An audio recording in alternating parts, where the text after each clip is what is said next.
we ready? Are we ready? Almost. Good morning, everybody.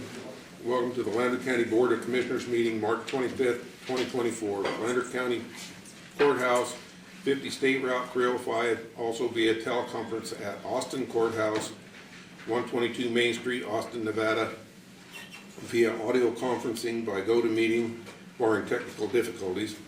Call-in details 1-866-899-4679 or 1-312-757-3119. Access code 849-277-573. Website at gotomeetings.com. Special budget workshop. All times on this agenda are approximate. Consideration of items may require more or less time than scheduled. Items on the agenda may be taken out of order. The public body may combine two or more agenda items for consideration, and the public body may remove an item from the agenda or delay discussion relating to an item on the agenda at any time. Public comment is designated for discussion only. The public has the opportunity to address the commission on any matter not appearing on the agenda. However, no action may be taken on any matter raised until the matter itself has been specifically included on the agenda as an item upon which action may be taken. Additionally, public comment may be heard on any item listed on the agenda. Persons are invited to submit comments in writing and or attend and make comments on any agenda item at the Lander County Courthouse Commissioners Board meeting. All public comment may be limited to 3 minutes per person at the discretion of the commission. Please note that the public body may be interrupt the open meeting and exclude the public for the purpose of having an attorney-client discussion, potential existing litigation pursuant to NRS 241-015-3B2. 9 a.m. Call to order. Pledge allegiance. Kathy, would you lead us?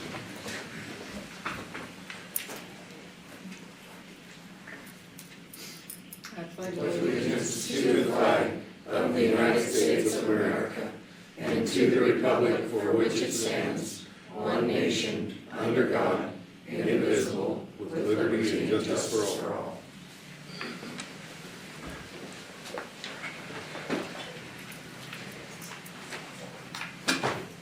We have a moment of silence.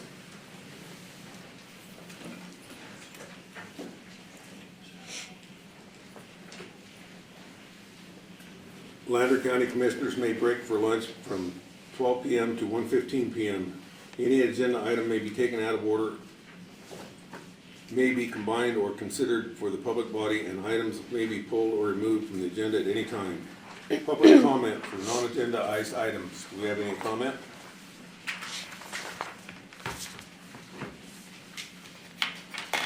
Okay.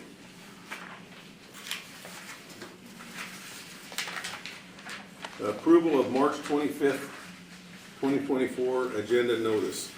I have one change on item 2.21 for Austin Justice Court. It's actually an increase to operations by $200.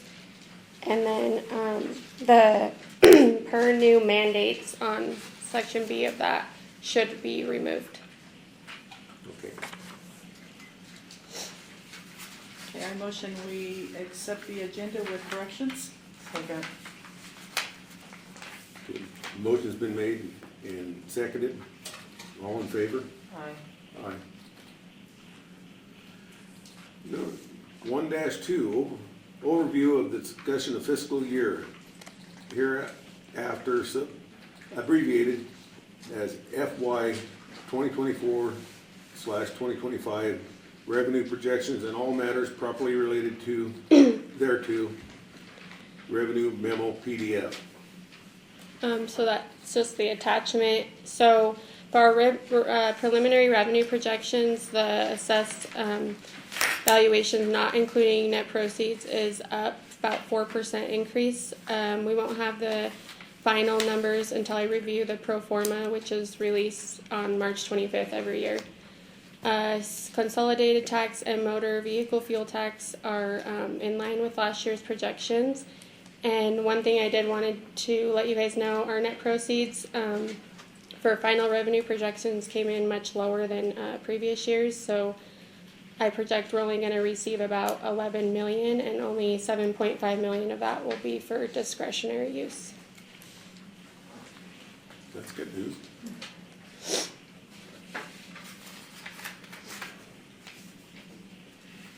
Okay, 1-3. Procedures overview and possible discussion regarding presentation of the FY 2024-2025 budget. This meeting is the first public hearing on the FY 2024-2025 budget. The Board of County Commissioners is required to hold a budget hearing in accordance with the NRS 354-569. That county offices, department, and boards will present and discuss their budget proposals with the Board of County Commissioners during the budget workshop.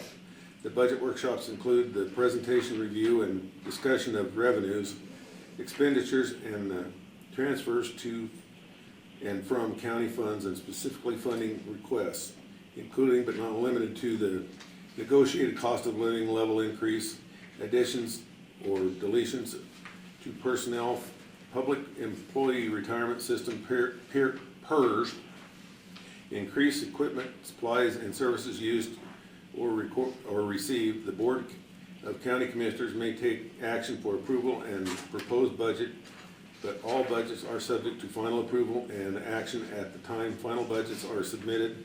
Backup material for each department request includes among requested and anticipated future budget increases, decreases from existing fiscal year budgets, capital and equipment expenditures, and additional full part-time personnel positions are contained in the packet, which is available from the clerk's office at 50 State Route 305, Battle Mountain, Nevada, 89820-775-635-5738, and is also available at the meeting room. Topics for discussion and action on March 25th, 2024, as well as March 26th, 2024, if necessary. Grant requests, CCP projects, building and equipment, airport capital improvement, departmental information requests, capital outlay requests by department.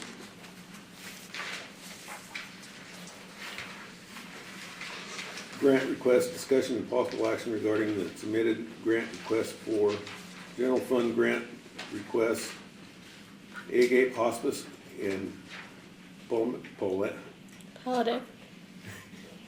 Care, 9,315. Conservation District, 6,000. Conservation District, 20,000.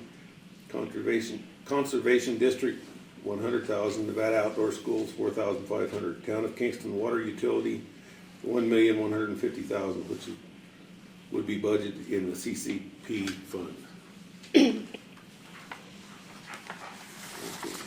So the first one that you guys would approve would be number 1 for Agopi.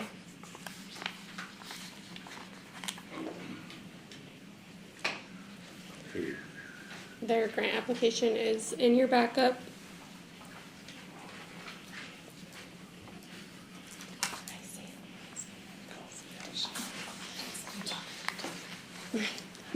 All right. Good morning. Good morning.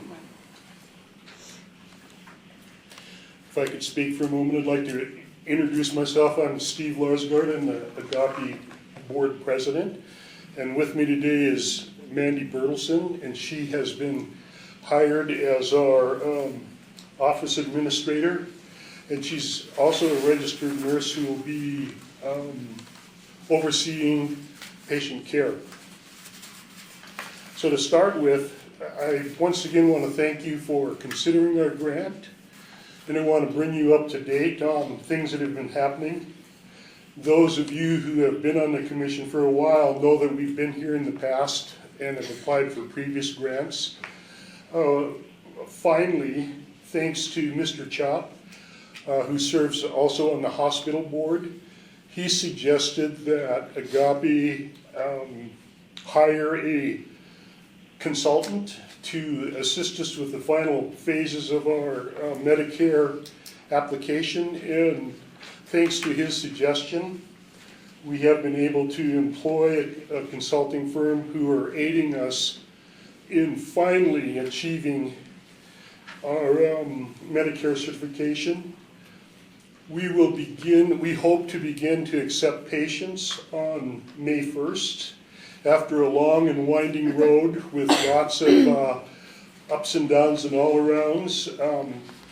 It appears that in the next few months we will achieve Medicare certification, which is a great joy to those on the board, and I think it'll be to our community. So in the grant application, we outline proposed needs for this year. We are asking, as has been reported, a little over $9,000, $9,300. $3,300 are for patient supplies, bed linens, etc. And $6,000 is set aside for professional liability, something that you can't live without. Also in the grant application, if you've taken time to review it carefully, this year's grant had a different component in it where applicants are asked to discuss sustainability.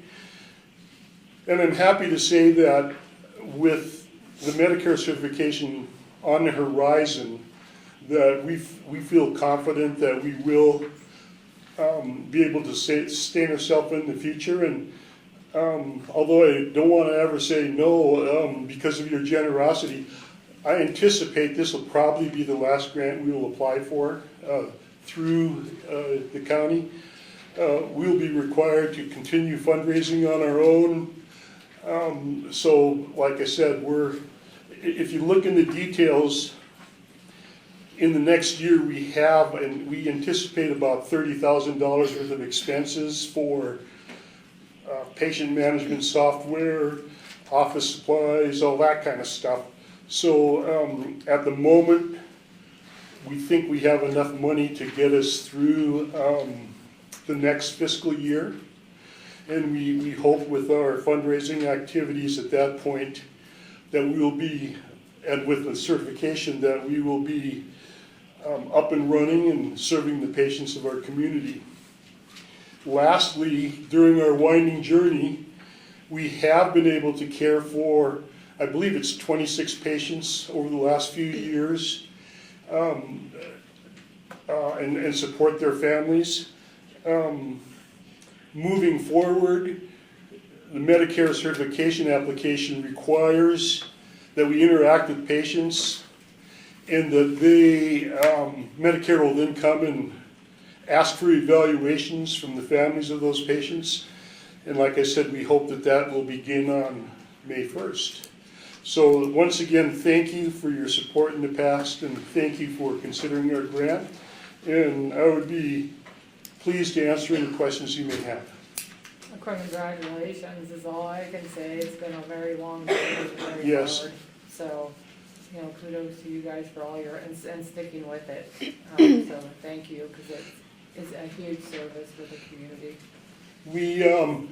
We're close to giving up, but like I said, thanks to Mr. Chop and his suggestion, bringing in the consultants has been a real energizing event for us, and they've given us a lot of suggestions, and they've been a great help to us.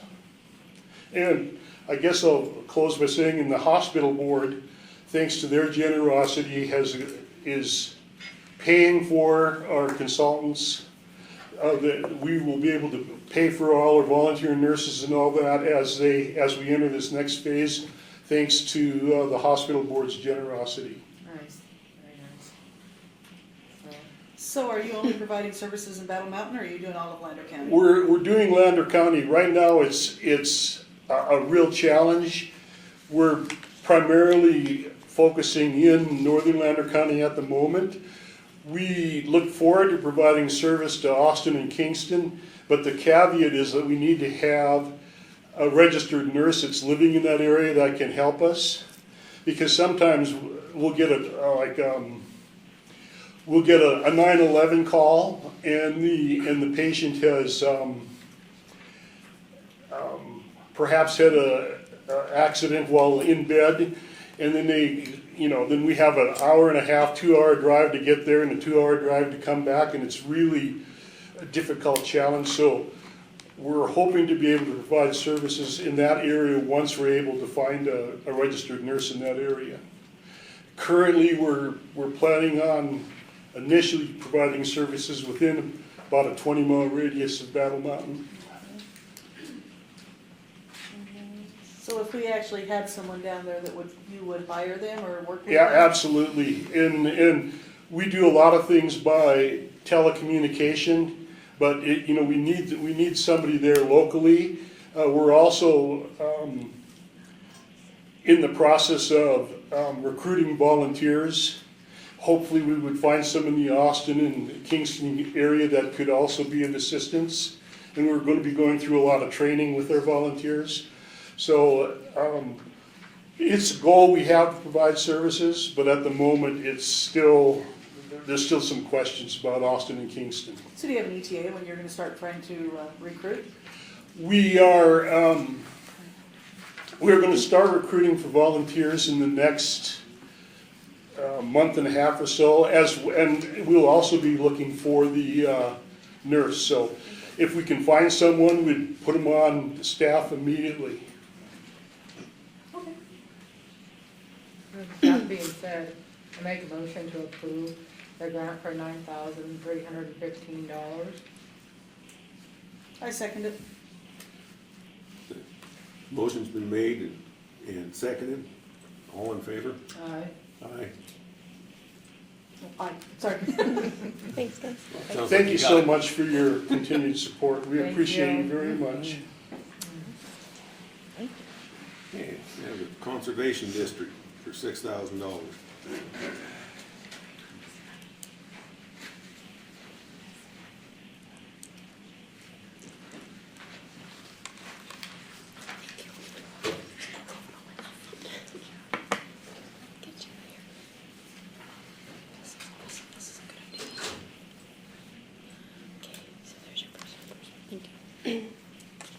Good morning.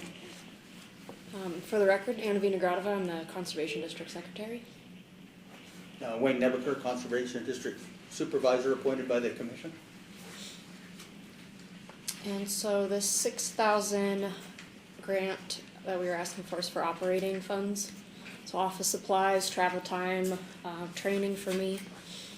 Like it says here, tech, website maintenance, phone bill. Just basic operating funds for us to be able to operate. Can I make a comment on that? Sure. On the operating funds, I mean, it's very critical that we get Anna the training that she so deservedly needs. And that has been really paying off benefits for the Conservation District because we're becoming more knowledgeable, we're becoming more diversified in our ability to spread our word and get projects going in other parts of Lander County other than just Battle Mountain. Oh, that sounds good. What kind of training does she have to do? She's been involved in grant writing training and several different avenues. We've sent her to the Society of Range Management and training down there at Reno, and it's been very lucrative for our Conservation District. Do I hear a motion? Well, I'll make a motion that we approve the $6,000 conservation district. I second it. Okay, motion's been made and seconded. All in favor? Aye. Aye. Aye. All right, very good. Thank you. Thank you. Okay, the Conservation District, $20,000. So this is for chemical, for pesticides to do various weed abatement projects all over Lander County, which is kind of our biggest projects that we do, as you all know. And then part of that, the difference this year is that we want to use part of that funds for our cost share program, which the community can submit cost share applications to us, and then we refund them half of what they spent on pesticides. So right now, you're only spraying government lands and county lands, and you're going to expand into doing private lands if they do cost sharing? No, we can do private and, with this, we can do private lands, but the cost share program, they used to come out of our operating budget, and that was taking up too much of the operating funds, so this year, we're requesting to take it out of technical funds to reimburse the county, people that submit those cost share applications to us. So with that being said, how much it'll be used for the other, I mean, do you guys have a specific amount that you're going to only use for the cost sharing? 2,000, we have a $2,000 cap this year, yeah. This has been fairly well used, you know, and we've had to do this differently, but last year there was numerous entities that came in and we sprayed, and we was cost share on spray for 10, 15 acres or something like that. You know, a lot of it goes to spraying for invasive weeds such as hoary cress and cheatgrass, which is really big for the county to be able to put some effort forth in controlling those weeds. I make a motion, we approve the 20,000 for the chemical costs? I'll second. Okay, motion's been made and seconded. All in favor? Aye. Okay, Conservation District, 100,000. So this is for like native wildlife projects. It used to be the sage grouse grant, but now it's more expanded to include other wildlife, not just sage grouse. And so projects that have to do with water resources, fencing projects, things like that. And then it also will cover if we sponsor youth programs, like sometimes we'll pay for FFA to do some projects or just kind of help them with whatever they need. And it will also help our scholarship program that we do. Again, that used to be coming out of our operating budget. So now we're requesting it comes out of wildlife to help local students that are going into fields that have to do with natural resources. So what did we grant last year for this? 100,000. 100,000? Yeah, none of the prices have changed. No. But Where else do you get additional funding? I have one BLM grant right now. I was just awarded a sage grouse grant through the State Conservation Commission just a week ago. And then we have an interlocal agreement with NDOW that we work with them. Okay. All right. Sounds like you're working at it. Yeah. A lot. definitely. I've been doing a lot of grant writing. And you're using this for matching? Yes. Okay. Yes, and this has really changed a lot over the last year and a half that I've been involved. I'm seeing that more diversification in different parts of the county where we're going, and currently we're working on a project with the sage grouse grant down there at Silver Creek, and we're looking at other areas down there in Smoky Valley and places like that. There's a lot going on out in Grass Valley with the There's sage a grouse lot. remediation. There's a lot going on. Yeah. And our biggest deal is Anna's been able to advertise and get more people involved, and that's our whole goal. And where's she advertising?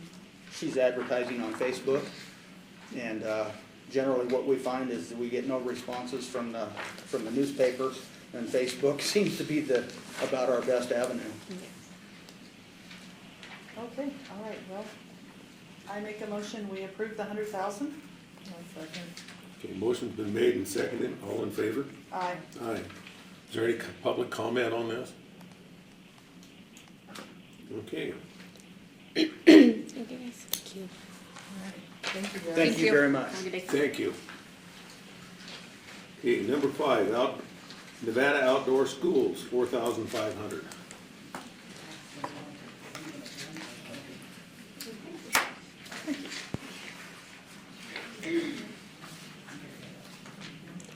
We have that in their backup.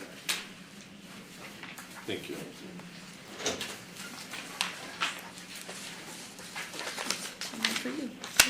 Hi, everybody. For the record, Melanie Urquiaga, Executive Director at Nevada Outdoor School. a local nonprofit organization providing outdoor learning experiences in a number of different ways, a lot of training, youth, and community programs. But we're here today to specifically ask you to help support our Lander County programs, specifically our Nature in the Park summer programs, where we come throughout the summer once a week over here to Battle Mountain to provide an outdoor learning experience for 4 to 7-year-olds. It generally involves learning about something nature-based. There's a craft involved that they could take home. There's always a book being read, usually some sort of active activity, but it's really just a short 1-hour program. It doesn't require any registration or anything. Parents can just drop in. And then we have our Nature in My World, which is our school-based programs. And of course we have just one elementary school here in Battle Mountain, but we're proud to have been able to serve 233 students at that school just last year. We also did our Watershed Field Trip Hero program, and then as you can see in the topics covered under Nature in My World, things like weather, seasons. We do a big thing about immigrant trails and artifacts and about leaving what you find, energy, trash, minerals, natural resources, animal adaptations. As you can see, a wide variety. We really work hard to try to either enhance something that the teachers are already doing in their classroom or perhaps spur something to then go on and work off of for us. We also have our Nature Explorers summer camps. We don't always have a big participation from Lander County students, but it is offered to them. So Elko, Battle Mountain, and Winnemucca always are offered all of our Nature Explorers summer camps. And this year we're going to be going somewhere new, exploring the kind of eastern part of the state and visiting a few of our state parks over there. We'll also be going up to Boise for the first time, taking our older kids, 14 to 17-year-olds, up to Idaho City.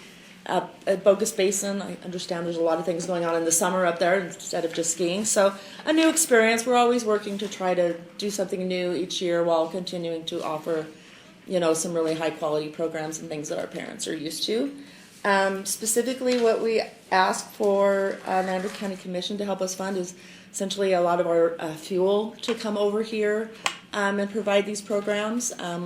We were asked last year by Pat, right, to go down into Austin. We were able to do that as well. So always continuing to kind of expand and explore. Nevada Gold Mines also supports us, small mine development, SSR Mining Marigold, AmeriCorps Nevada. This also helps serve as match towards our AmeriCorps grant. It's a really great grant that helps us fund a lot of our personnel to actually do these programs as our AmeriCorps members. But it requires almost a 50% match, and ultimately that's almost $270,000. So these grants like this really help us meet that match while also being able to provide our AmeriCorps members at no cost to the county, is essentially. And then other things you're able to help us with is kind of our utilities. We have to have a place for our people to work out of. Understanding that you guys typically don't fund staffing. This is part of what's in the agreement. So that's where our partners at our gold mines that have a little bit more flexible funding can support the people. If you guys can help support a little bit of the supplies, the mileage, and a little bit of our utilities so that we can continue to operate. So how are you, if we have not a lot of support from the kids over here, what are you doing, not that you're saying doing anything wrong, that's not what I mean. No, sure. What are you doing different over there as far as getting the word out versus getting the word out over here for the children? I think, part of it is that's really helped us in Winnemucca and Elko is being very involved in community meetings and stuff. We do come over here and participate in the Frontier Community Coalition meeting every month. We work to get in the newsletter you guys put together, which is really cool, so we can get our events advertised there. And then of course, flyers. So we have a couple of events coming up. We have an Outdoor Skills Challenge coming up in Winnemucca here in a couple weeks, and I'm going to go put out some flyers here as well. So, and then of course Facebook and our website. We're really generally trying to drive people to our website because that's going to have the most relevant information. And if you need to register or sign up for something, we make it right there. I think if you work with the rec club, the recreation center, when they, especially throughout the summer, if they're handing out that information, they will be handing it out there. That would be great. And I think that where you're gonna get the biggest amount of kids involved is by through there, because in the summertime, whether it be basketball, swimming, whatever, you're gonna get the most response. But yes, the coalition is wonderful, they do a wonderful job, but I think as far as the true contact with the kids and the parents is gonna be through the rec center. Are they typically open all the time, or is they just?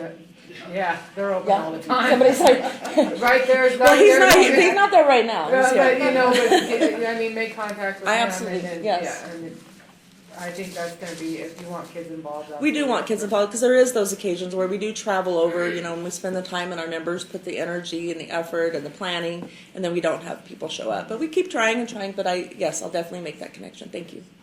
Are you contacting Amber down at our school to let her know what's going on? Yeah, we have them, that going out every month. Okay, To so her. say Amber, I think they have Friday folders and all that information should go home to the parents Yeah, from there. yeah. And then once summer camps come up, once we go live with those next month, we'll be sure that those go out to those teachers and parents too. Thank you. All right, I'll make a motion that we approve the $4,500.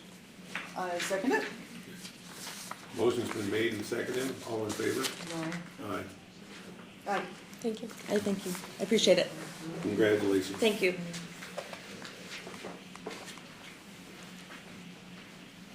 Okay, Town of Kingston Water Utility, $1,150,000, Bless you. Shannon, which this, would be budgeted in the CCP fund. Damn. Bless you again. hi, I'm Shannon This, water operator for the Town of Kingston Water Utility. I always have the great distinction of asking for way more money than anybody else does. During our routine maintenance that we do every year when we exercise our valves, over the few years we've noticed that some valves are starting to fail, and then this last year that we did it, they have completely failed, which luckily they've failed in the open position, so we don't have any water off, or anything like that. So this project is to replace those valves and also to rebuild our PRVs, which are pressure relief valves that are along the system. Kingston is long and downhill, so we have 4 pressure stations that reduce pressure as it goes down the line. And those are failing too. The isolation valves for those PRVs are failing, and the PRVs need to be rebuilt as well. They were last rebuilt, I think, 6 years ago. Technically, they should be done about every 3 years, but of course, cost is always an issue. So since we were going to be replacing the isolation valves, we would rebuild the PRVs at the same time. So in the grant, I have the costs that were put together by our engineer. It comes out to $1,150,000. This same job, 4 or 5 years ago, I think we did a valve replacement job. Maybe it was 6 years ago. Was about $300,000.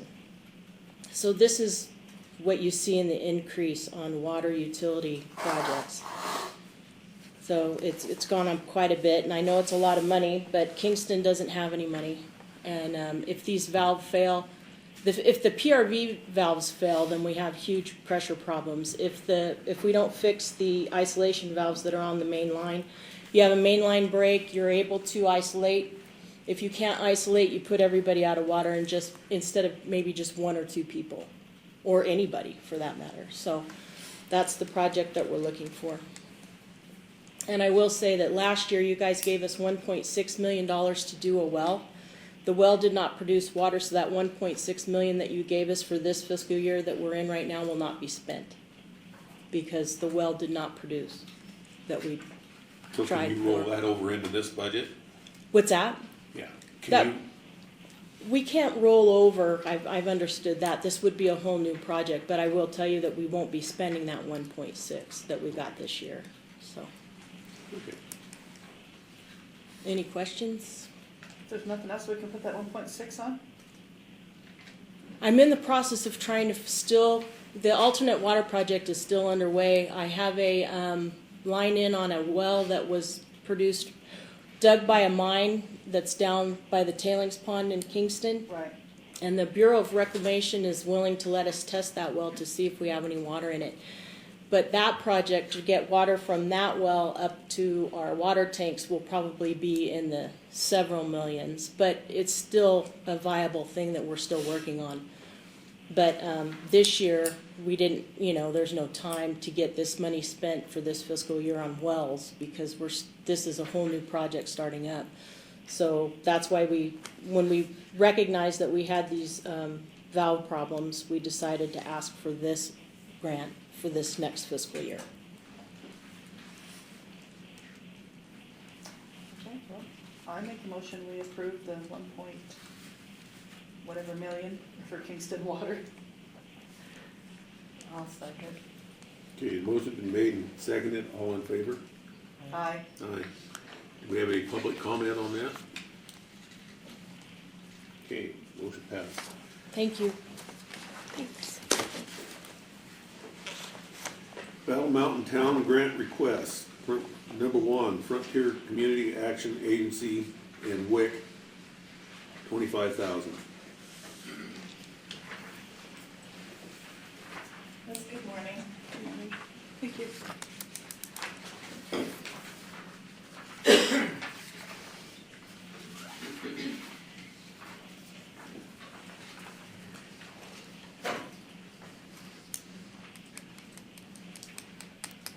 We're here to withdraw our grant for this next fiscal year. On March 12th, 2024, we became aware that several required IRS processes and fees had not been completed or processed by our prior finance director. Specifically, the failure to file IRS Form 990 for the last 3 years has resulted in suspension of the agency's 501c3 status, with a posting date of suspension of March 11th. On the evening of March 11th, our finance director unexpectedly submitted her resignation effective the following day. So we came to face you and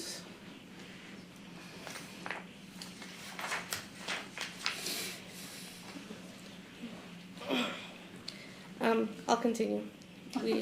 We're state your name, sorry. my name is Lily Avalos, forgot to. case manager for the FCA.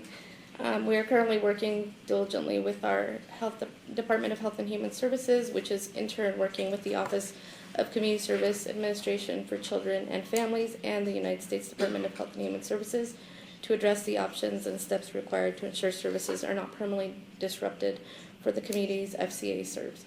Currently, we serve populations in Pershing, Humboldt, Lander, and Elko counties.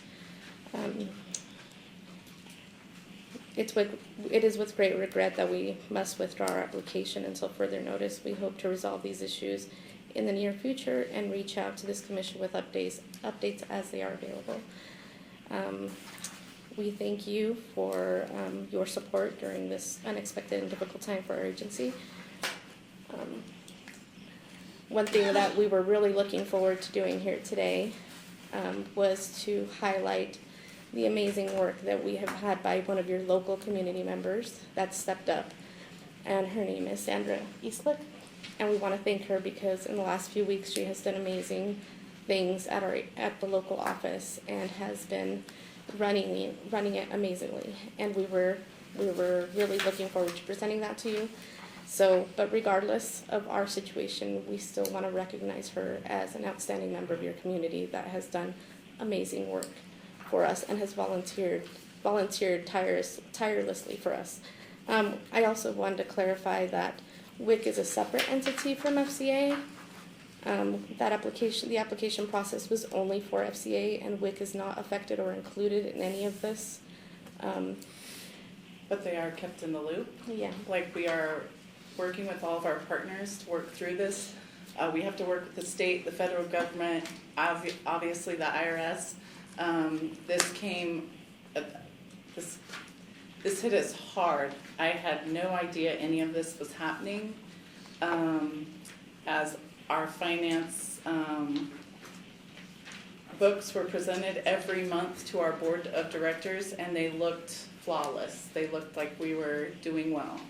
But obviously there's some things that were not being done that we were unaware of until the notice came through that 11th. So just know that we're gonna do our darndest to work through this and keep FCAA in the way that we were moving forward.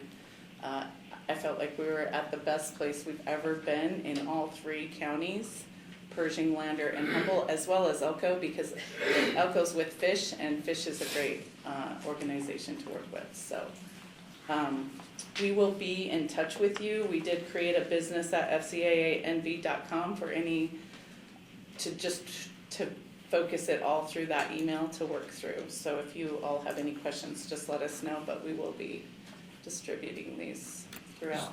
I have a question. Is there any way that we could maybe, this isn't the final budget, this is a tentative budget, that you guys wouldn't withdraw that, and then they could put, the commission could put some stipulations, because I know this helps a lot of families, that none of these funds would be used without you guys being in full compliance. That way it's there in the event that you guys do get back on your feet, and if you don't, then there's no harm done.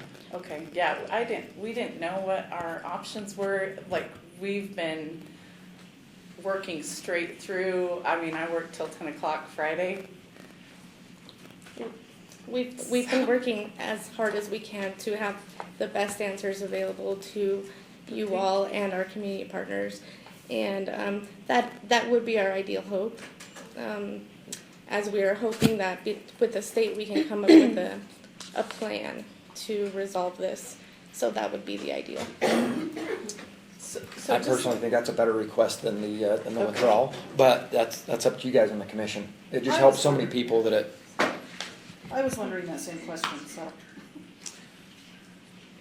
I don't have a problem holding the funds there, and once they get all their ducks in a row, they can come back to us at that time. I'd rather leave that in there and just hold the spot than to pull it. Me too. Okay, thank you. I just wanted to give Mel, who just left, I wish she would stay for a minute with Nevada Outdoor School, but we were trying to be creative too and bring in staffing this office over here with 2 staff too, in supporting the AmeriCorps program that we've been a part of since 2013. We've had AmeriCorps, and we have had an AmeriCorps here in Lander County before, but we were looking for help with that too, just that program is amazing for not only the staff, but the community and the person who does that AmeriCorps program. I don't know if you all know much about it, but they receive education awards at the end, and most of our AmeriCorps that have gone through the program have gone on to be teachers and dental hygienists and all kinds of stuff. So I just want to put that out there too for you all to think about as you reviewed our grant and stuff too, for hopefully we can come back very soon and make that discussion. So do I just stay in touch with? Yeah. Okay. We can get you back on the agenda, but I agree. I think we should still approve it so it's there, because if we don't, then it won't be budgeted for. That's fine. So I'll make the motion that we'll approve the $25,000 for WIC to hold the funds until they get all of their proper documentation in order. For the FCAA. Yeah, for the Yeah. the Frontier Action Agency. I second that. Okay, motion's been made and seconded. All in favor? Aye. Aye. Thank you guys. Thank you. You're welcome. Okay.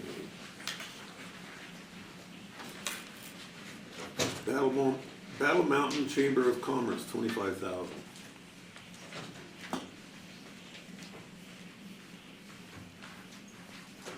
Good morning. Good morning, guys. Keisha Stewart, Executive Director for the Battle Mountain Chamber of Commerce. Ron Harrison, President of the Board of Directors. This is my first time, so you guys might have to bear with me on everything. We are requesting $25,000 to help out with our day-to-day operations, our event costs, and our chamber buck program, which we've already just this year reimbursed over $20,000 in chamber bucks to our local businesses, which is pretty cool. It is a wonderful program, and I am going to say that, you know, I've been one of those people in the past that have said, you know, cutting some of the, you know, we want to see organizations stand on their own, but with all honesty, until you get in the grid of the Chamber of Commerce, you don't realize how much work it does and what it really does for the community. And I don't believe that's ever going to be a program that's ever going to be self-sustaining. It's going to have, in order to work, it has to have partners. And that's just, it has to, or you can't sustain it. And so, you know, I get to eat my words from the past of saying, you know, every program has to deduct every year. I'm gonna have to say that this is one of the programs that we should really applaud, and a huge applaud to Deidre and your board, because this program, you don't realize what it does for the community and how hard that job is, and those people that are all involved. So kudos to all of you, and I'll let anybody else go ahead and speak. Thank you. I did want to give a clarification on the chamber bucks for this year, $20,000 just this quarter. Last year, the total amount was $36,000, so it's substantially growing. And the benefit of the chamber bucks program is that those are dollars that are spent locally. Really, really important, obviously, for our membership and our non-members that take those. I, of course, having been a chamber employee, fully support the Chamber of Commerce, so I know how hard they work, and I know how hard it is to find the funding for it, so. Appreciate that. So I'll make if nobody has anything else to say, I'll make the motion that we grant the $25,000 to the Battle Mountain Chamber of Commerce. Right, is that what am I looking at? Yeah. Yes. I second that. Okay, motion's been made and seconded. All in favor? Aye. Thank you, guys. Thank you very much. Okay, number 3, Battle Mountain Raceway, $9,000.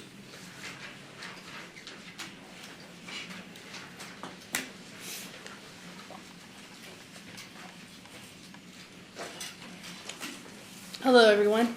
This is Becky Colleen, and Santiago Villanueva, I'm the Vice President of the Battle Mountain Raceway.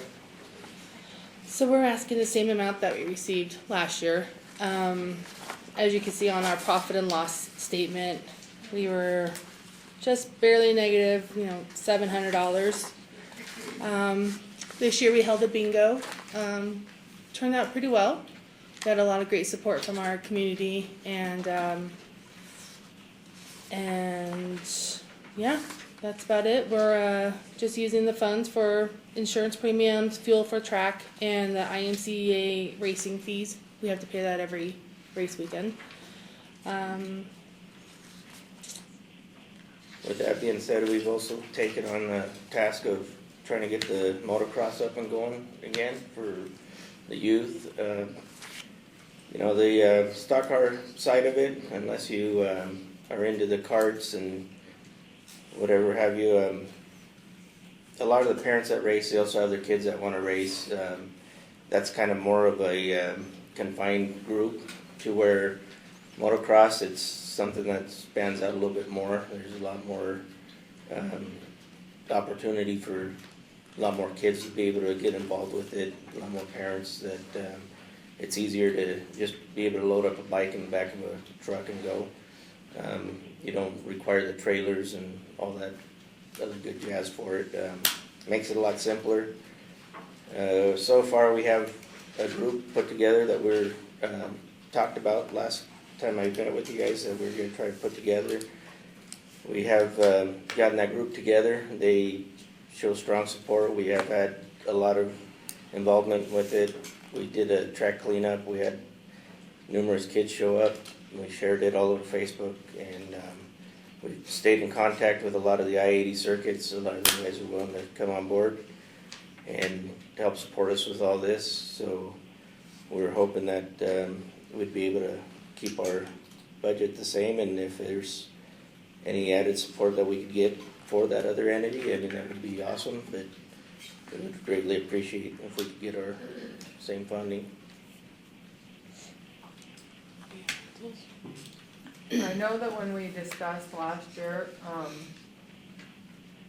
about trying to decrease a little bit, where were we, Bert? When we were asking organizations to try, to decrease in the request of their funds. Yeah, so I think is what you guys' request were is that it's supposed to every year for 5 years supposed to slowly come down until their requests they're self-sustained, and that's what you guys were working on last year. So,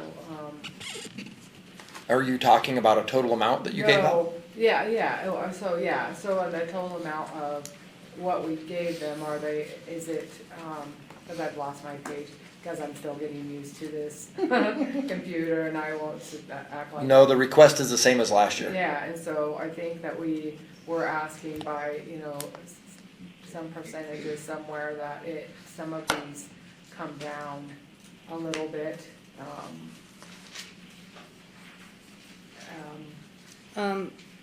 Well, on that note, as insurance premiums increase and fuel increases, Yeah, which I understand that. and we're So trying to I, help support the motocross and get them up and running. So are you doing with that, are you going to combine those two into one, so you're staying under one Yes. nonprofit? That's the goal. Okay, all right, I can get on board. How many races do you hold a year? May, June, July, August, September. 5 5 races. 5 And race everybody But weekends. they're 2-day shows. 2-day shows, And and then- everybody pays entry fees, and that's what you help cover your costs and all that. Yes, Okay, and help the payouts yeah. and buy the concessions. So we're just running on. Our profit is concessions and front gate, and it's really not even a profit because we have to pay the drivers for coming out and racing. And by holding the 2-day shows, You pay usually, the drivers to come out?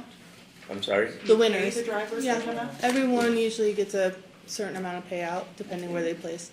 Which doesn't come out of the county fund, it comes No. out of what I you don't- generate. Yeah, out of Whatever your comes in through the registration. back gate goes back to the drivers. Okay, And by holding the 2-day shows, what we try to do is try to entice them to stay and go out and spend money in Lander County. A lot of them go golfing, a lot of them go to the rec centers. Do they camp there for free, or where do they? We get very few. We might get 4 or 5 for the season. A lot of them just dump their trailer and go to a hotel, or they drive home. And how many of them come from out of town?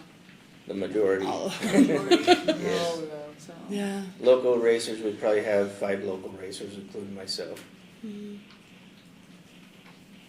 I'm a firm believer in supporting all of these activities that bring people in from out of town, and cutting them back every year is really not fair because they're doing a service for the communities. Maybe that's not the way everybody else feels, but that's fine, you guys bring people in, they spend money, they're supporting all of our businesses, heads and beds, adds to our motel taxes, Restaurants, everything. gas. And, yeah, fuel tax, that goes to our roads. So I believe you're helping to support the communities. So I make a motion that we give them $9,000. well, and I'm gonna second that with the caveat that is, with you guys trying to bring the motocross in with that, I know that that's a big chunk that you're biting off to try to do that, so, I will second that. Okay, motion's been made and seconded. All in favor? Aye. Aye. Thank you. Thank you. Thank you, guys. Hopefully, with the motocross, will be self-sustaining. I would hope. Okay, Battle Mountain Junior Rodeo Association, 2,500. Okay.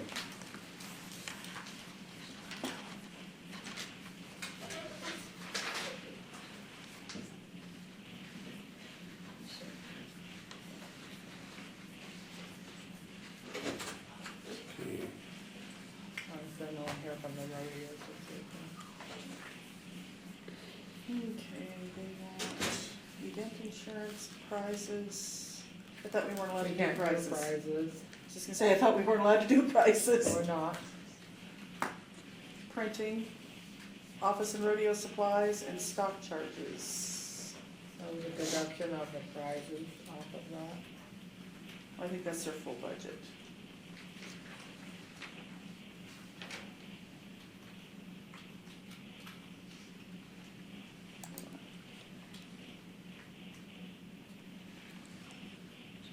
So it looks like they're gonna use it for postage, event insurance, program printing, and supplies needed for rodeo office and or events. Alright. With that being said, is, making sure that we're not paying for any prizes, I'll make the motion that we approve the $2,500 for the Battle Mountain High School Rodeo Club, It's Junior junior. rodeo. or junior rodeo, I'm sorry. I second that. Okay, motion been made and seconded. All in favor? Aye. Okay, the Battle Mountain High School Rodeo Club for $8,000.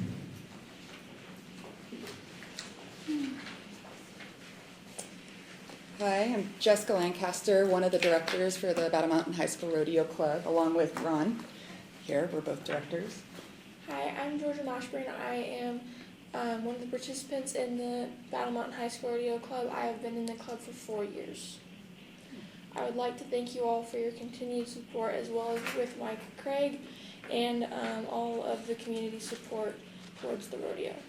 Landry Coney, I'd just like to thank you a lot. Last year, our arena was flooded right before our rodeo, and without all the help of Mike Craig and the county, it would have been a little tricky to put on. So it ended up being a fantastic rodeo. We had over 200 contestants to date, the biggest rodeo of the year, all over Nevada so far. So many people, parents, families, that, you know, our rodeo brings in, love our rodeo. So thank you so much.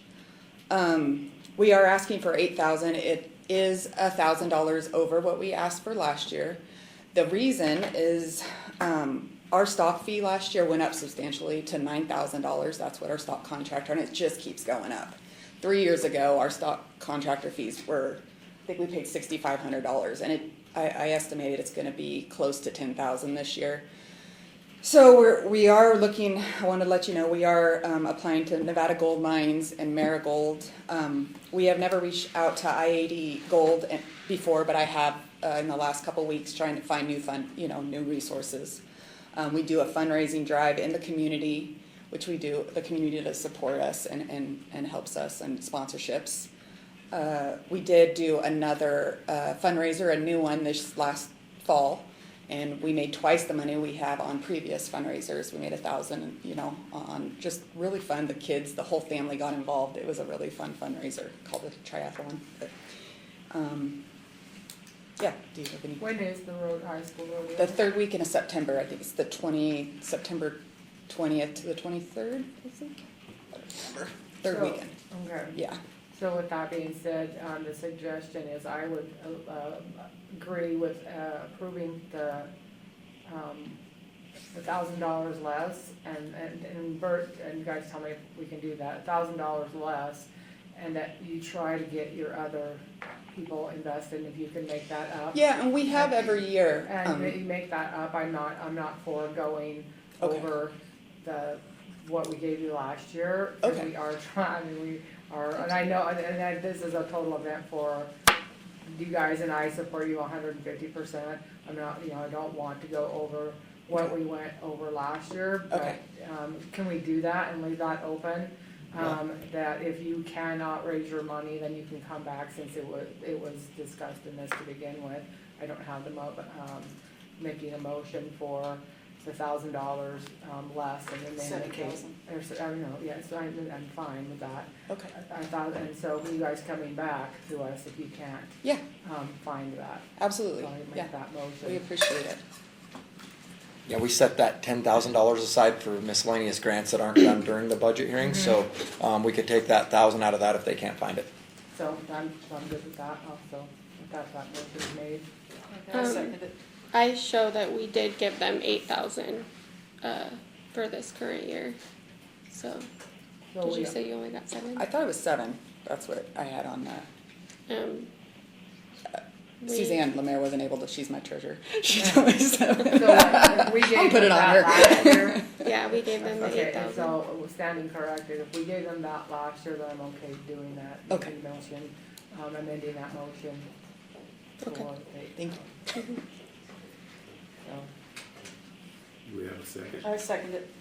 Okay, we had a motion and second. All in favor? aye. Aye. Thank you very much. Thank you. Thank you.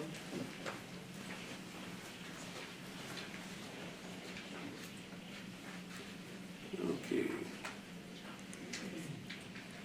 Grants, $10,000. That's the one you were just talking about. Yeah. Bert. This is just our miscellaneous.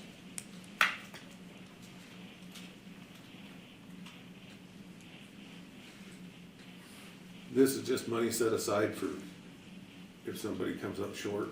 Yeah, so throughout the year we have people come in and ask for money from time to time, and so we put this aside just to make sure that if it's something that you guys see worthy of putting it in there, then we do. If it's under 10,000 or up to 10,000, if you guys want to put more in there or take some away from it, entirely up to you guys. I'm fine with the 10. Yeah. Yeah. Do I hear a motion? I'll make the motion for the 10. I'll second it. Motion has been made and seconded. All in favor? Aye. Aye. Okay. Now we'll move on to Austin Town Grants Request. 1, Austin Chamber of Commerce, $36,511. Good morning, Commissioners. I'm Miranda Tremaine. I'm the Executive Director of the Austin Chamber of Commerce. This grant is for our day-to-day office expenses. This helps support our events that we have. We do rodeo for Gridley Days, which is July 6th.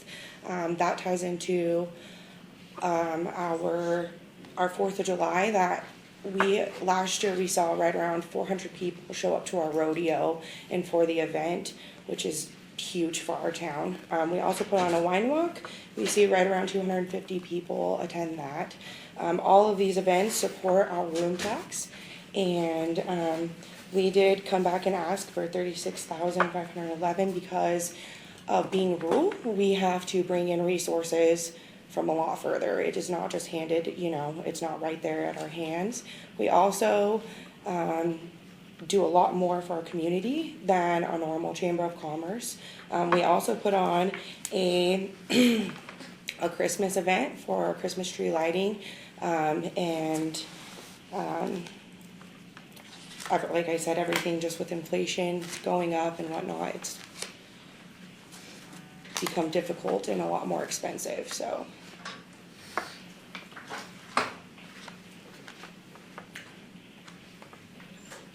Just, and what did we do last year?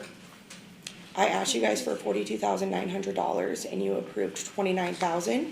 This year I'm asking for less than what I asked for last year. Is that very good? So I'll make a motion that we, accept the $36,511 for the Austin Chamber of Commerce.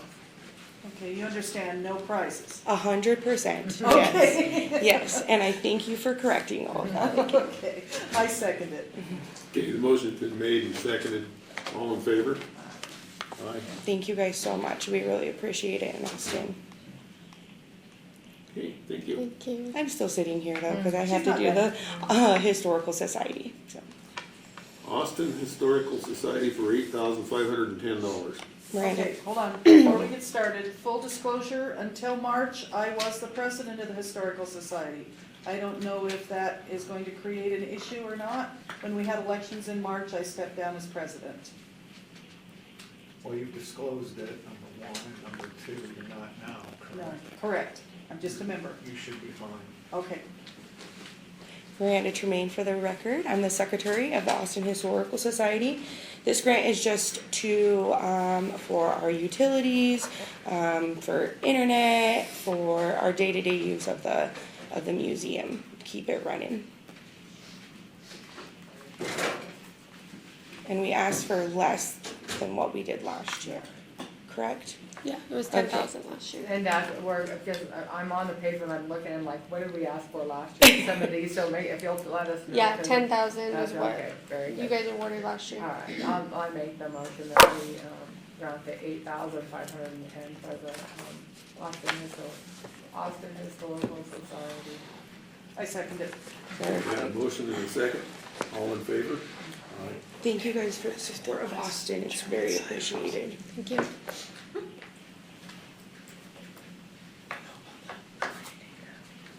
Okay, number 3, Austin Mayo Clinic, $12,525. I did want to clarify this grant is for Nevada Health Centers to run the Austin Clinic. Paula said that she's had some people that were confused about that, but it is for Nevada Health Centers to run the clinic. Okay. And for the record, my name is Stephanie White. I'm the medical practice manager over the Austin, Carlin, and Elko locations of Nevada Health Centers. And I just wanted to say I appreciate your continued support. We've had many years' support from the county to help with some of the funding down there. We continue to support the community. We have not given up on Austin. It's definitely a challenge to service that community down there. What we were requesting was $3,600, which covers the rent on the location that we're at, and then the other $89.25 is for expenses like utility, water, internet, phone. And I did bring in some numbers. I know that there's been some frustration with not having a provider down there.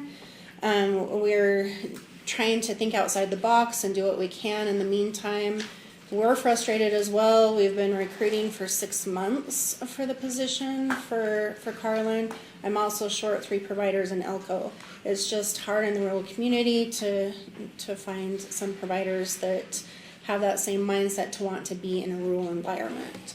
So we had somebody that we thought was perfect and going to accept the position back in January, and she decided to take a position in Montana. So we're currently still looking, and we're also looking for a locum, a temporary provider in the meantime until we find somebody permanent. But currently what we are doing down there is telehealth, and we're providing that every Thursday from 8 to 12, the 1st, 3rd, and 5th Thursdays of the month. And I know that people kind of have a mindset against telehealth, but once a patient gets in there, I think that it's more than they think it's going to be. Nothing's different other than you're talking to the provider on a screen, and we're still able to treat them. And I just want to remind you too, we're a primary care facility, so we're there to treat them long term. Obviously, we will take walk-ins on those days that we're open. There are certain limitations to telehealth, but it's not a lot. Obviously, we can't do cuts or broken bones, and treat on telehealth. But the providers are there to help manage medications, referrals, whatever they may need. In the last 12 months, we've seen 106 patients. We usually average, a high average would be 20 a month when we have a provider down there. So that's 240 patients a year.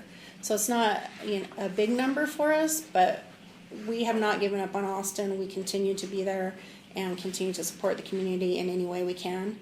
We also are working on a mobile van that will be coming to the area. We're just waiting for approval from HRSA, who governs that, to approve the scope, which we've been waiting on them since December, so it's just a slow process. We are scheduled to be there with the van on April 30th, all things working out that we get approved by that time.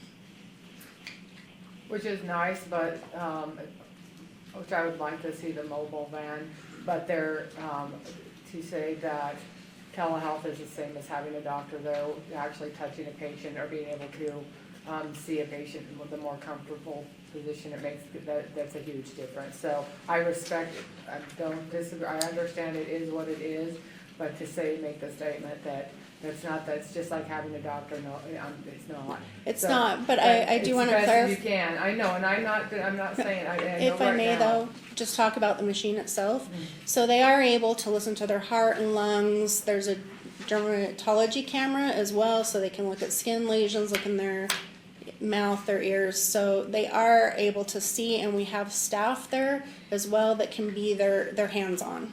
To, you know, they can help describe, feel, take vitals and all of that as well. So I agree with you. It's not 100% the same, but it is just a Band-Aid at the moment until we can get a provider there. So again, we are dedicated. We have been there for a long time and want to service the community. We're not pulling out. We're not looking at leaving. So I just wanted to let you guys know that. So you don't have any other options of sending somebody from Elko? We're short providers there. Yeah, at least once a month? We, unfortunately, I have 3 open positions in Elko, and they're dedicated to service the community there. We see a lot of telehealth in Elko as well because we don't have enough physicians. Right, but they're going to Carlin. No, nobody's in Carlin. Nobody's in Carlin either. Nobody's in Carlin right now. That's an open position. So luckily, you know, Carlin's not that far from Elko, so a lot of our patients in Carlin, it's 25 miles, will travel to Elko, but we're also doing telehealth in Carlin, and they're utilizing that as well. Yeah, see, I'm with her. I'm with Kathy. Telehealth is not doing it. Kim and Deb do a great job. They're Yes, there, they do. I appreciate and they do their everything they can, but it's not the same as being able to do your blood draws, give your shots, actually physically looking in somebody's ear. Looking down their throat is great. On a scope, kind of. Yeah, and it's just again, not providing the services that we need. I agree with you, but we aren't a lab either. You know, we're a primary care provider. So if they would have to see one of our providers to order labs to be drawn, and that's what was happening in the past. So yes, it's an additional benefit when we have a provider down there, but we're not just there to draw labs. We're there to provide. I'm aware of that, but there are several service. people that have health issues that have been using that clinic for that. This is a little off topic. Oh, sorry.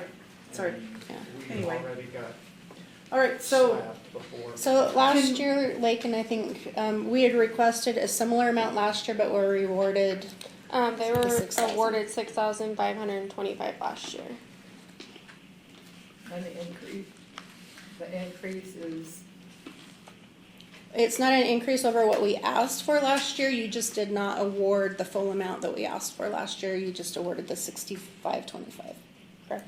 Mm-hmm. Which is for the rent only, correct? Rent and utilities. Their rent is $3,600.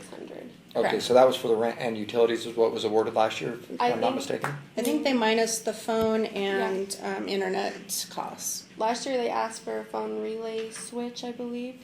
And that wasn't. The relay is the internet that we use down there, which we have to have obviously for telehealth and stuff too.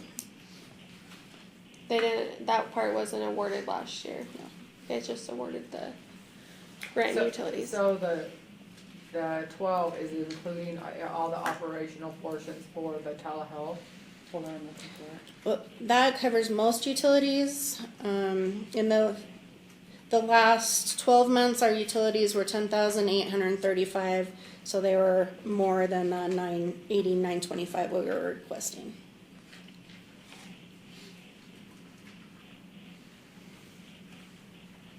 If you guys bring a traveling, if you bring like an RV there, is that still, are you guys still going to continue renting?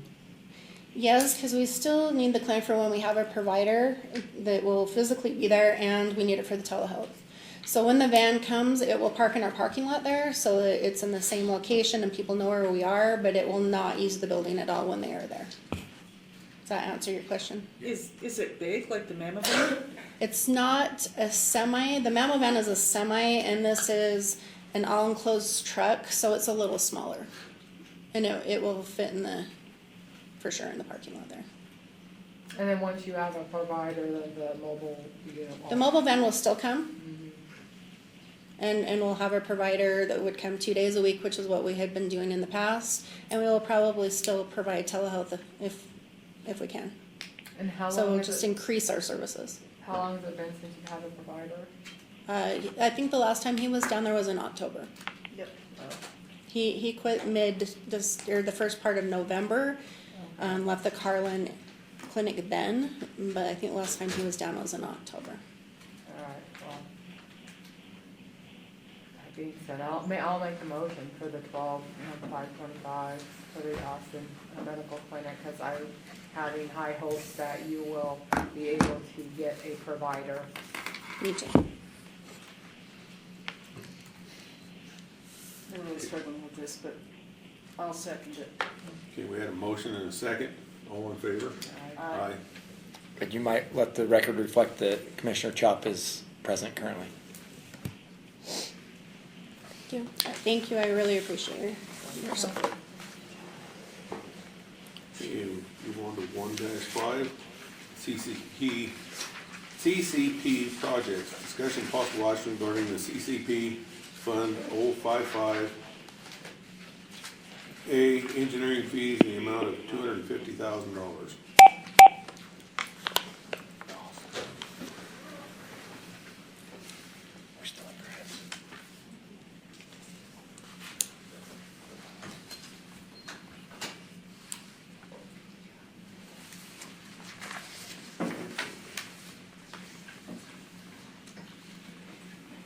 Do you need help, Mike?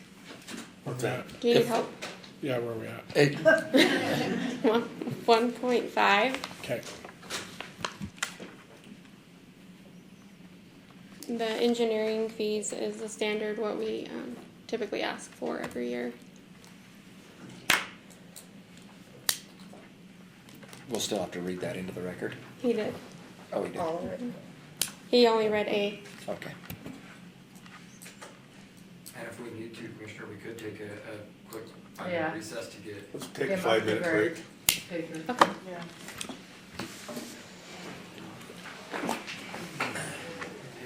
1-5.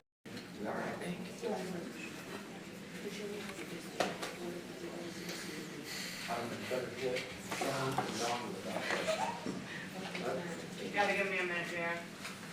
Give him a minute.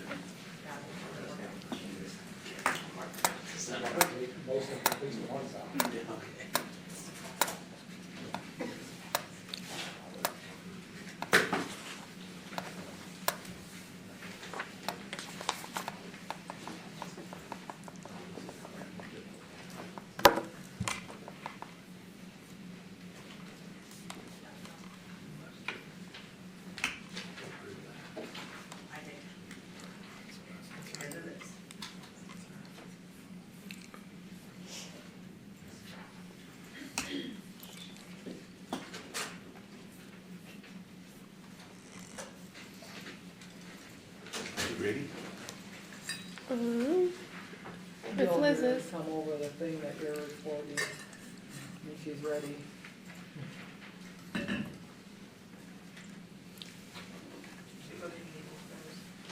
Our go-to meeting isn't working out for us, but you know, barring technical difficulties, so we can still move forward.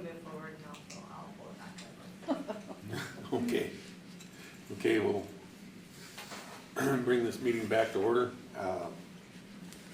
1-5 CCP projects, discussion for possible action regarding the CCP Unmuted. Fund 0-55 or 055. This conference will now be recorded. Okay. A, engineering fees in the amount of $250,000. You have anybody on that? It's just our standard amount we budget for our engineering fees. Okay. And B, flood levy project rollover and reduced in the amount of $50,000. So C- are you gonna do them one at a time or read them all in?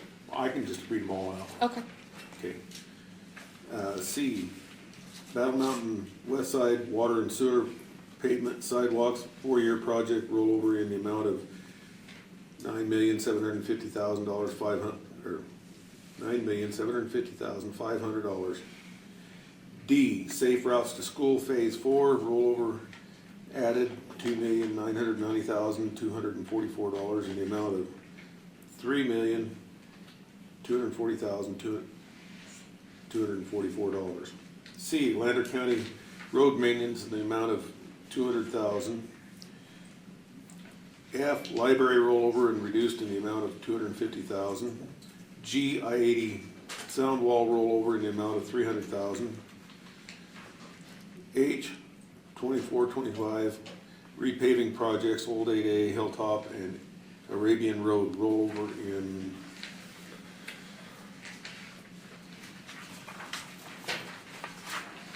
the amount of $1,845,614.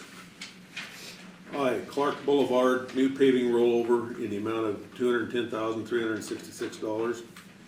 J, 2024-2025 preventive maintenance, other half of the Hilltop in the amount of $1,957,000.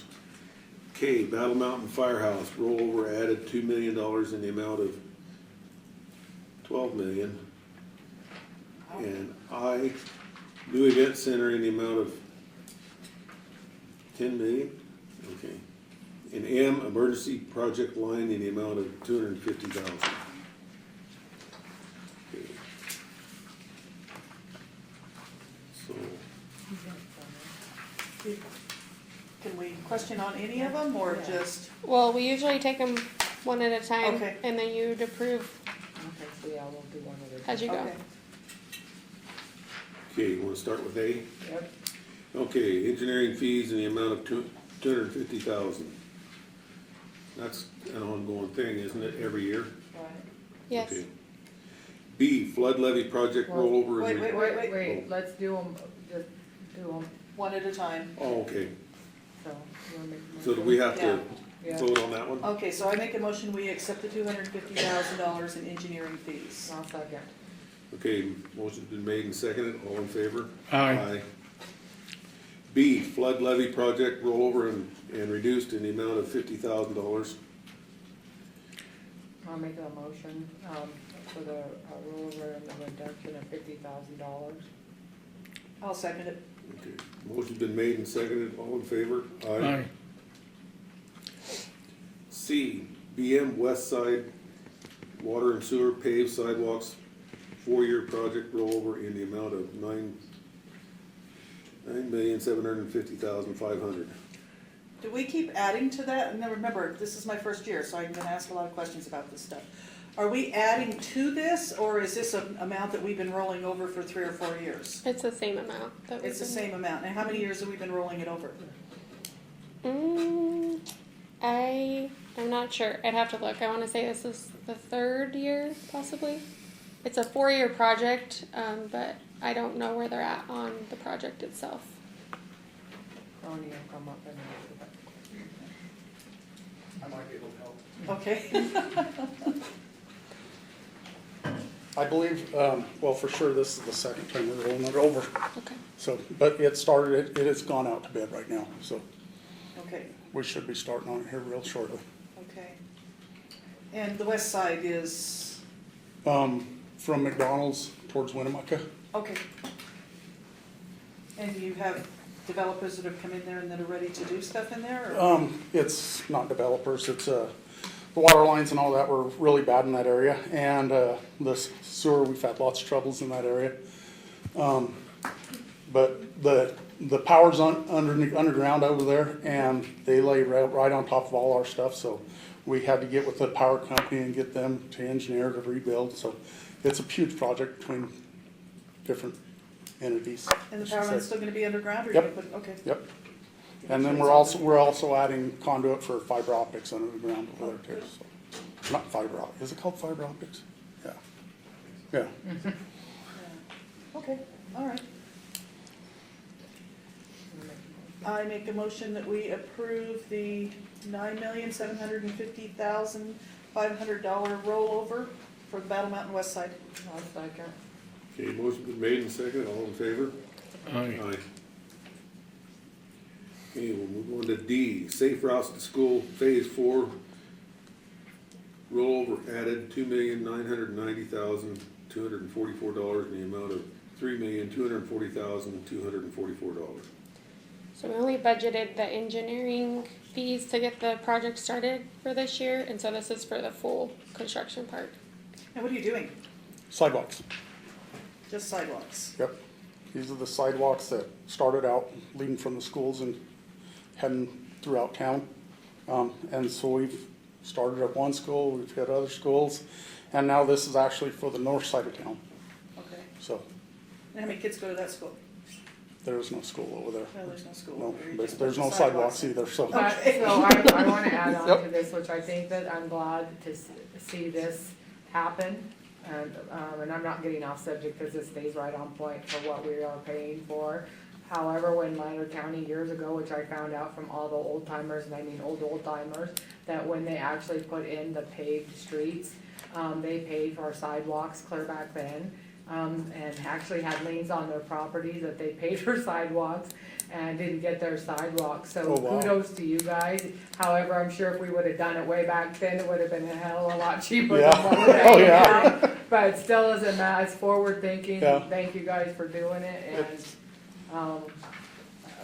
I'll make a motion that we approve the said amount. Second it. Okay, motion been made and seconded, all in favor? Aye. Aye. Okay, we'll move down to E.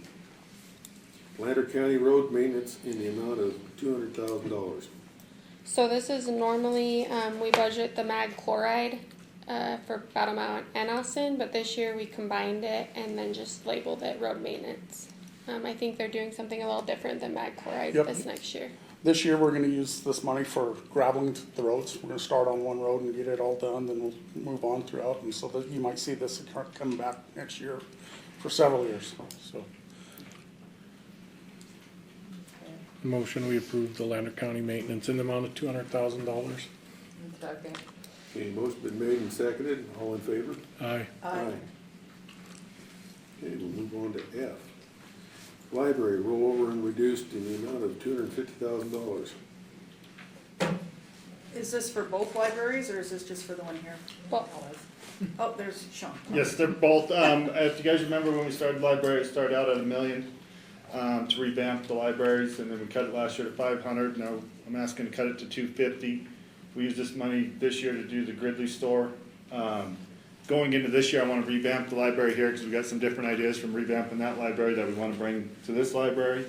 That's kinda where we're at. Are you ever gonna get the Gridley store done? Every time I look, there's somebody there working still. But it should It's be- really close. It's really close, and once we do, we'll have a grand opening and invite everyone, That so. would be awesome. Yeah, Wonderful. yeah. Okay, I approve the motion for the libraries for $250,000. I'll second. Okay, motion been made and seconded, all in favor? Aye. Okay, G. I-80 sound wall rollover in the amount of $300,000. How far is the sound wall gonna go? I'm not sure. The idea was what we proposed to NDOT is to continue the one that they have here behind the high school, continue it on down past the housing there. So about to where the levee is, where it comes into there, is what the proposal is. And Go ahead. I'm sorry. When, if it's, is it a rollover, when are we thinking we're gonna be able to get this project done? That's an NDOT question. We're just putting, earmarking money, in hopes that will kind of push them along into the project. So when they come do their presentation to us, like they do yearly, we can try to bump them on that project a little bit more. Okay. That was a question I was gonna ask, so. I'll make a motion for the set amount for the rollover, the sound wall. Second it. Okay, motion been made and seconded, all in favor? Aye. Aye. H, 2024-2025 repaving projects. Old 8A, Hilltop Road, and Arabian Road rollover in the amount of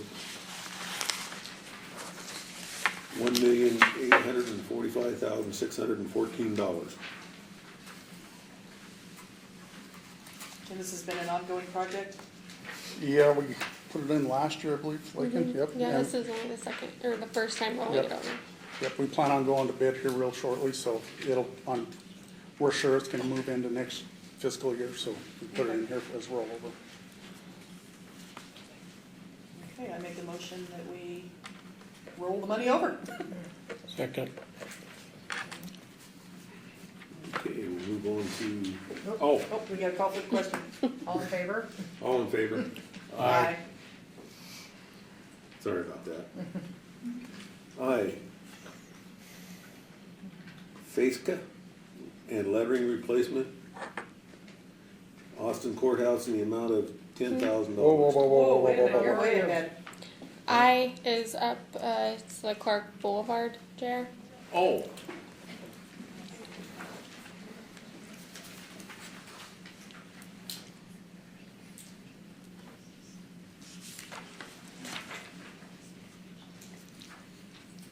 Okay, I got one page ahead of myself. Yeah. Sorry about that. Clark Boulevard, new paving and rollover in the amount of $210,366. This will roll over again. This project hasn't started, but it's getting ready to go out here real shortly, so. Same thing as the last. Okay, all right. Motion to approve Clark Boulevard rollover in the amount of $210,366. Okay. Okay, motion's been made and seconded. All in favor? Aye. Aye. Aye.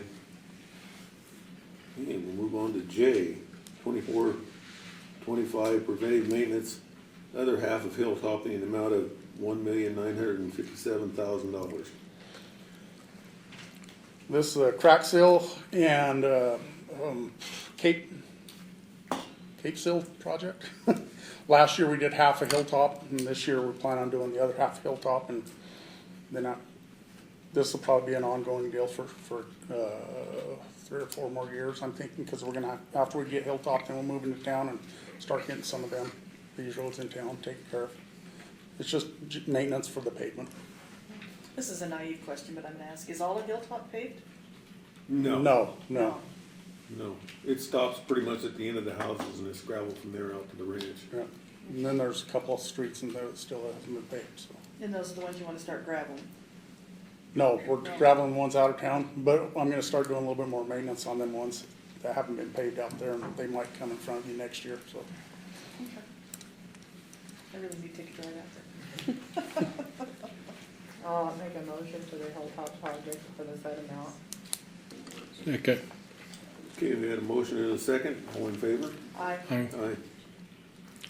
Okay, we'll move on to K, Battle Mountain Firehouse, rollover added $2 million in the amount of 12 million? Yep. Okay. Does that include the demolition of the old building, or is that just strictly engineering fees and construction fees? Nope, so further clarification on that is that this includes all the sheriff's office asks, including the bunking, and so I'll let Unger if you'd like further explanation on that. So we put everything into one house. Sorry, Unger. Okay. Let me get untangled. Ron Unger for the record. On the fire department, it'll be the fire department will have all of their fire bays in there. The ambulance service will also have ambulance bays. And then in the upper floors, we'll have the Lander County Sheriff's Office academies. So there'll be a lot of training rooms. There'll be bunks up there for people coming into the academy can stay. So that's kind of the gist of it. That answer your question? Yeah. Are they gonna have a kitchen facility in there too? Yes. There'll be kitchen, there'll be a washer dryer so we can wash our uniforms or the turnout gear. It'll be a, excuse me, full-blown department. Do we have financials, Ron, on what this academy's gonna? Yeah, so we've got some of that information, yes, I don't have it with me though. We already have a Cat 3 academy that we put on over at the fire, or the sheriff's office, and it's a money saver, is what it is, for the time it takes us to send our cadets or whatever down to Sparks or Carson City, pay the room and board, pay the travel time, pay the overtime. It's been a big savings for us here. How many cadets do we send a year? What's it been, Robert? 3 or 4 a year for the Cat 3, and when we do put on the Cat 3, we also invite surrounding counties, so they also send their cadets over here also, for their new employees. And we are working, so you know, for the Cat 1, and it costs us, what, $80,000 for Cat 1 to get them up to speed, so we can do all of that in-house here and bring in the other folks around us, and we can charge them for a percentage of that. So Can the we, difference between, so they know the difference between Cat 1 and Cat 3? You wanna make sure that you guys know the difference between Cat 1 and Cat 3? Okay, do you guys know the difference? Okay, Cat 1 is a full-blown deputy. That would be our patrol officers that have powers of arrest. Cat 3 is the people in the jail. Okay, they're my jail stuff. So a Cat 1, it takes 16 months, or 16 weeks, Robert? 16 weeks to do that, and I believe the Cat 3 is like 8 to 12 weeks. So, and there's also a Cat 2, which is a reserve program, which we're looking at that also, so. It's a money savings for Lander County. Yeah, and you have all that set up over here in the current sheriff's office. Just the 3? We have it there right now, yes, but we're trying to do the expansion to where we can get out of our training room, and we have the simulator, so there'd be a lot of stuff on the simulator, the shooting. That's what we need the big room for, would be for our simulator. I would like to look at the plans and everything as a whole. See if we could table this action until we see, I'd like to see the financials on what we feel the profit would be, but also to look at the update from Mayor and where we are, look if where he's at with the building and so on and so forth. But So this approval or hold will actually be a big effect on Aaron and his engineering, because I look back there, I don't see him back here. Because he's designing it with these rooms or without them. So the thought was adding it to it, that it would, the $2 million to add these additional facilities in here would be a lot cheaper than putting the building next to the sheriff's office. That was kind of the. Yes. We're doing 3 for 1 is what it amount to. That's what it sounds like, yeah. Yeah, but it will make a big difference in how he engineers this. He has some rough sketches, but kind of waiting on the outcome of this meeting to start trudging forward. Which includes having our own ambulance bays, our own ambulance stuff right here, and then on the top of the building, utilizing that for training, and it can be utilized for other trainings as well. And so, Yeah, we believe that we can fit the ambulance and the fire hall within the $10 million budget that we're currently allocated. The additional $2 million would be for additional infrastructure going upstairs for the rooms and so forth for the sheriff's department. So is this still with the plan? So you've been in the works with Aaron. Is this still the plan to keep fire trucks all over the city and just like 4 or 5 bays? Nope. Everything will be across the road? We decide 8 bays with fire. Okay. 2 bays for ambulance, and there'll be a maintenance bay, I believe. It's all in the works right now. Okay. But also just to clarify, the ambulance crew, and Mikey can speak for this, not me, but they bring people in, so that's where you need the rooms. Mm-hmm. Upstairs for those people in the kitchen and stuff, so it really benefits 3 outfits: Battle Mountain Fire, Ambulance Service, and the Sheriff's Office, because we budgeted for a building a few years back, and during the COVID, and this is when we all got together and said, let's do it all under one roof and be done with it. No, that was my request, was to put it all together, so. Yep. Yeah, we have to have those bunk rooms anyway, so if we Okay. can fit the sheriff's office guys when they bring their academy down. If I It's a may, twofer. Jordan Elder with the fire department, one of the captains. I don't want to step on Ron's feet here, but the fire department actually hasn't been brought into this per se. We don't build it this big combined building. The current building that we have could be utilized for this training facility. So if we table this and carry on, I would appreciate it if we bring the fire department in on this discussion. It's being brought out of not what we want. and another part that you may not know is that has already been discussed with the engineer to do anything with that building, and to try to utilize that building in the way that you're stating is far over the amount that we have here, for the fact that the type of the building, the structure, how old that building is, and that's something that you might discuss with the engineer. But that, to even try to retrofit that over there, because that was brought up already. Yeah, so it was brought up basically because the fire department can no longer expand it. There's hard trucks get bigger, we can't move walls. But to utilize it as something else that you don't have to remove walls or anything like that, I think it could be different. As far as, that's why I'm asking if we get brought in with the engineer. Fire department that's two different, I mean, and then I don't know that it can be done this way, as far as two different line items within one. You are saving from someone who's been within the county, and worked within the budgets for well over 35 years. You're putting a mask on something over there, where if you have a new building and you're utilizing the top of it, and we have to have housing for our ambulance already, to utilize the top of it for, and that does nothing to affect how your fire department below is going to run. It's the upper portion of the building and how it's going to be utilized, two entirely different things. And it's been, the engineer is the one who actually came in there and suggested it. So you're gonna have the fire department, the ambulance, and then the sheriff's department, instead of having in two separate places. And it was brought up, putting a mask on something that you would have to basically, Aaron said, tear that building down and start from scratch. So why we would spend that money when we can do it for less on that? It would be far more than the $2 million to do that, to then add the top of that. And look for grants on the other building is what we talked about. Yeah, because that's just, there's no, that building, and the infrastructure in that building and what they have done. I don't know how long you've been in here in county. That used to be the sheriff's department. That whole end of the building was the sheriff's department and then the jail. And they have retrofitted different walls and done all kinds of things within that building. That to do anything like that, it was suggested that the whole building just be demolished, because it's not a safe building to do that for. And so, it would cost far more than the $2 million to do that, than put both of those buildings together in one.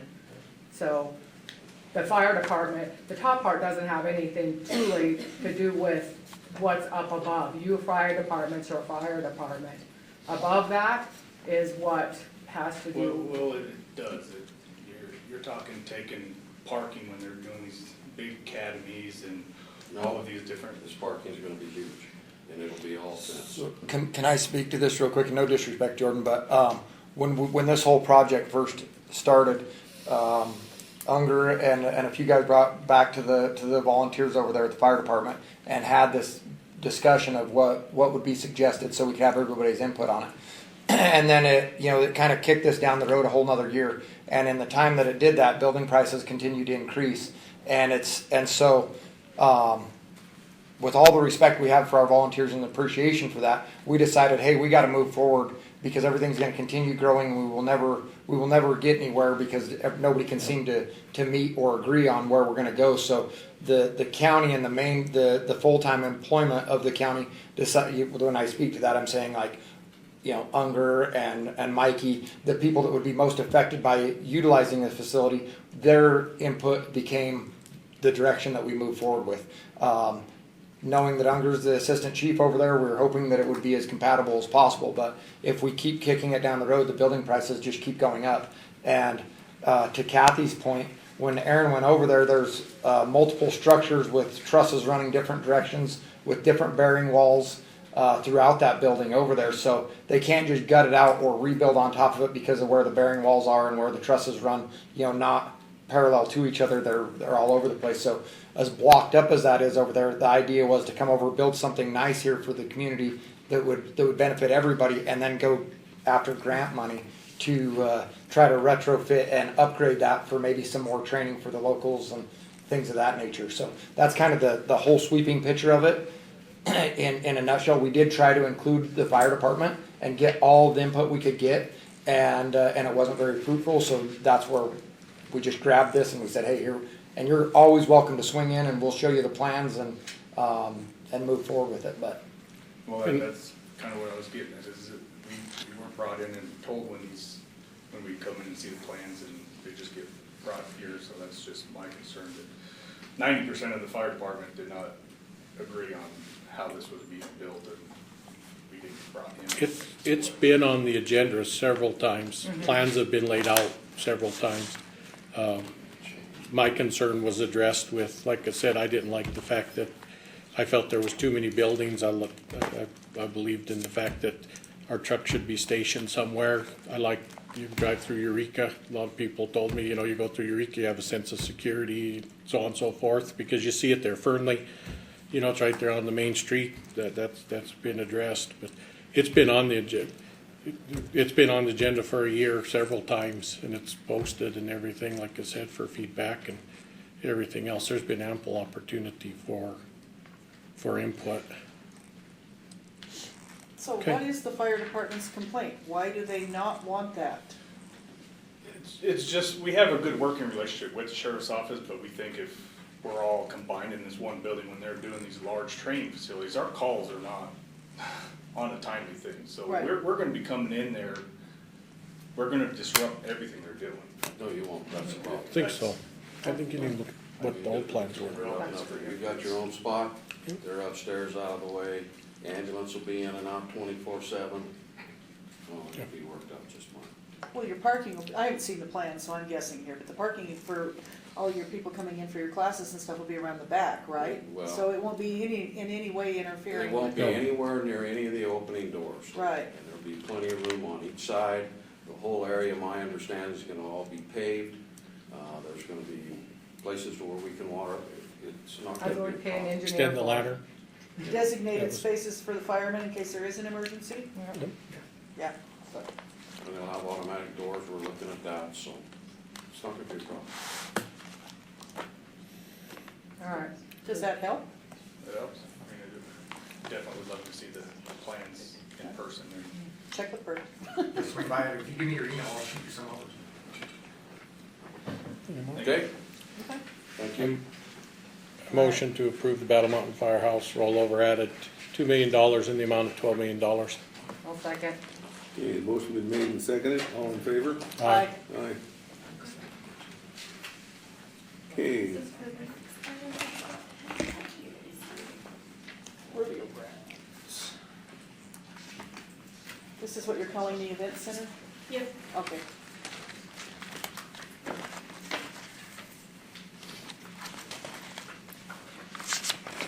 okay.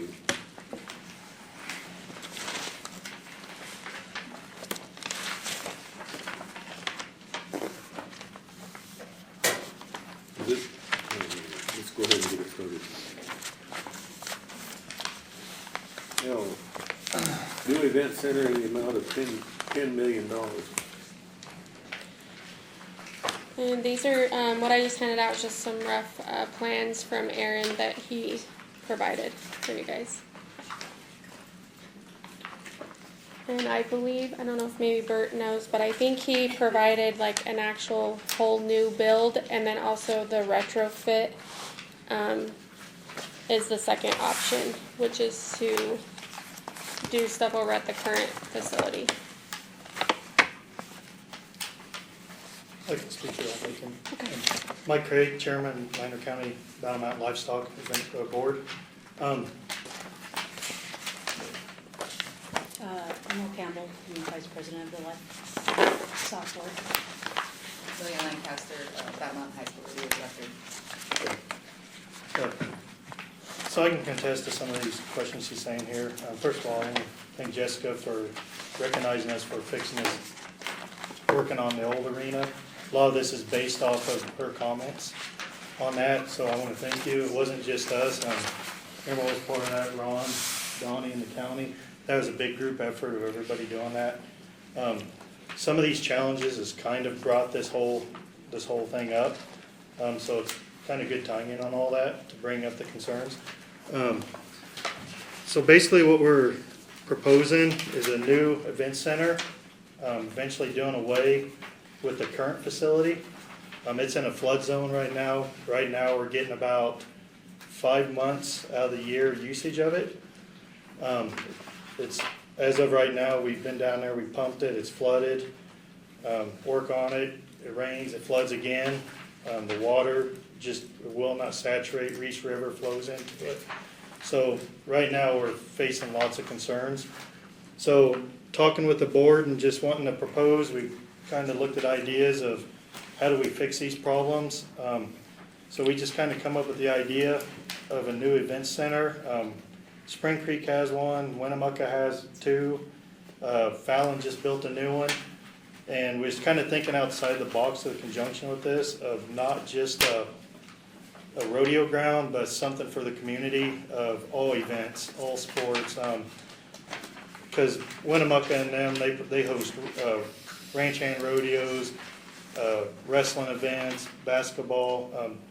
Just yesterday, I was at the Saturday, I was at the Muley's Foundation. They host many events over there. So we're trying to kind of present the same thing to get multi-use for Battle Mountain and start bringing activities for people to do in Battle Mountain, as well as youth sports. I know a lot of times they get rained out on stuff. It's stuff that we can use towards them on practicing if something like that happens. We could host monster trucks, motocross, bow shoots, archery shoots.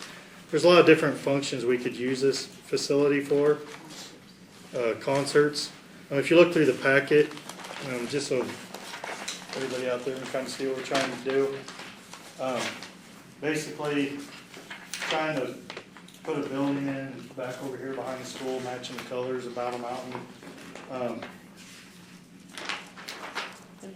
And having a pavilion put in.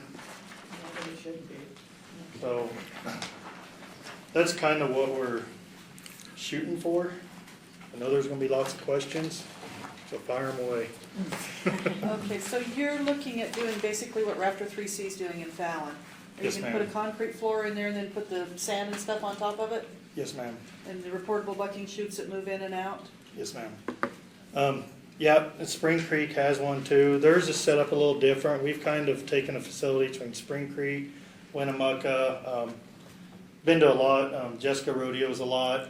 We've been through a lot of places, Texas, New Mexico, where we're rodeoing as well. Took a lot of different ideas of what you could use for rodeo plus and still facilitate functions for the community of not just based on rodeo. Because a rodeo won't hold up everything. It's just not. Right. But Or if we like a can, field house where you can integrate anything potentially that you want to put in there from conferences to. I know Raptor 3C is booked 3 years out right now. I was just gonna bring that up. I just looked at their schedule. It's, Yeah, it's crazy. yeah. I do think, looking at your plans, one of the things you should think about is a conference room. You don't have a conference room there. yeah. And Winnemucca is booked out pretty extensively too. I don't quite know their booking completely, but I just know they just had the events. We was just, and Spring Creek is way lesser than what this is. Nothing against that, but they're putting a lot of work into theirs. All three of us was just there this weekend for an event, and with poor weather conditions, bad roads, like as a barrel racing event, there was still 63, 64 girls Plus running, 30, yeah. plus 30, Yeah. not including all the other people that go, such as myself, just to watch. So there are probably 120, 150 people that got drawn in just for a single event day. Last minute, yeah, single event. Yeah. Yeah. And Winnemucca don't even do that good during their summer series. They're not even doing that good. 30 people. Yeah. So Emerald's putting on races here, and we're just trying to bring more to the community for everything, and we're just hoping you guys really think hard about this, to really think about not just a rodeo, but for a community function. Well, and just knowing, being from a rodeo background and ranching, Northern Nevada doesn't have a lot of indoor facilities. We have Fallon, Winnemucca, Spring Creek, mostly for horses and stuff like that, but in the winter, it is tough, like, to get your horses somewhere. We go to Arizona for a month, because there just isn't that availability. So just speaking for the winter, you could have something every weekend, if not every day, you know, with sports and everything else added into it. Yep. You could, I really see that booking out pretty dang fast. I do too. Yeah. And you're talking covered stalls and. That's in the plan, the big plan, the first plan is just to get the facility in where we can help host the high school rodeos and different clubs, the wrestling tournaments, all the normal functions that we currently have. Then the goal is to expand out and get towards a fair, you know, and actually get fair barns in and livestock shows and stuff like that. That would be the goal, you know, for the long term, because that does bring in a lot of youth stuff as well as things for the adults and community to go to. Speaking on Jessica's, deal with the people traveling. I know locals here that travel to Winnemucca just to use their facility. We're included. I do know a lot of people do that. And we try to keep this one going. We spend a lot of hours down here pumping it. Donnie helps us a lot in their group for equipment, pumps, and we'll go down there. We've spent hours down there pumping this arena out, and it still is not usable to use it even at that, so. Hey, Donnie, was I in a conversation where I was told that water is subbing up when the water's really high and we're getting lots of water? It's, cause I always wondered why is it sitting there, and I thought you and Bert told me that it subs up because the water table there is so, is that so low? Is that the right thing, or so high right there, whichever one? So that's where it's actually coming from below up instead of from down and just sitting there, correct? Yeah, in high water years, if you go back towards the old admin building, if you dig down about a foot, you know, that ground obviously slopes, but you'll be in groundwater right there, and then the bottom of that arena fills up with water. So, yeah, I was trying to find through Google Earth, you can go through, and I was trying to put a presentation together to show through the years. I have videos of it being flooded, like last couple of years, kind of what Jessica was talking about. There was water flooded everywhere, and we was pushing out with backhoes and stuff. I was trying to go through the previous years, and Aaron did have a cool picture. Well, it's not cool, but it's a good picture of it being flooded clear up, and you can tell where the grade's dropping and where that water pushes up to. So that's kind of some of the problem on that. So are Wait, you gotta- Wait, you gotta come. You gotta come up here so we can hear you, please. Oh, this is I think this is all water. Wayne right Nebeker here. for the You can record. see it. To Yeah. kind of address some of your questions there, to the east of the rodeo grounds, of the current rodeo grounds, flows the Reese River, and its elevation is higher than our rodeo grounds. To the west of the rodeo grounds is a drainage ditch that drains the rest of town, and that ground is also higher than the rodeo grounds. Okay, so that water from both areas comes right into the rodeo grounds and just makes a puddle. Okay, and that's the drainage issue. But the facts are, it isn't a rodeo ground that they're making here. It's an opportunity. And I've come to several commissioner meetings, and each and every commissioner that I've been to one of these commissioner meetings, and the county manager have all said that we need things for this community. It's a constant issue on Facebook. We need things for our children to do so we can move back to this community that we want to be in. It's a safe community. And here's an opportunity. This is an opportunity to make this happen. We want growth in this community, and here is a big opportunity to expand this community, make it better for the people that live here, with multiple events being able to put on here. They can put on concerts and you name it. And if we want to do something for the community, like all of you guys have said in your comments at numerous meetings, here's your opportunity. Thank you. And I don't have that, doing it for as a community thing, I don't have a problem. But one of the things, so people know too, and that's not to disagree with what you're saying, but when the people say we want to come back here because there's nothing for our kids to do, when this UNR did, and it's going to be part of this, so I'm not going off topic, UNR did their study. We're one of the highest places in the state that have things for our kids to do, but people just aren't plugged into the right things to know what's there. So truly, believe it or not, as far as UNR, we have more in Lander County than anywhere else in the state that focuses on kids. So because of volunteers, but things like that, but the rec center and what the county puts back in for all of the kids things to do on all that you guys do, this Lander County really does have a lot for kids to do. However, as an event center, I would much rather see something like this than ever see the ball fields that were going to be the Taj Mahal ball fields that we looked at a handful of years ago.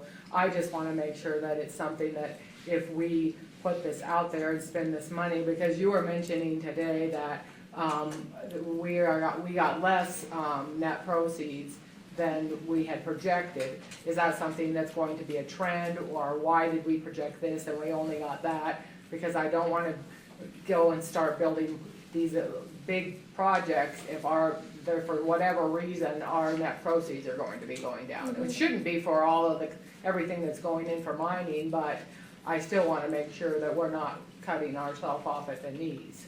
So I think a lot of it, net proceeds is up and down so much it's hard to tell, but usually when you have low years, it's because a lot of new mines are being put in and they have a lot of write-offs. Okay. So once they get more established, and then that's when we start seeing an increase in our revenue because they don't have those write-offs.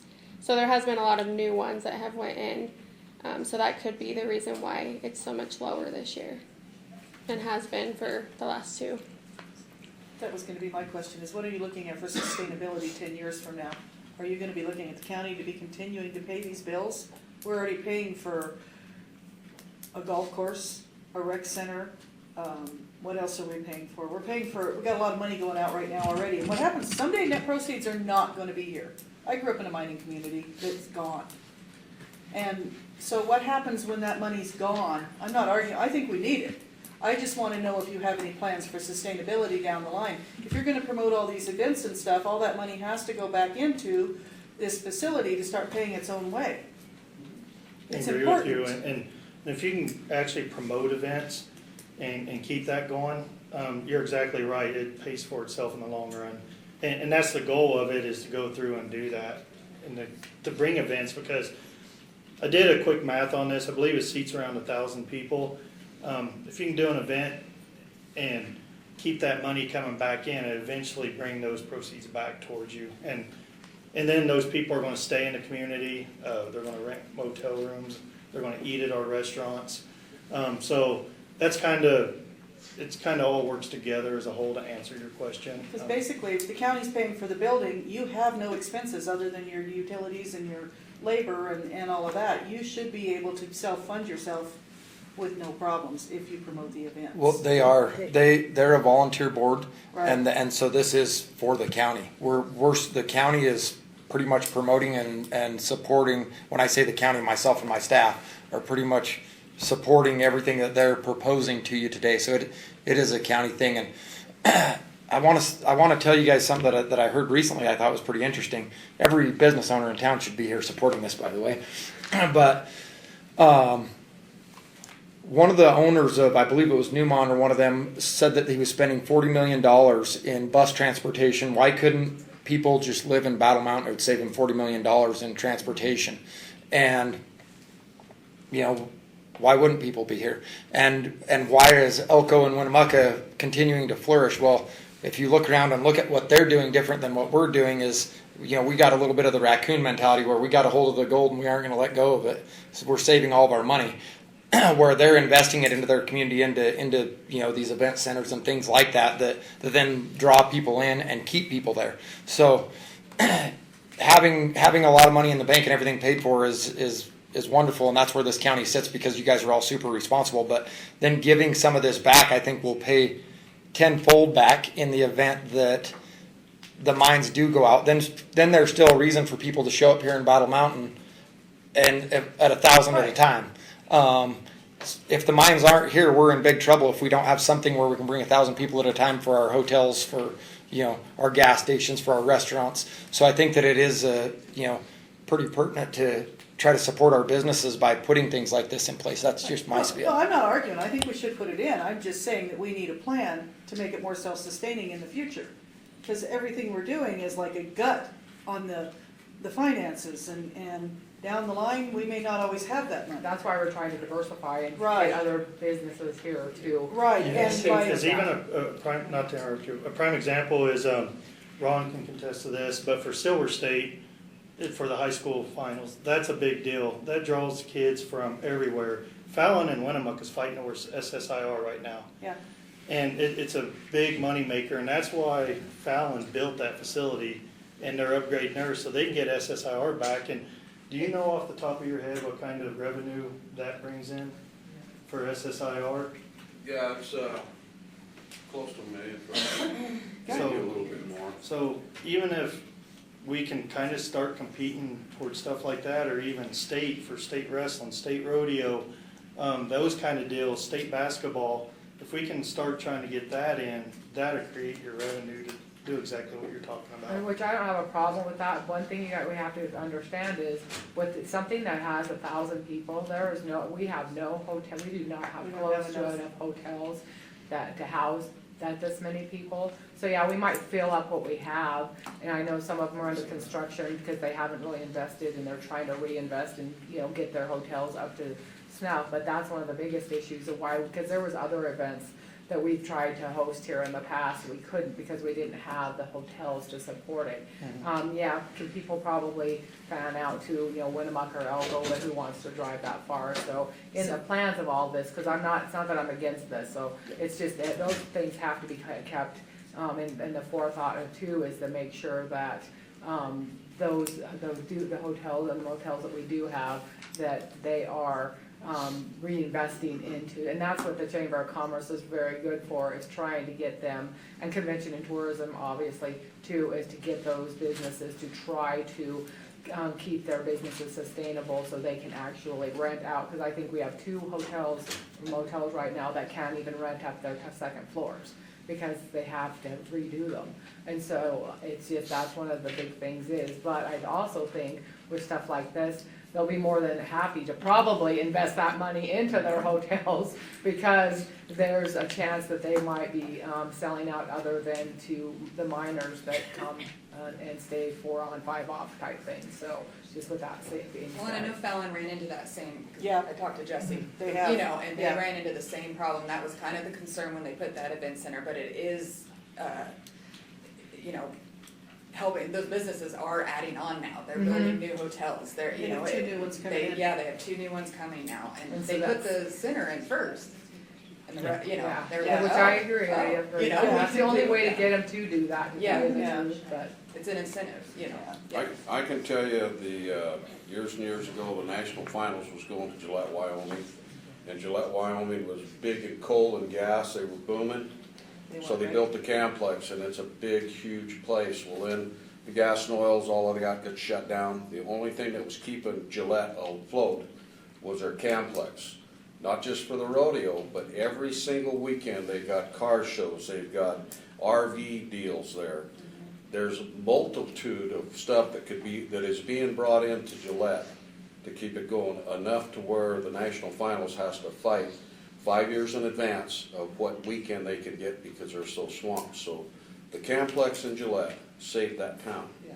And it could do the same thing here with multiple events, and you know, we're talking rodeo right now, but you talk RV shows and those these monster car trucks, shows. It's for it's love of unreal God, that you I can mean, use those that things place sell for. out, whoever wants to go have their ears blown out, but you see that those stands are seriously filled up, and look you in the know what they packet- do. And if you look in the packet, part of the reason this building is bigger is to be able to host those, because originally we was kind of smaller, but that's why it's costing a little more, is to be bigger, to be able to do the monster trucks, the arena cross, and different stuff for that aspect. So we kind of had to go a little bit bigger to be able to do that kind of stuff, because our original plan was quite a bit less, but you wouldn't be able to host these activities. So we had to go bigger with it, and of course So that either go requires big more or go money. home, I guess.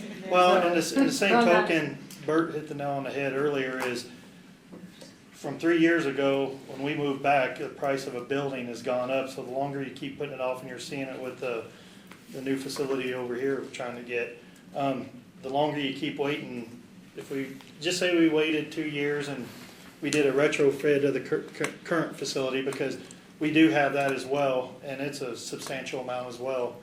We've put a lot of time into that, as you know, because the infrastructure's there. But by the time you do the complete retrofit, even on that, and then say, oh, we maybe should have done this, well, then you're up into it another 2 or 3 million, because the prices keep going up. So, All right, if you move to the new facility, are you looking at moving everything that's there, or are you gonna wanna go all new? we'd go all new.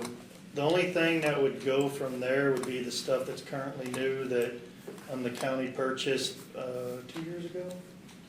Yeah, 2 years ago. It's basically brand new, and that's part of the breakaway stuff and the panels that's there. It's pretty much new stalls. Yeah. So that would go there, and then some of the other stuff we could mix between Austin. We could build Austin up, make their facility nicer, and then eventually that one would go away, and then the county would have that land for something else if they needed it.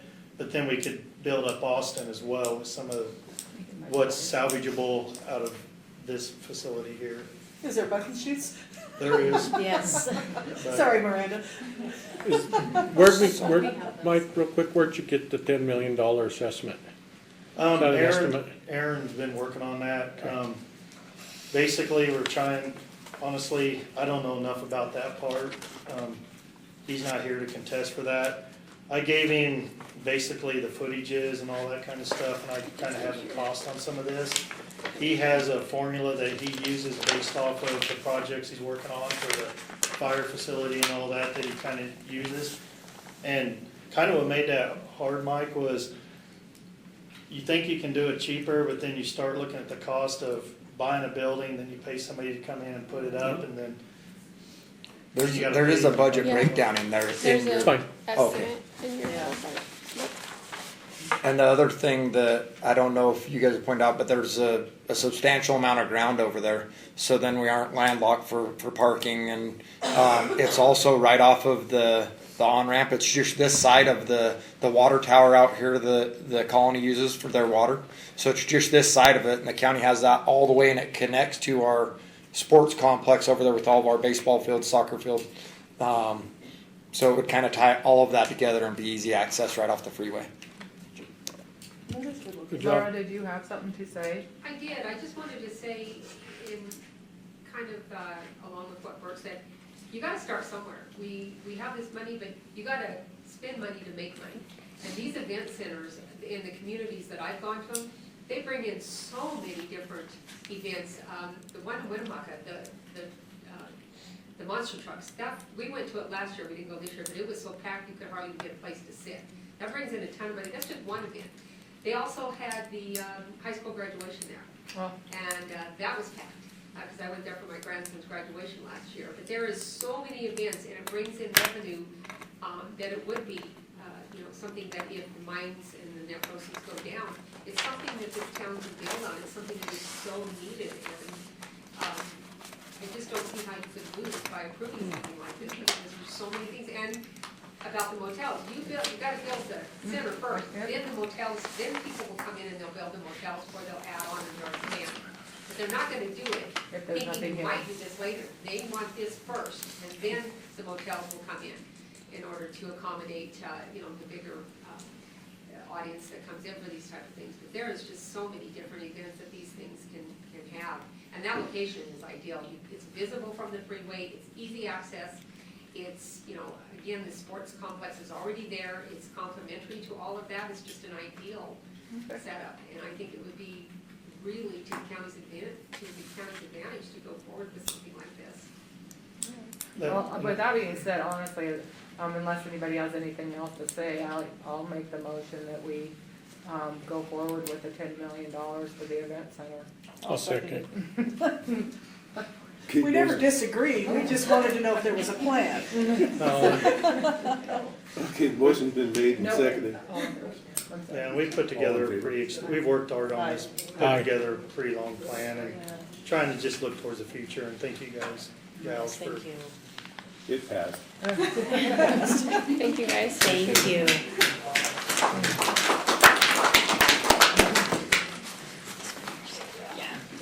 Unless you guys need it. No. Okay, thank you. Okay, moving on. Item M, emergency project line in the amount of $250,000. This is something that we put in every year, it's just kind of just in case we have an emergency project that has to be done throughout the year. Okay, I make a motion that we accept the emergency plan money and.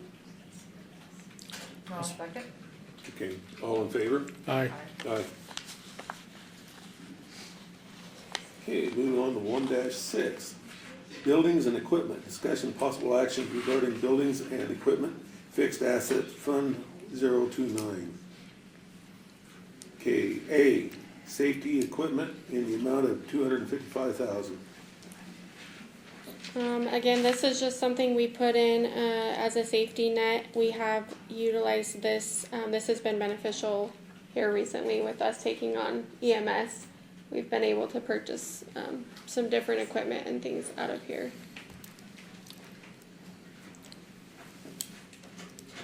Okay. I'll make a, motion that we approved the 255,000. Is that right?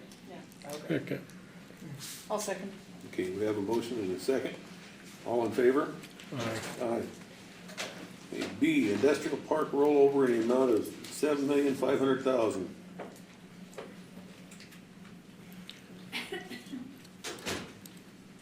This is at the rail yard. Mm-hmm, yeah. We're on that side, okay.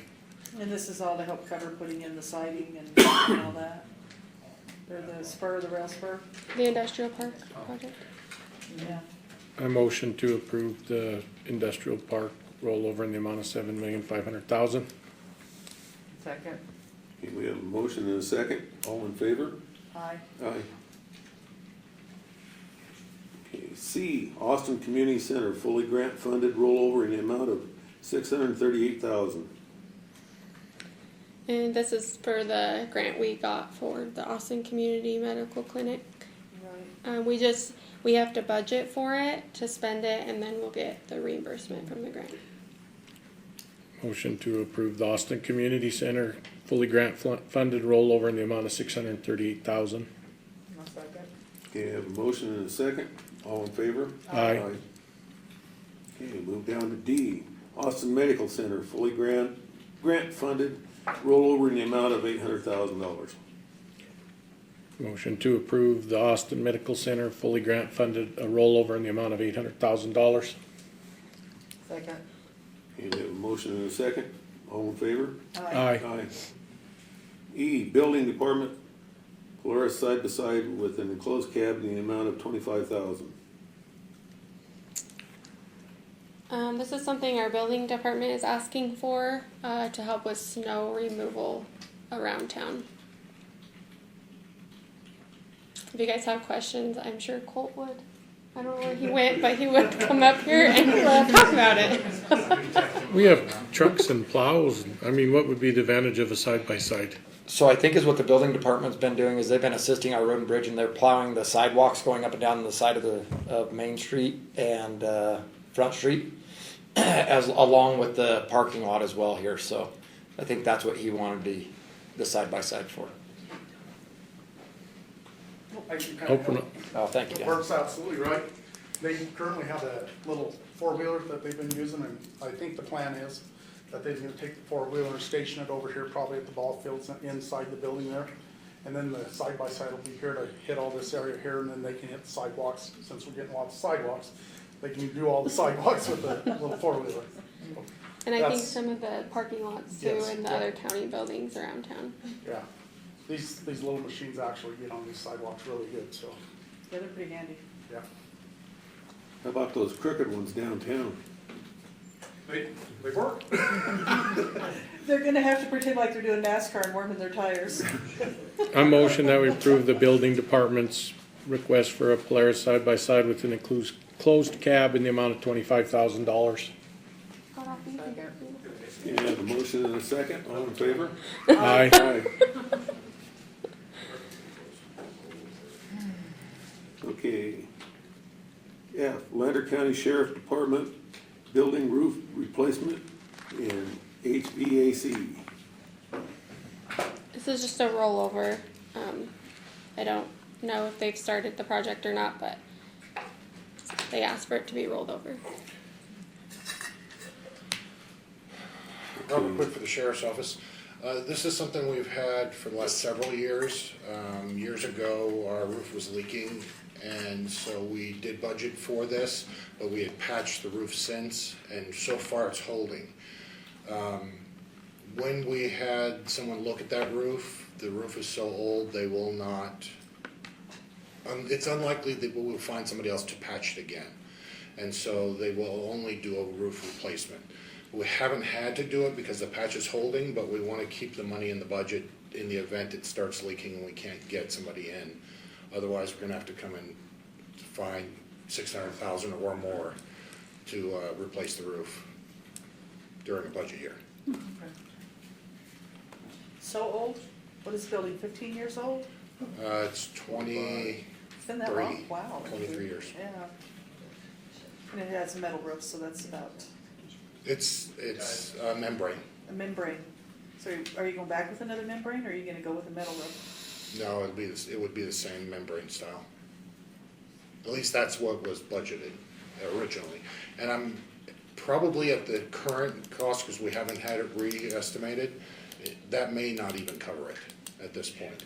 We're actually planning next year to have someone come out and re-estimate it, so we have it a current cost at that point. I'll make the motion, we approve the $600,000 for the roof replacement and the HVAC, rollover. I'll second. Okay, we had a motion and a second, all in favor?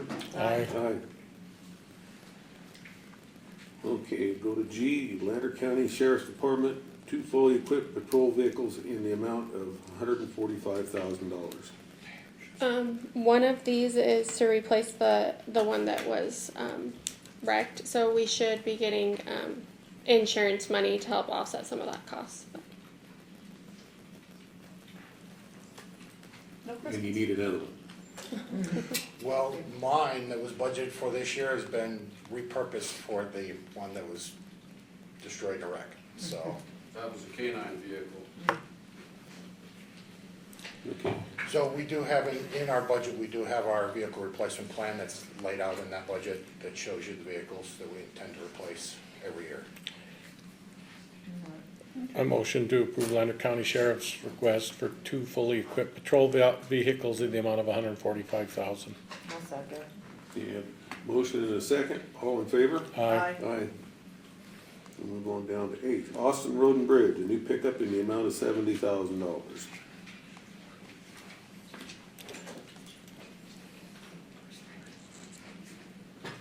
You ought to just put a chair right up here, Don. Or sit up front. I thought about that. This is just for a new pickup to replace one of the old ones that are aging. As a matter of fact, the pickup he was talking about replacing, it come from Battle Mountain, and we need it back for parts. So, I'll make the motion that we approve the $70,000 for the, truck replacement for Austin Road and Bridge. I'll second. Okay, a motion and a second, all in favor? Aye. Aye. Aye, Austin Road and Bridge, 10-wheel dump truck with snow plow and dump truck in the amount of $260,000. Shouldn't that say dump bed? no, it's a dump truck. Oh, okay.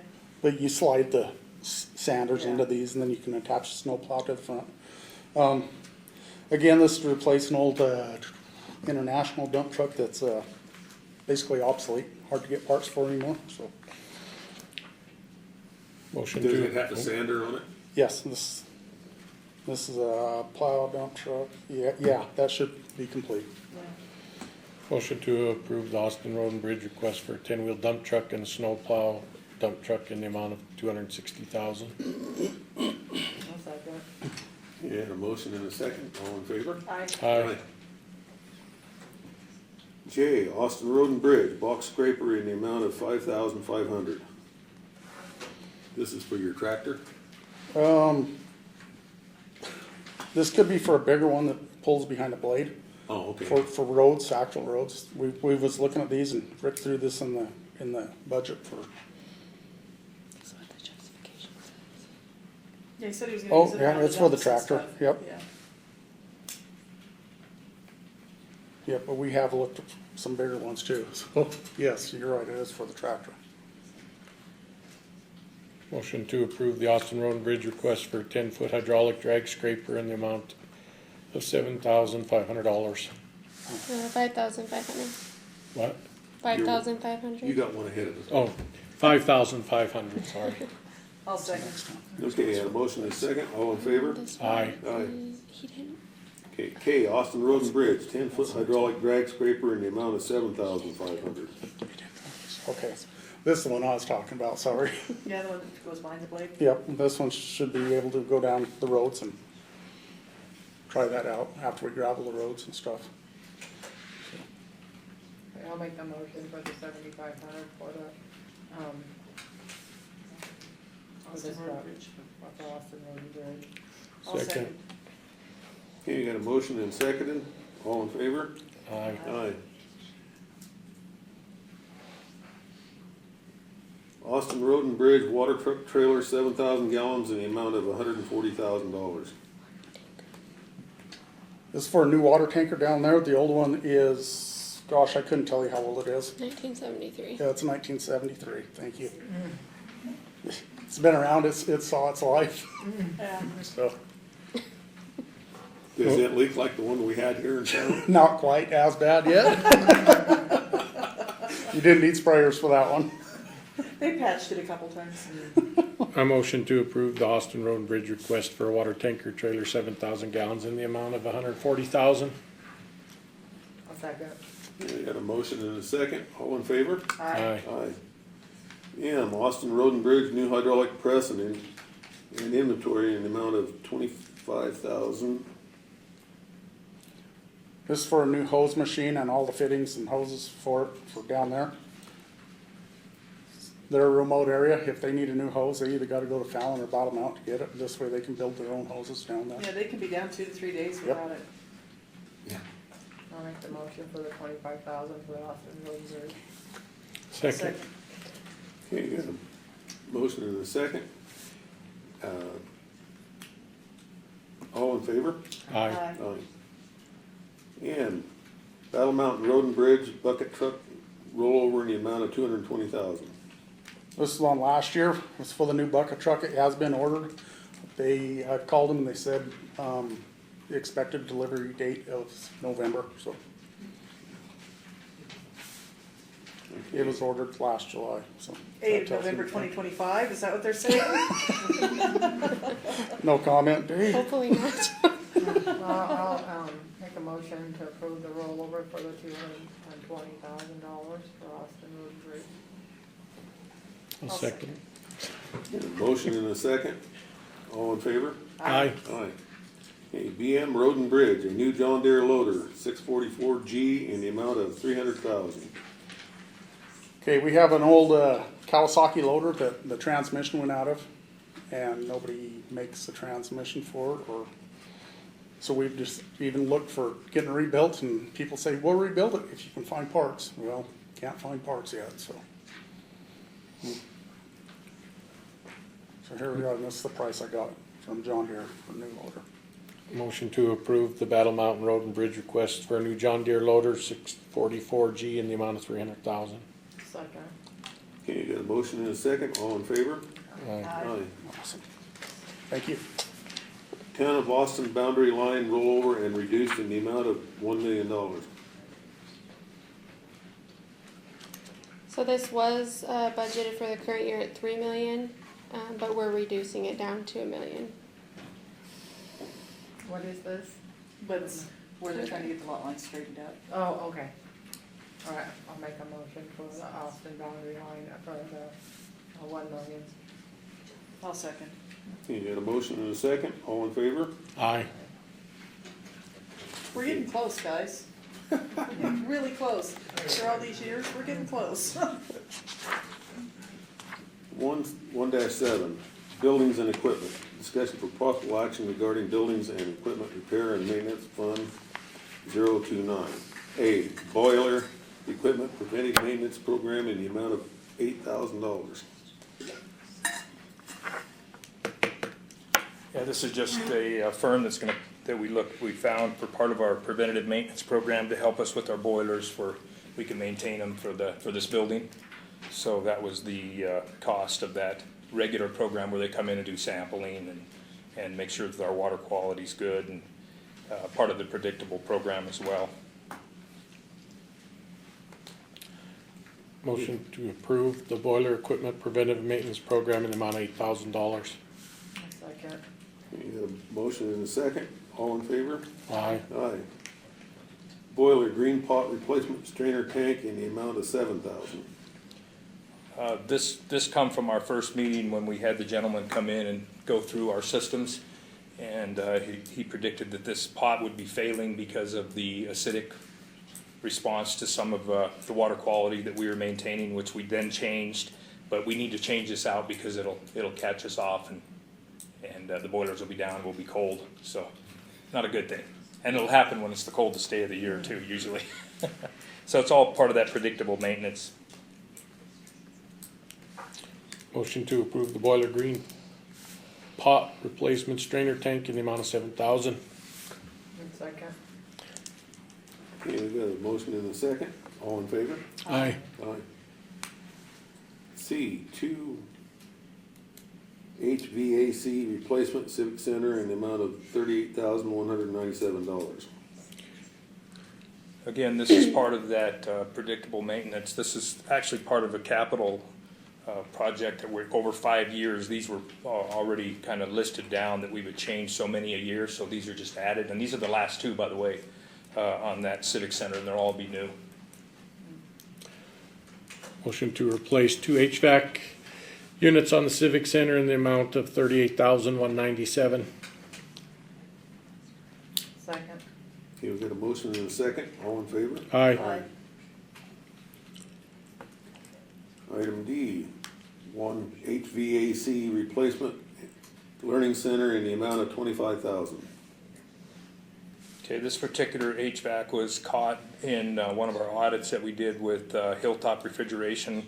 We, the maintenance planner and controller asked for the group to look at each one of our HVACs on all of the county buildings and assess how old they are, what's the life to run. This thing is, he was amazed it was still running. It is still running, but we want to change it out because it's way past its life of run. I'll make a motion for the 25,000 for the, is that right? Yeah. Yeah. I lost my little spot. 25,000 for the, learning center. I'll second it. Okay, we've got a motion and a second. All in favor? Aye. Aye. Okay, down to E, Civic Center thermostat control, central control system in the amount of $6,000. Again, this one here seems high with just thermostats. I was kind of shocked by this one, but at the same time, when they explained to me that, I don't know if any of you have seen what's there right now, but there's like 10 of them, and they're like impossible to control. So it's really hard. And HVACs are actually running that shouldn't be running.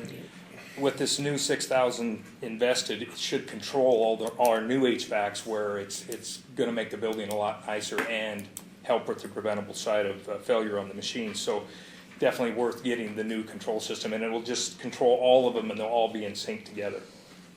That's like replacing a hydraulic pump and you got a bad hose and you don't replace the hose. Yeah, exactly. It's gonna cost you more in the long run.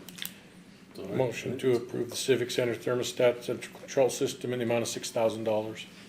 Okay, you got a motion and a second. All in favor? Aye. F, new flooring for the BM modular office next to the Great Basin College in the amount of $11,119. Okay, this one here is a want, it's not a need.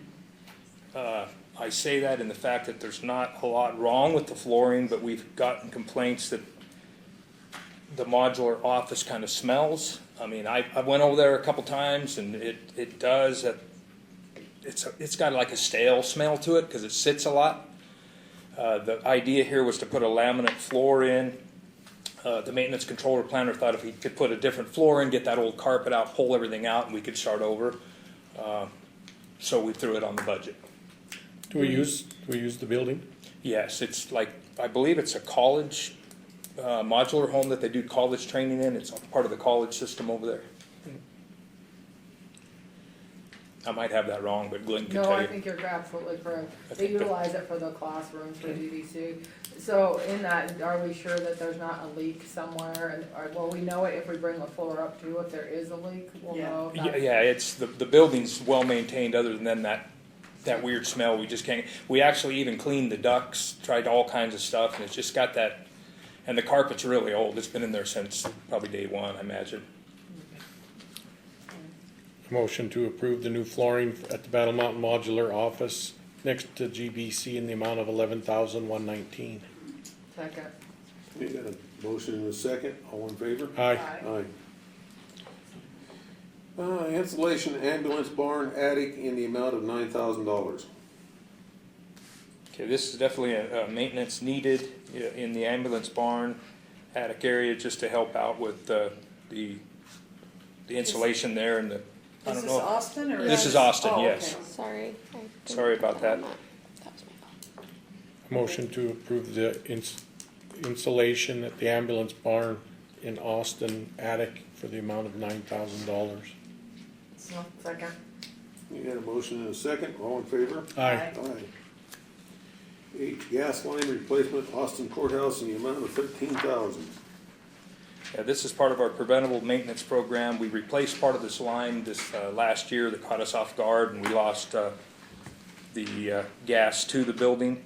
And re-looking at that, we wanted to just go ahead and change it all out before it catches us off again. It's really old. This company's already gave us this. We'll stick with this quote, and we'll replace it all for that cost. I'll make a motion that we approve the 13,000 for the Austin,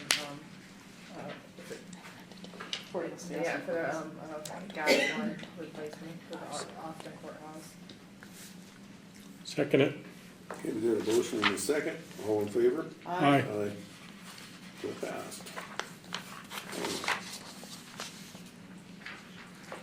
Fascia and lettering replacement, Austin Courthouse in the amount of $10,000. Again, general maintenance on the front fascia part of the building. Beautiful building, but our letters are falling apart. They were old wood letters, I believe. They're made of Yes. wood. And we're actually even missing a letter, so we wanted to clean that up and make it look nice. So part of the maintenance program, as far as it is cosmetic, but I mean, it definitely needs to be done. You're an old woodworker, aren't you?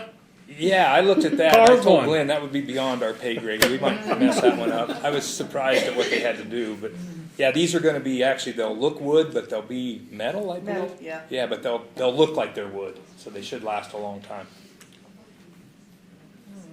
A motion to approve the fascia and lettering replacement Austin Courthouse in the amount of $10,000. I'll second. Okay, we got a motion and a second, all in favor? Aye. Aye. Okay, J, laminate flooring, Austin Methodist Church in the amount of $40,000. Actually, that should be termed the Austin Town Hall. Oh, Is that, okay. Yeah, it's not actually a church, it's the town hall. No. And that's what, it used to be a church, but then it was donated to the county and became the town hall. Okay. And that's where we hold all of our funerals and weddings and all kinds of stuff, so. And the flooring hasn't been replaced since the 1980s, and it's in tough shape. Yeah, and this would be, well, high wear laminate that would look old, authentic. That was the idea, beautiful, so it is kind of pricey, but it was because of the look. Kind of wanted to keep it, and it should last a very long time. Yeah, this is one of our historic buildings. Motion to approve the laminate flooring at the Austin Town Hall Yes, in the amount of $40,000. I'll second. Okay, we got a motion and a second, all in favor? Aye. Okay, it passed. Okay. Exhaust fan, Austin Firehouse in the amount of $10,000. Okay, this is not only a maintenance issue, safety and health issue as well, to exhaust the building properly for the team that works in there. Currently doesn't have an adequate exhaust fan. It's old. A motion to approve the exhaust fan at the Austin Firehouse in the amount of $10,000. Second. You get a motion and a second, all in favor? Aye. Aye. Exhaust fan, Austin Ambulance Barn in the amount of $13,000. This one's the same type of thing, all part of the maintenance program. A motion to approve the exhaust fan at the Austin Ambulance Barn in the amount of $13,000. Second. Okay, you got a motion and a second, all in favor? Aye. Aye. Freezer, Austin Senior Center in the amount of $9,000. And another one of the evaluations, old, really very old equipment and subject to fail at any time, so we wanted to get ahead of this one as well. Stainless food grade, and is that the reason for the price? Okay. It's a real nice one, the one that it would replace it and last us quite a while. Motion to approve the freezer at the Austin Senior Center in the amount of $9,000. Second. Okay, you got a motion and a second, all in favor? Aye. Aye. Laminate flooring, Austin Sheriff's Office in the amount of $1,735. And another need to replace this worn out flooring. And this came in from our sheriff's department, so, You probably want the floating floor. yeah. I motion to approve the laminate flooring at the Austin Sheriff's Office in the amount of $1,735. Second. Okay, a motion and a second, all in favor? Aye. Aye. Oh, con crew in the amount of 20,000. I thought they want 20, that they had dispersed in this area, they haven't. Yeah, they've shut us off, but we continue to budget in hopes that one day they'll come back. Oh, okay. We did cut it in half. Normally we budget 40,000, but Okay. we reduced it. All right, Yeah, they'll get hungry and need money again. Wow. Motion to approve the use of the con crew in the amount of $20,000. I'll second. Okay, got a motion and a second, all in favor? Aye. Aye. Aye, thank you. So we- Building and equipment repair and maintenance, PDF. We're on to 1A. No, but yeah, I think 1-8, discussion for possible action Yeah. regarding, You wanna, we're not gonna make all of that before 8 minutes. it's- Lunch. okay, you wanna break for lunch? What are we Lunch. doing? Do you want to? So I don't have to come back after lunch, I think mine will only take 8 minutes. Sure. Okay. You don't wanna spend the day with us, Billy? I mean, you guys' company is really enjoyable, but So if we can It's snowing. skip down to 2.21.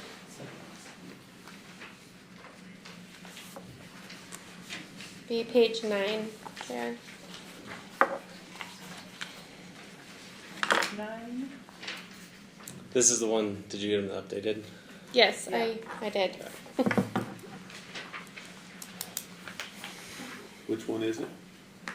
Page Austin 9, Justice. 2.21, at the very bottom, Austin Justice Court. Oh, okay.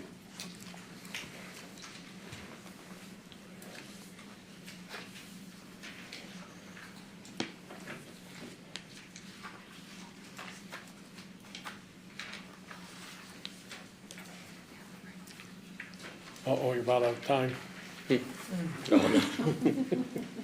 And Mike, you weren't here, we did a change list one, the agenda had a typo, that was my fault. Okay, There's actually an increased operations by $200, and then on the B, item B, the per new mandates at the end should be not there.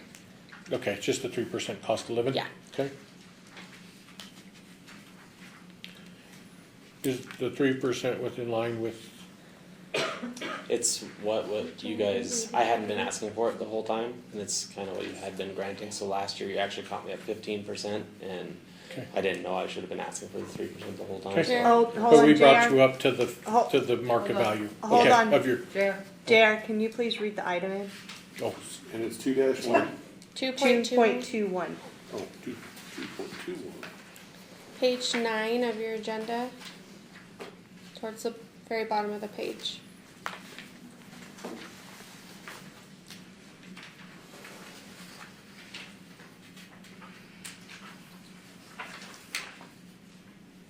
Austin Justice Court, discussion and possible action.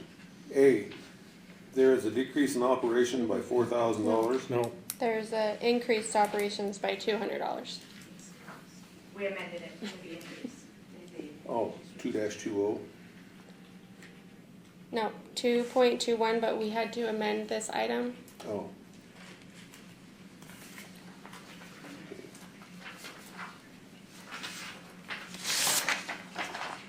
So it's, it's an increase. As amended. Okay, so there's an increased operations by 200, and then B, justice of the peace, 3% cost of living salary increase. per new mandates. No, Huh? No, no, new mandates. that shouldn't be there. Oh, that's a different one.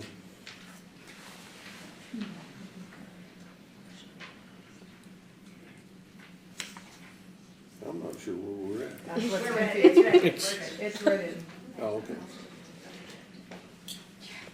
I'll make the motion, for the Austin Justice Court for the, changes, listed.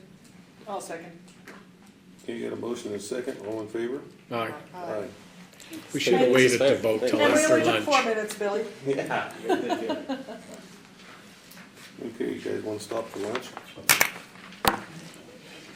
Lunch should be here anytime Carly's bringing. You wanna just keep going until Okay, no, until it shows up? I'd like to take a break. Yeah, I need we to can, get up and- we can stop. We can stop and we'll wait for our lunch for a few minutes. We'll just keep going until it gets here. Because I gotta get up. Kathy needs a Oh. break. Okay, we'll break for lunch. Do it again. Find the glasses. Okay, we're moving into 1-8. No. Yep. Yeah? Yeah. Hold on one second.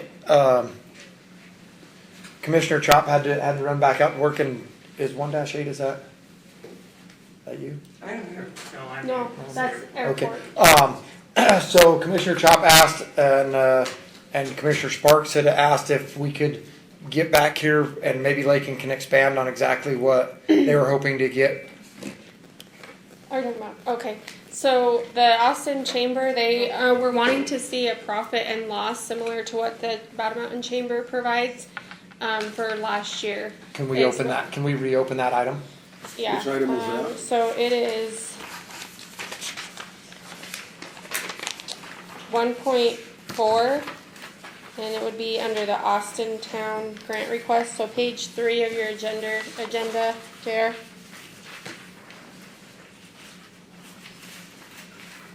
There's also the rodeo attached to that, so you can see that that's the amount of money that we have. What about Mike and Brian? They're not here. Can you open it back up? Hey, Jared, will you read that item back in, please? Austin Town Grant. Nope, it's on the first page. Page 3 of the agenda. It's under the chamber of commerce. Oh, Austin Chamber of Commerce, $36,511.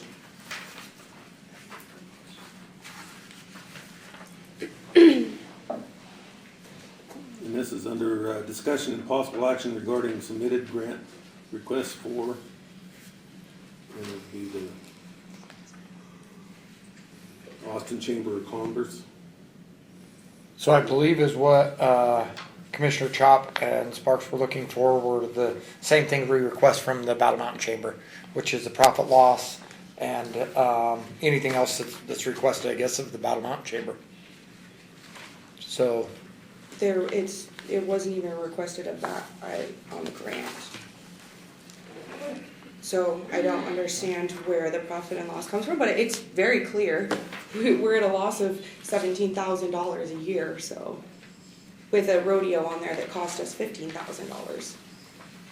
nope. And I'm just simply passing I along get it, the I request. just don't know, I'm just confused. I think the confusion is with this is they don't understand, and this is because I was listening to a conversation that why do we give so much to Battle Mountain and the difference between the two. And I didn't have Mr. Chop was talking to someone else, so I didn't interrupt. And there's a big reason you have about not even a quarter of the. We have 5 businesses. Yeah, you have 5 businesses that have to sustain themselves Yes. year round, and they Exactly. can hardly even do that through the So, winter. yes, and We have a so- very large lack of economic development in our community, and Different. this chamber is not normal chambers. I mean, we are an unincorporated town, so we are taking on a lot of different roles as well. I mean, it's becoming to the point where at this point, like, the chamber is going to have to go away. Which I hate seeing that because I do, and so and had I not worked in it, I would not have understood it either. And when they, and I also, like I said, I was halfway, believe it or not that you guys care, I was listening to Georgian monk music, and I happened to take my headphones off and heard part of the conversation.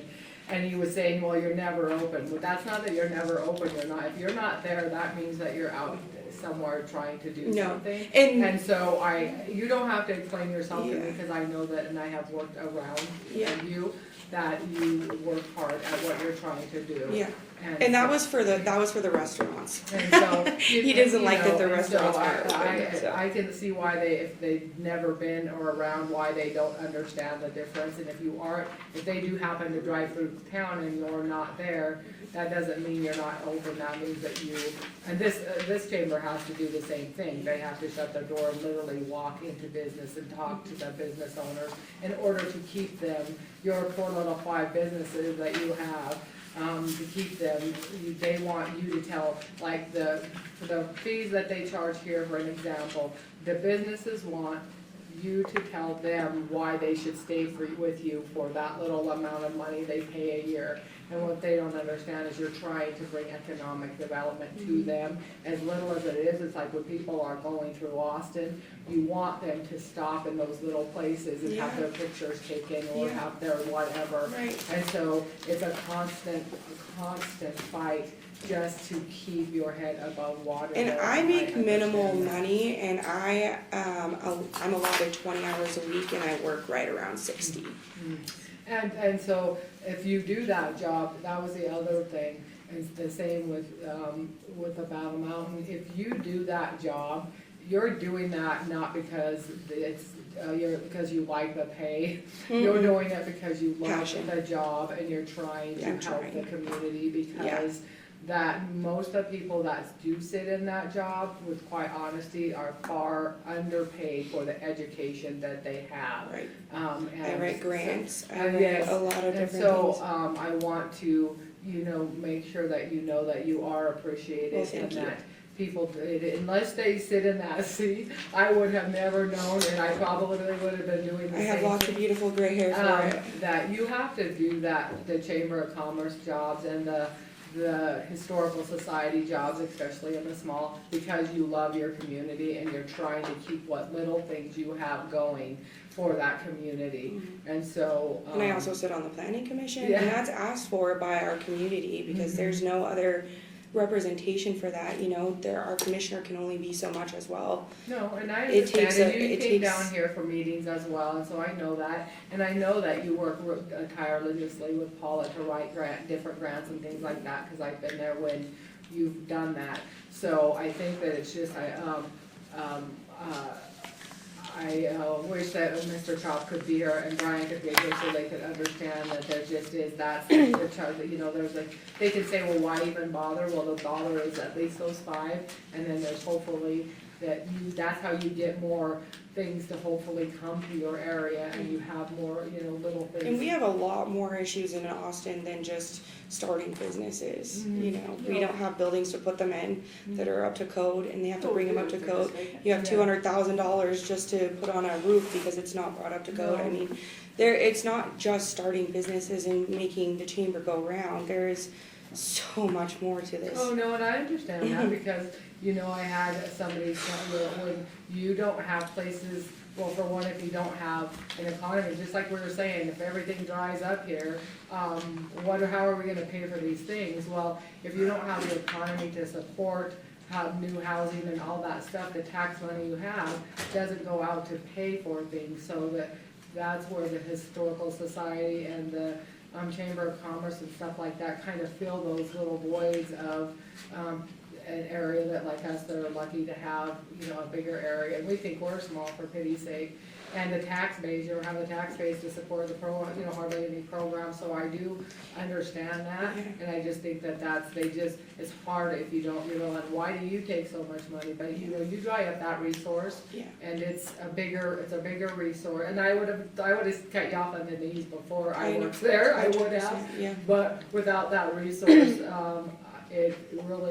that would be a shame for us. And I've been to multiple state conventions that this is what they ask of you to go to before they ask for your county support, they ask for your chamber, they ask for your historical society, they ask from all directions, and like I said, it shows we utilize our money and we do stuff for our community, and we want what's best for our community. And I appreciate that, and so, I think that was the biggest thing, is what the difference, and they wanted to see where, the profit and losses, and I can understand and respect this, please. I can understand where if you don't understand something you haven't done before and you become defensive, because it's like, please don't pull the rug out from me for what little pile I have, and so I understand that, but keep in mind, take a deep breath, and like, I let them understand, show them. Well, I would love for it to show them one day of what I do, it would be great, So hopefully that ad will be able to answer, and if not, I'll be happy to speak on either chamber's behalf again, because let me tell you, I have a dear friend that came to help me for the crab feed, and when it was over, said, lose my number. I'm not helping again, because it's a nightmare, so. And I have family that volunteers. Oh, yeah. I mean, they fulfill the other part of the So did duty. I mine, and so can't, did my friend that she just said, lose my number. It gets to the point where your family don't wanna come visit anymore. Yeah, they don't even like you anymore. They don't You're wanna just like, see I'm you. not coming to Austin. They're like, no, we're not coming Why? to your event, cause you'll make us work. Yeah. Is there anything else? Is that enough for you I guys? don't know, I you'd have mean, to ask Bert if there was anything. I have more documentation on events. I have. No, I think that from what I was told by Commissioner Chop is what you've given us here, which is your. Okay. Do you want this to be? That, I mean, that just shows that's not on there, but that's money that already had to be spent. That was the 1st of July. So, I mean, it shows that we had to pay another $15,000 on top of this as well. Okay. And then we made, just off of admissions alone, we made $2,500 back from the rodeo. Okay. So that was very good for us, and that's very helpful. Keeps my job afloat for a little bit longer, so, yeah. Okay, thank you. Okay, yep, of course.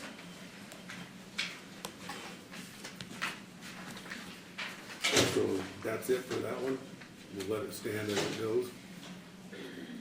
Okay. If they have more questions when they're here, they can ask. Okay, we'll go back to 1-8, discussion and possible action regarding funding 380 airport capital improvement. A, Austin General Engineering Service in the amount of $15,000. This is just our general engineering that we budget for every year. We do it for Austin and Battle Mountain. Right. I remember doing this last year. We're on 1-8, Okay. Thank you. page 5. Okay. Okay. So, do I hear a motion on that? I motion that we accept the Austin General Engineering Services at the amount of $15,000. Second. Okay, we got a motion and a second. All in favor? Aye. Aye. Austin Airport Runway Special Approach rollover in the amount of $64,740. I motion we accept the rollover of $64,740. I'll second. Got a motion and a second. All in favor? Aye. Aye. Austin Rehab Apron and Taxiway B Building and Construction rollover and reduced in the amount of $745,000. Now, this is money we've already Right, these are all just appropriated. rollovers, yeah. So, yeah, do I hear a motion on that? The reason they have to keep rolling them over is because, So this, David Meyer, JUB Engineers for the record. So this project was slated to be built in 2023, and the FAA said we're overcommitted, so your project is going to get bumped. We then have chased 3 different funding opportunities, only 2 of which turns out were real. And now we finally have money for it, and it's actually the airport's money. So this year, this will get built. I'll make a motion for, the rollover of, $745,000. so I second it. Okay, we got a motion and a second. All in favor? Aye. Aye. D, Austin Rehab Runway and Realign Taxiway Design only in the amount of $200,000. David Meyer, JUB Engineers again for the record. This is the next year's design-only project. It'll begin probably in March of next year, or March 2025, so we want to make sure we have it on this upcoming budget year. make a motion that we, approve the 200,000 for the taxiway design. I'll second it. Okay, we got a motion and a second, all in favor? Aye. E, Austin Airport Water System Improvements, rollover and reduced in the amount of $210,000. This one is a public works project, I believe, but it's not FAA funded, so you guys know. But you guys did approve it last year. Just happens to be on the airport. I'll make the motion for the rollover and reduction, right? Yeah. Mm-hmm. Okay, of the $210,000. I'll second it. For nothing. Okay, we got a motion and a second, all in favor? You didn't even have to come up, Don. I know. The rollover, Got any comment, Don? other than what was the reduction for? No, it's getting ready to go out to bid, so. Okay, very good. Thank Yay. Yeah. Been on the agenda how many years? you. This is only the second. Yeah. No, it's like on the airport agenda. Oh, We'll move on to item F. Battle Mountain General Engineering Services in the amount of $15,000. I motion that we approve the $15,000 for Battle Mountain General Engineering. I'll second. You have a motion and a second, all in favor? Aye. G, BM Construct County Hangars, design only, rollover in the amount of $117,334. I move that we approve the rollover of the $117,334 for county hangar. Second. Okay, we got a motion and a second, all in favor? Aye. Okay, move on to 8, BM install new runway 4-22 Pappas and wheels, replace beacon tower, bidding and construction rollover added to $200,000 in the amount of $625,000. Okay. Is it ready to go out to bid? This is currently out to bid. We'll have bids opened April 11th, depending on where bids come in.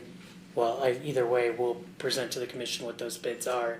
But yeah, just as we've designed this project and as we added on the beacon tower, that increased the price. That's what the price increases from. And again, these are full FAA amounts. The county's portion of that is 6.25% of those total amounts, just for the record. But Lakin likes to keep cash flow positive, which I appreciate. Okay, I motion that we accept the amount of $625,000 for the runway and beacon tower. Second. Yeah, a motion and a second. All Aye. aye. Aye, BM replace a AWAS. AWAS. This will be an FFA project in the amount of $160,000. David Meyer, JUB, one more time. Yeah, I just want to make sure this will be a complete replacement, so it is FAA eligible. We've been doing some minor maintenance to the systems in both Battle Mountain and Austin. The minor maintenance is not an FAA eligible expense, but a full replacement is. So just wanted to note that this is FAA funded as well at that 93.75%. I motion that we accept the $160,000 to replace the AWAS in Battle Mountain Airport. I'll second. Yeah, a motion and a second. All in favor? Aye. Aye. Okay, we'll move down to 1-9. Fiscal officer, discussion of possible action to approve, disapprove the 10% increase on all health benefits. So currently Tim is in negotiation for health benefits. He has it down to about 9.1% increase, and he's hopeful to get it down a little bit more. But we budgeted for 10 just in case. So did we have 0 last year? Is that what that was? No, we had a 5 on the medical and a 3 on the dental. Okay. Then you're still staying with the same insurance company? Mm-hmm. Okay. Okay. I motion we approve the 10% increase on all health benefits. I'll second. Okay, a motion and a second, all in favor? Aye.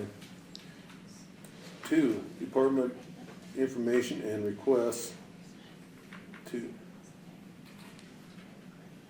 Okay, go to 2-1, commission discussion possible action. A, therefore, a decrease in operations by $5,000. Your phone bill went down? Yeah, so the phone line for the commission is budgeted pretty high, but it's split between the whole department, the whole admin, so between county manager and finance and commission. So we were able to decrease it. Nice. Yeah, I didn't understand it either. Yes, but my phone bill just keeps going up and up and up. I'll make a motion to accept the 5,000 for, the commission. I'll second it.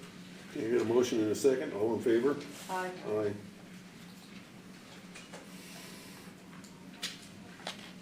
Okay, 2-2, clerk discussion and possible action. There is an increase in operations by 24,500.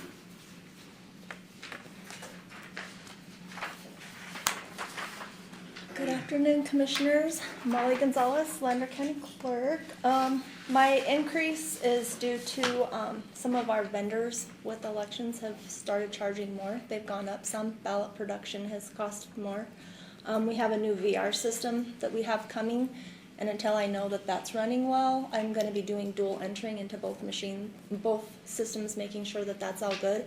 At first, we thought that the new VR wasn't going to be at a cost to us, but we got a contract from the state showing that it is going to be at a cost to us. So those are where my increases are coming in. Okay, I'll make a motion that we approve the increase to the clerk's budget to the 24,500. I second it. Okay, and a motion and a second, all in favor? Aye. Thank you. Okay, treasurer, discussion and possible action. There is an increase in operations by $900. Chief T. Johnson for the record, and mine's an increase on my phone bill.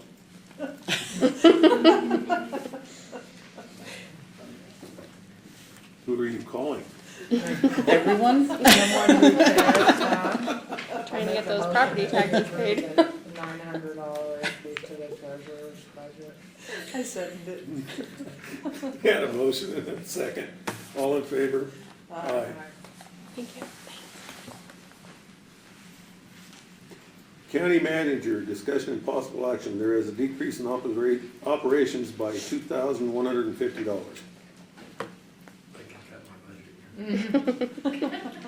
What is that for? I will tell you in a second if I can get my thing to pull up.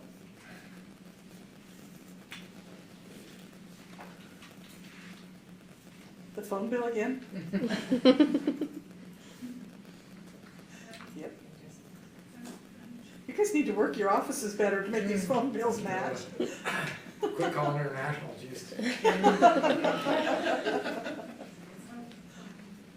It's not working. You got it up, 'cause I got that. No, I don't. It's not. You did an increase to the gas and oil and of $350 and a decrease on the service and supplies of $2,500. On the phone bill. Which was, Oh yeah, I was like, I didn't decrease our Sorry. Yeah, so again, same thing.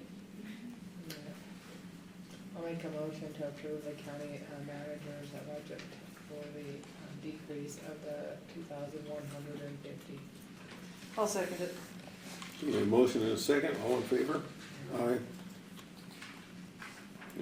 2-5, assessor discussion and possible action. A, there is an increase in operations by $1,500.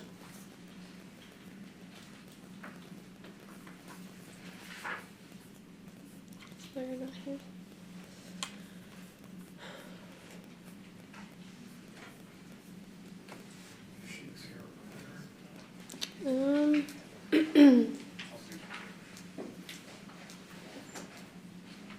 So she increased her repair and maintenance.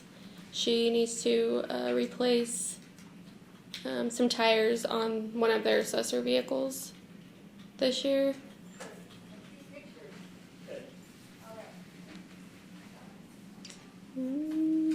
She's not here right now, but Jess says she knows what it's for if you want her to elaborate on it. That's what it's for, repair and No, maintenance. we got it, thank you though. Can I hear a motion on this? I'll make a motion that we approve, the increase of, $1,500 to the assessor's budget. I'll second it. Okay, I had a motion and a second. All in favor? Aye. 2-6, finance, discussion and possible action. There is a decrease to operations by $450. So I had to increase for our audit this next year as the price went up a little bit, and then I decreased professional services to kind of offset that.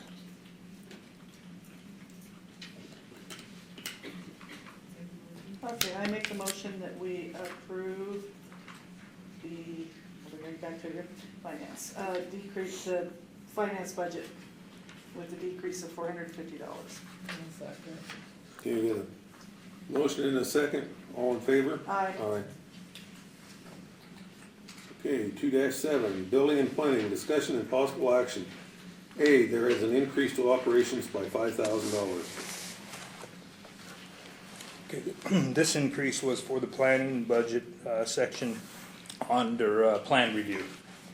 We kind of went through the current plan review pretty fast, and this was just a little bit to make it more where it'd come out even. The plan review is in the master plan? No, just general plan reviews that Shelby does in the planning department when we're having something reviewed and sent back to us. They charge us a fee for that. Yeah, but normally the person that sends the plan in pays for that. No, this is separate. It's our plan review. It can be also survey and fees and different things like that as well. Okay. They get billed back to us, and that's where I've been paying for them, is in her plan review. Survey and fees is a lot of it too. When a map gets resurveyed, they charge us. Okay. Now I'll make a motion to accept the building and planning's, increase to their budget by $5,000. I'll second it. Okay, got a motion and a second. All in favor? Aye. Okay, 2-8, building maintenance, discussion and possible action. A, there is a decrease to operations by $5,000. Okay, again, this is plan review, just rebalancing those a little bit where they make more sense. Make a motion to approve the maintenance budget with the decrease of $5,000. I'll second it. Okay, motion and a second. All in favor? Aye. 2-9, recorder, discussion and possible action. A, there is no change to operation. Was they both an increase or did you decrease one? Well, in that case, I make a motion we accept the changed operation. Can you go back to 2.8? It was an increased operations by 5,000. Sorry, that's a typo on the agenda. I was looking at that, wondering, that was why I was hesitating. I was like, Okay. So, Sorry, that was that's my all right, so with the corrections, I'll make the motion that we approve the maintenance budget with the increase, not a decrease to the, budget, $5,000. I'll second it. Okay, a motion and a second. All in favor? Aye. Aye. Okay, moving on. 2-9, recorder, discussion and possible action. A, there are no change to operations. I motion we accept it as written. I'll second. We had a motion and a second. All in favor? Aye. Aye. 2-10, sheriff, discussion and possible action. A, there is a decrease to operations by $64,213.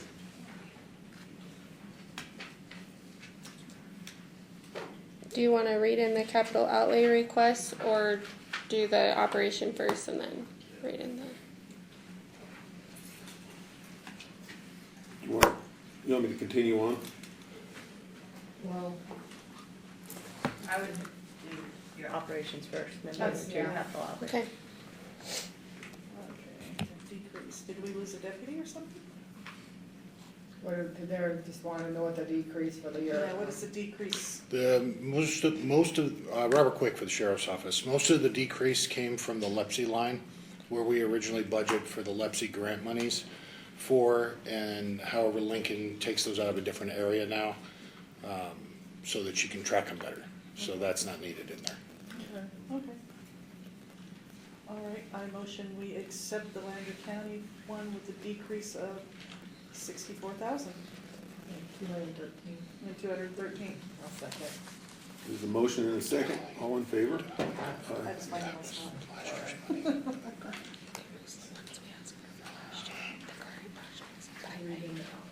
Do we do the capital outlay requests or? Okay, 2-11, jail, discussion and No. possible. No, you gotta do the drones and stuff. Oh, okay. Capital outlay requests. A, 3 drones in the amount of $27,375. B, mobile data computer, EOL software replacement in the amount of $25,000. C, training simulator hardware software as a service in the amount of $65,053.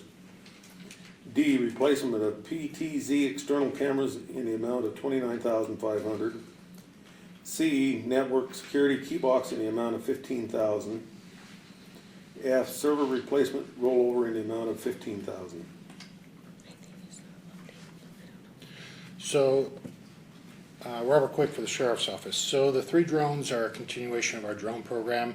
Last year we budgeted for drones to supply a small drone to each pilot that we have certified. And Commissioner Chop had asked that we limit those number of drones last year, make sure that the program works the way that we expect it to, and then we could come back. So we did do that. We did hold another pilot course, which certified a couple more pilots as well. And then these 3 drones would then supply a drone for each pilot that's certified within the sheriff's office and search and rescue. What have you used the drone for this year? We've used it for some search and rescue. We've used it for locating suspects. We used it out at Miller Pit when we had a armed individual who fired discharge round at the sheriff. And that's essentially what we've used them for. I'll make a motion that we accept the capital budget, capital outlay requests as stated for the sheriff's department. All of them, or just a? If anybody have any questions for any of the other stuff? I'd like to just, let me just kind of go over each one so everyone has an idea if that's okay. So the mobile data computers, that's the MDTs in the cars for the deputies. We currently purchased those through a grant about 5 years ago.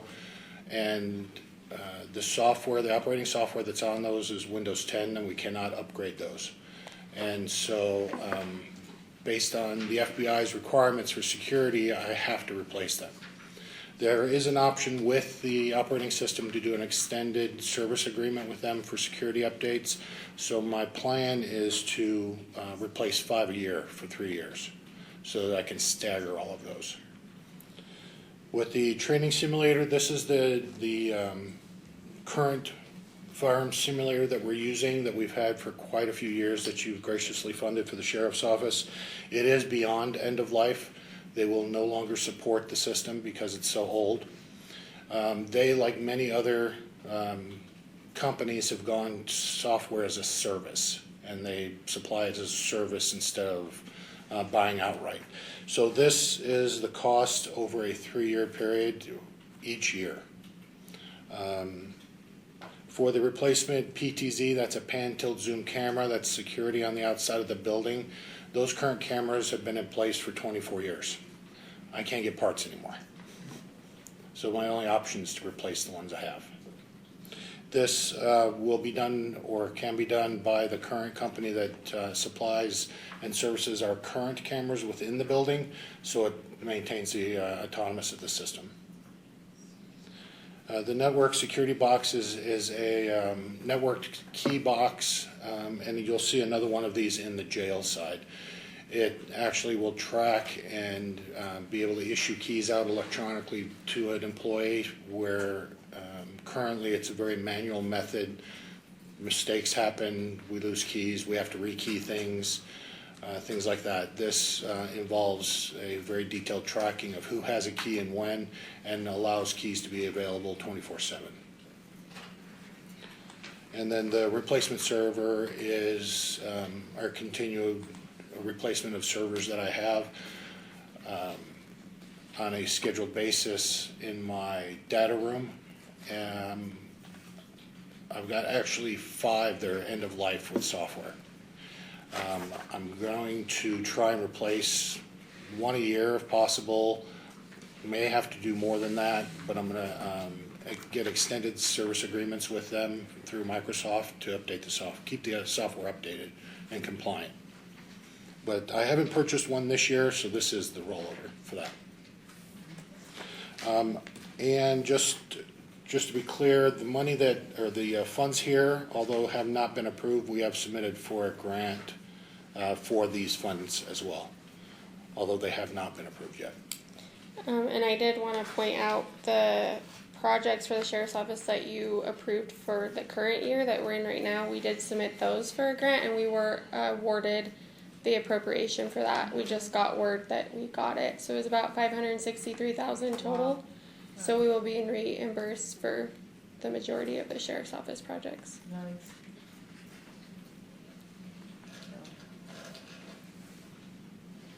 So is it okay if I go ahead and make a motion to approve the capital outlay request for the sheriff's office? I think that's fine. Bill, is that okay? For the amounts requested? Yeah, for the amounts requested. Since he just went over them one by He one. says yes? Okay. All right, I second that. All right. Okay, the motion's been made and seconded. All in favor? Aye. Aye.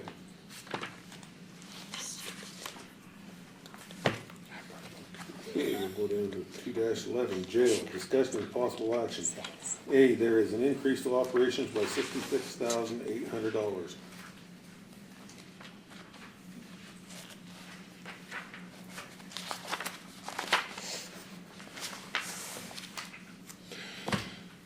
So, Robert Quick for the Sheriff's Office. So the vast majority of this increase comes from our utilities. Over quite a few years, we have not increased our utilities. We've absorbed it into our budget. Unfortunately, it's astronomical for gas and power these days. So there's actually a $45,000 increase in utilities for those two items because of where we're at in the current budget. The other increases was a small increase in the travel and training, and then some service contracts that have increased as well as a maintenance, 2 maintenance contracts that we need to have instituted for our boilers in our building and for the HVAC system. And then a slight increase in gas and oil for fuel.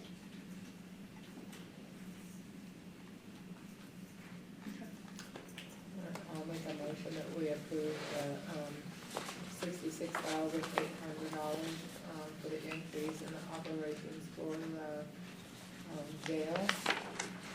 I'll second it. We got a motion and a second. All in favor? Aye. And you wanna just go through each item for the outlay again? You want to just read them in, JR? What's that? The capital outlay requests? Oh, inmate phone system contingency partial rollover reduced $10,000 in the amount of $5,000. Kitchen equipment replacement rollover in the amount of $15,000. C, network security box in the amount of $15,000. Replacement of drive gate control and opener in the amount of $20,000. Robert Quick for the Sheriff's Office. So the inmate phone system decreases due to, we will spend some of that, but not all 10,000 this year to purchase some equipment for the jail. But we want to keep a small amount in there in the event that any of the phone equipment goes down and we have to replace it for the inmates. For the kitchen equipment replacement, that's the major equipment in the kitchen that we continue to have in the system, or in the budget, just in case. Freezers, refrigerators, ovens, things like that, that we would potentially have to purchase. The network key box is the same as 012's department. It's one for the jail specifically, though. And then the replacement drive gate, that is the drive gate that sits out here that squeals all the time for the county staff. That gate control system, or motor and control system, I cannot get parts for anymore. And this is an institutional version of what you may have here at the building, where it doesn't allow someone from the inside to manually release and open. So I'll make a motion that we approve the capital outlay requests for the jail. I'll second it. Okay, a motion and a second. All in favor? Aye. Aye.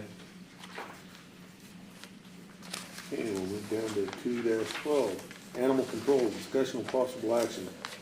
There is an increase to operations by 2,500. Robert Quick for the sheriff's office. This is solely under utilities for electricity. The building out there is electric only, so heat and everything. And then we did it this year, installed an air conditioner finally into that building to better control the temperatures within the building. So this is based on current usage. I'll make a motion that we approve the increase of the $2,500 for the operations for the Loudoun County Animal Control. I second that. Okay, got a motion and a second. All in favor? Aye. Thank you. Thank you. 2-13, Austin Volunteer Fire Department. Discussion and possible action. A, there are no changes to operations. Your phone bill didn't go up? Or down? Yeah, or down something. Oh, yeah, if you have a phone. The snow has taken our phone line out to half of our phone system, so, you know, it works half the time, so. No changes for the fire department. Okay. Well, that sounds good. You're Yeah. doing a good job. So far. So far. Okay, I make a motion, we accept the fire department with no changes. The Austin Fire Department. The Austin Fire Department. I'll second. Okay, we got a motion and a second. All in favor? Aye. Aye. It's I Okay, was making notes. 2-14, Austin Ambulance, discussion and possible action. There are no decrease to operations by, there is a decrease to operations by 14,500. Well, there's lots of changes. Okay. So the gas and oil and service and supplies and minor equipment all went up. And then we were able to decrease the contract agreement since we don't have that contract with the hospital anymore. All right, I'll make a motion that we approve the Austin ambulance budget by the decrease of 14,500. I second it. Okay, we got a motion and a second. All in favor? Aye. Aye. Okay, 2-15, Thank you. Thank you. Battle Mountain Volunteer Fire Department, discussion and possible action. A, there are no changes to operation. I didn't make any changes to their budget. I make a motion that we accept the Battle Mountain Fire Department as requested. Got a motion and a second. All in favor? Aye. Aye. Okay, 2-16, Battle Mountain Ambulance, discussion and possible action. There is an increase to operations by $9,226. Good morning, Commission. Mike Harris for the record. This is going to be our first budget under the county's control. So thank you for having me here today. A lot of things changed. I think that the increase, because we decreased in some areas and we increased in others. The big change I think was we had two big ticket items, which was Dr. Herman's medical direction contract for $80,000, and then we budgeted $60,000 for our billing company, and that looks a little funky, but they are actually paid a percentage of what we gain. I didn't have a great revenue projection because our reimbursement is going to be different now that we are not attached to the hospital. But if we spend all 60,000, that would mean that we made over $1 million. I just didn't want to be super short on that for those guys. Any questions? You're paying $48,000 in rent? Yes, To who? the hospital. The hospital. For the John Peters building. Wow. We gotta hurry up and get that building done. I concur. Make a motion that we accept the Battle Mountain ambulance, budget with the increase of $9,226. I second it. We have a motion and a second. All in favor? Aye. For 2.17 and 2.19, Judge Shirley can't be here till tomorrow, so we'll have to table those until tomorrow. Okay. Do they have to read them in or no? Okay, we'll go to 2-18. District Attorney, discussion and possible action. There are no changes to operation. Since there's no changes, I figured I'll stay here. Oh, no, we got a million questions for you, Bill. I make a motion that we accept the district attorney's budget as written. I'll second. You got a motion and a second. All in favor? Aye. Aye. Okay, we'll move down to 2-20, our Justice Court, discussion and possible action. There is a decrease to operations by $1,500. B, Justice of the Peace, 3% cost of living salary increase. Hi, Denise Fortune for the Argenta Justice Court. And, yeah, any questions? You're not paying for witnesses to travel anymore? Nope. DA's offices. The DA's office is. The Argenta Justice Court has done vouchers for witnesses for, well, as long as I've worked for the court, so 28 plus years. And somebody questioned it not too long ago, so I did some research. So then I talked to Mr. McDonald, Chief Deputy DA down at the DA's office, and said, you know, we've just always paid for these, why? And nobody really knew why, we just always did. But I had reached out to the Supreme Court and got their opinion, because in us paying for the vouchers that the district attorney calls as witnesses, we're kind of paying a fee for the DA's office, but not for the other side, such as like the public defender's office. Okay. So basically, we should be pretty neutral in that. So now that we've been told that, to be neutral, the court is staying neutral, which, again, I did talk to the DA's office about it, and Mr. McDonald was fine with that. So we're not doing witness fees anymore. Okay. Whoever subpoenas the people are responsible to pay for it. Nice. So I'll make a motion, we approve the Argenta Justice Court's budget with the decrease of the $1,500 and the Justice of the Peace 3% cost of living salary increase. Did we discuss that? What are you talking about? The grant, the security thing. Should I let them know that? Because I didn't know. But I think you maybe, if that wasn't read in, maybe you know what, I'm sorry if I already did that. You have to read in the Justice of the Peace 3% cost of living, is that? Because we didn't read that in. What's that? So we'll just do the motion on the first one. Yeah, I'll just do the motion, sorry. I will make the motion just on the decrease of the $1,500. I'll second that. Okay. And then, All in favor? All in favor? huh? All in favor? All in favor? Aye. So did you guys just approve A? Yeah. And Sorry. then we gotta do the next one, Justice of the Peace, 3% cost of living salary increase. Yeah. Right. Now, I motion we accept the Justice of the Peace 3% salary increase. I'll second. Okay, we got a motion and a second. All in favor? Aye. Aye.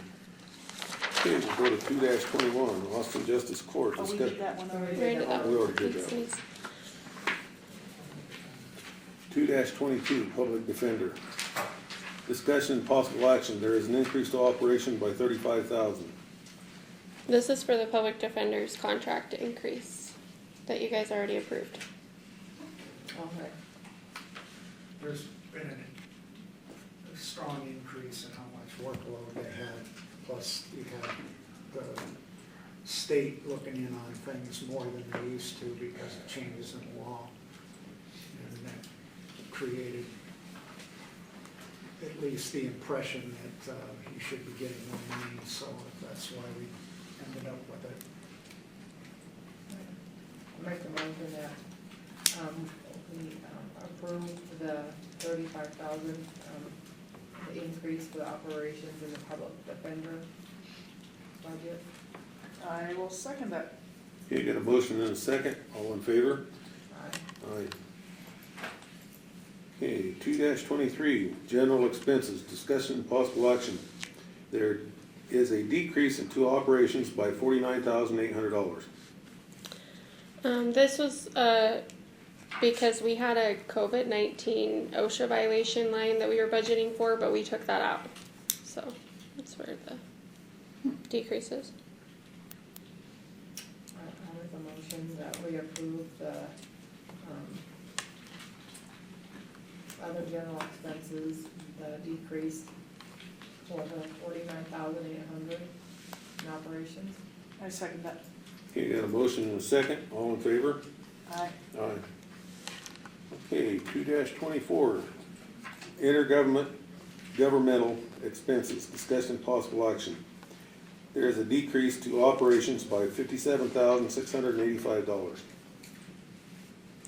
This is where most of our grants are budgeted for the general fund, and with Kingston Town not asking for a grant or LEDA, that was what the decrease was for. Alright, so, intergovernmental expenses, I'll make a motion that we approve the budget for the decrease in operations by $57,685. I second that. Okay, got a motion and a second, all in favor? Aye.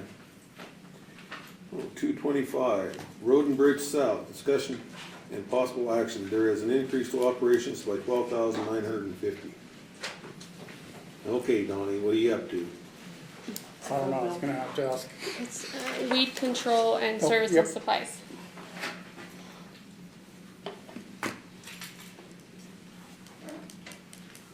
Yeah, the price of, oh gosh, can't even think of the word, the chemicals we use to kill weeds has really jumped up. So that's why there's a big jump in that. Should put in for the conservation grant. I was just gonna say, doesn't conservation cover I have that? to amuse myself, I'm sorry. So, I'll make a motion, I'm just kidding, I have to make a motion that we approve, Road and Bridge South, for the increase of $12,950. I'll second that. Okay, we had a motion and a second, all in favor? Aye. Okay, we'll move down to 2-26, Road and Bridge North, discussion and possible action. There is an increase to operations by $20,000. Okay, this is out of our repair and maintenance fund. Prices went up. And we looked at the budget in December and we was over 50% spent in there already, so we just increased it by $20,000. So increases in what though? If you don't mind me asking, I mean, what were the increases in? It's like buying parts and Repair stuff. and maintenance Repair and line. maintenance, yes. Mhm. Right. So that would make sense, so I'll make the motion that, we approve the Road and Bridge North, increase for the $20,000. I second that, but I was just, we have a personnel request for a seasonal employee? Are you looking at like a high school student type, or? For the seasonal? Yeah. That's for the winter season. Oh, that's for the winter, Yeah. okay. Yep. Yeah, I don't see that on Yeah, there. it doesn't say, just one seasonal employee, 6 months. Yeah, it's something we already have Yeah, budgeted. it's always been in there. They get a so little extra help Yep. in the wintertime. Okay. help shovel snow and stuff around. Cause I know way back when there used to be a thing where they had summer help, they would have a school program where the kids would come in and do the summer thing. We ended up a couple good employees out of that. That's it, isn't it? That's it. Okay. For now. I'll be So back. wait, did we call for, I second, did we call for the question? I haven't yet. Okay. Okay, we have a motion and a second. All in favor? Aye. Aye. Okay, 2-27, public health nurse, discussion and possible action. There is a decrease to operations by $97,000. So Brandy has patients, so I can talk for her unless you guys want to wait for her to come, but she can't come until later. She's on, Oh, she is on there? if she wants to unmute if you have questions. Yeah, like what's the, decrease from? The main decrease was for our state pass-through mandates. We usually budget 500,000. It's just been kind of a standing thing, but we don't spend anywhere near that, so we did decrease that by 100,000. Oh, okay. And then she had to increase her travel and training for her schooling. So I make a motion, that we approve the public health nurses, $97,000 in her operations fund. Decrease in her Oh, operations. I thought I said decrease, I'm sorry, a decrease to operations by 97. I second that. Okay, we've got a motion and a second. All in favor? Aye. Aye. Capital outlay request. A, exam chair in the amount of $6,750. And she, that's something that she needs to replace one of her exam chairs. I'll make a motion that we approve the capital outlay request, for the $6,750 for the public health nurses, office. I second it. Okay, we got a motion and a second. All in favor? Aye. Aye. Okay, we'll move down to 2-28, social service, discussion and possible action. A, there are no changes to operations. For social service, I approve the budget as stated. I second it. Okay, got a motion and a second. All in favor? Aye. Aye. Move down to 2-29, state medical indigency, discussion and possible action. There is an increase to operations by $3,430. This is an increase that we have to do for NRS every year. We have to increase it 4.5%. For what percentage, thank you? 4.5%. I'll make them, Hold on, it says reduce 10%. Hmm? State medical, Where do you see it at? we're on indigent, emergency. right? If you click on it, it says $400,201, reduce 10%. That's the revenue. Okay. If you scroll down, is the expenses. Okay. For the state, medical agency, I make a motion to approve the increase of the $3,430.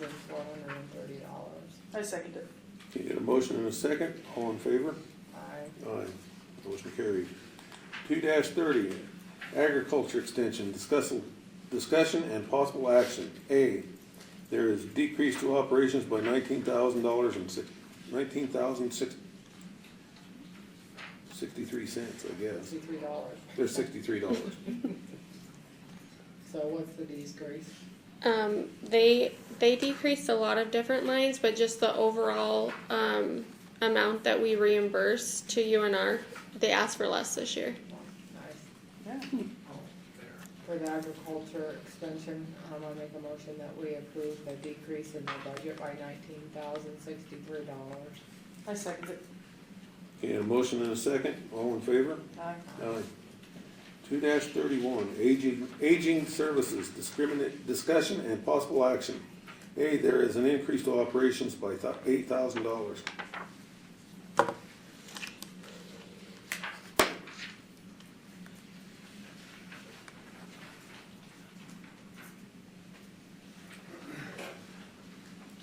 Thought you were gonna get off the hook?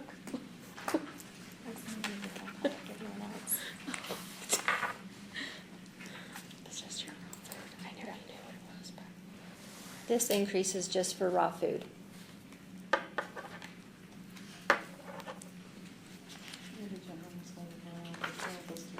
This is just for that part of it, not for the indigent fund or any of that? No. When groceries have gone up? Yeah. All right, I make a motion that we accept the increase in operations with the aging services for $8,000. Second. We got a motion and a second, all in favor? Aye. Aye. Thank you. Thank you. Okay, move to 2-32, Battle Mountain Landfill, discuss possible action. There is an increase to operations by $750. All of yours are increases. Yeah. Money, money, money. This is for utilities. I believe it's because of the internet service we put out there, so. Yeah. I kind of told him he had to increase this one because they got Yeah. internet out at the For the landfill. point of sales out there now. Oh, good. All right, I'll make a motion for the Battle Mountain landfill, an increase of their $750. I second it. Okay, we got a motion and a second, all in favor? Aye. Okay, Yeah. 2-33, Austin Landfill, discussing possible action. There are no changes to operation. I motion, thanks. I motion that we accept the Austin landfill as written. Second. Okay, we got a motion and a second, all in favor? Aye. Aye. 2-24, or 34, Austin Airport, discussion and possible action. A, there is an increase to operations by $11,000. So they are increasing their insurance line, their service and supply line, and their transfer to the road and bridge department for the work they do at the airport as well. And then the minor equipment. Yes, they added minor equipment for a billboard sign out at the Austin airport.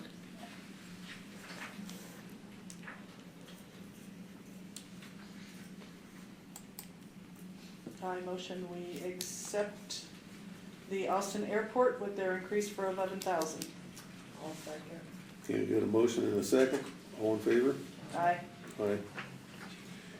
Battle Mountain Airport, discussion and possible action. There are no changes to operations. I'll make a motion for the Battle Mountain Airport was we accept their budget as presented. I second it. We got a motion and a second, all in favor? Aye. Aye. 2-36, LEDA, discussion and possible action. There is an increase to operations by $4,500. 35,000.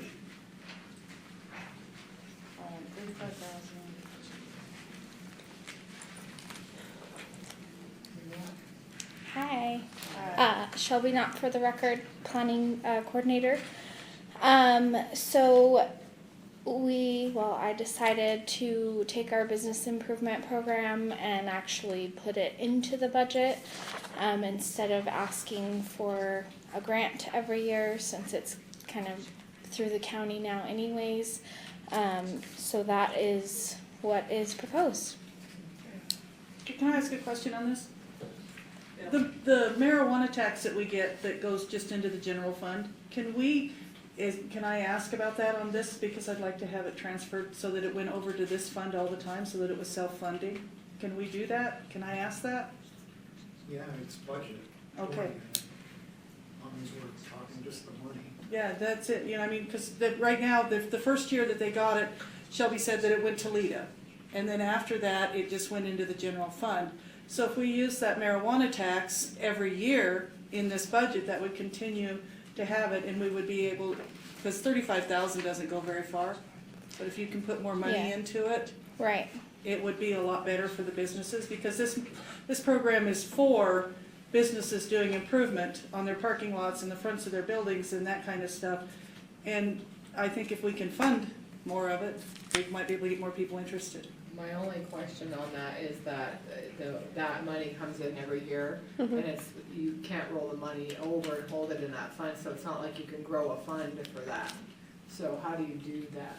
Yeah, so we would probably have to agendize it because the last time it was on the agenda, you guys had approved a portion of it to go to LIDA the first year, and then after that it went to the indigent fund the second year, and then you guys motioned to have it go into the general fund from there on out. So I don't know if we would have to re-agendize that to put it into LIDA every year, but what it would do is it would grow the fund balance.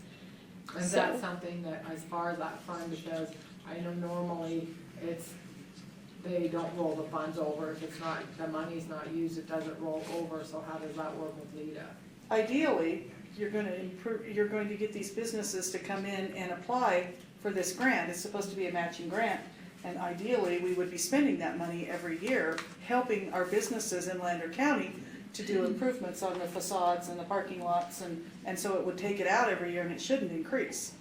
Yeah, it would just take like a little bit of planning on Shelby's part, where if she had some applications that were still outstanding, she would just have to ask for that in the budget every year. Okay, I see. But either way, since we don't have the LIDA board anymore, it's either going to eventually come out of general fund, which is where the marijuana tax is currently going, or we just thought we would use up the money that was in the LIDA fund currently. So we can bring that back as an agenda item to mess with her, let's mess with that then. If that's something you guys want, yeah.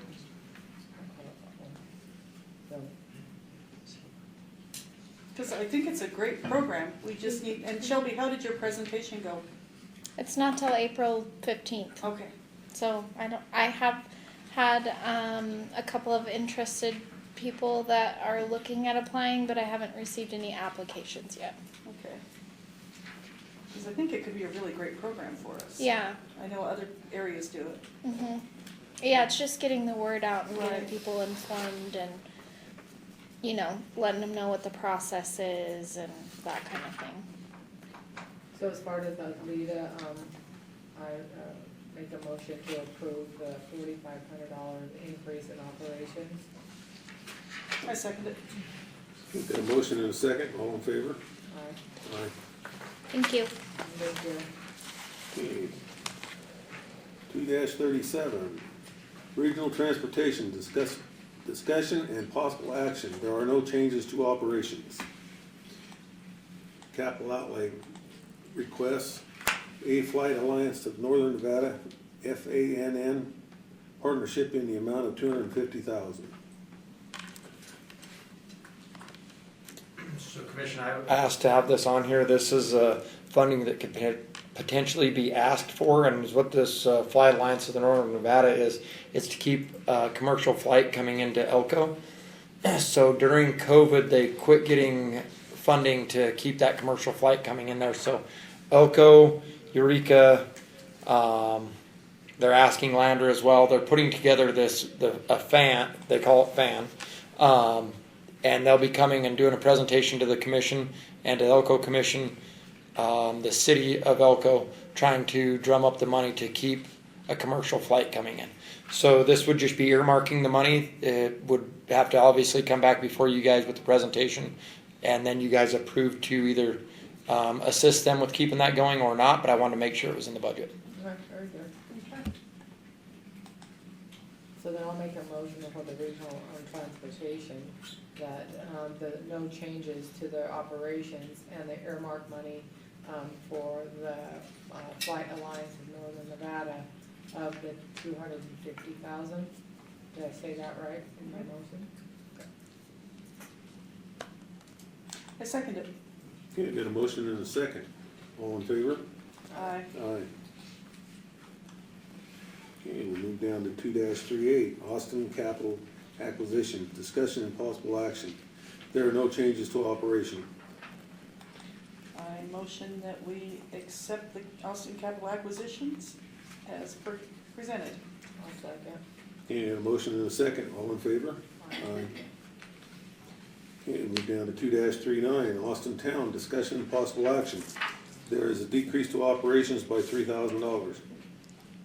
This decrease was just for the public works portion that we have in there for the Austin TV, since we don't have that anymore. I did leave it in there, but I just decreased it by 3,000, so it's budgeted at 5,000. Bert, did you find out more about the Austin TV? Remember I asked you about that and you were gonna, And so that was discussed, when I went back and researched that was discussed in the Austin meeting when we decided not to go forward with continuing with Eagle Communications on them sites, and it was because the repeater site that is out there between Fallon and Austin was taken over by the expansion of the base, and some of the costs to keep that up were more significant than what everybody found it to be worth. So in that discussion at the Austin Commission meeting, I believe you might have even been present. I probably was. In the audience there. That was when it was discussed and we decided not to proceed forward with it. All right, we'll tell those guys that. And was it also that some of the licensing? Yeah, we relinquished our licenses with the FCC as well. We did after that meeting, correct? Yeah, Yeah. okay. During that meeting, I think that was a discussion whether we wanted to pursue that licensing, and some of that was with the Fallon Naval Air Expansion and all that other stuff. So. Can we rotate and move that 3,000 down to town beautification and work on a couple of murals? Yeah. If you want to leave it in there, I can just move it, and then there would be no changes. Okay, I'd like to do that. I'd like to move the 3,000 down into town beautification. So then how do you just, for as far as I'm making a motion on that, how do you just leave it? There would be no changes to operations. All right, so, make a motion to approve the Austin Town, then no changes. I second that. Okay, we got a motion and a second. All in favor? Aye. Aye. Okay, move to 2-40. Mount Lewis Communications, discussion and possible action. There are no changes to operations. I motion that we accept the proposed amount for the Mount Lewis Communications. Okay, got a motion and a second. All in favor? Aye. Aye. 2-41, Battle Mountain Town, discussion and possible action. There is an increase in operations by $2,000. This is for a rent that we pay to Union Pacific Railroad. It has went up, and so we need to increase the line. I'll make a motion that, for the Battle Mountain Town, that we accept their, budget with an increase of the $2,000 for operations. I second that. You got a motion and a second. All in favor? Aye. Aye.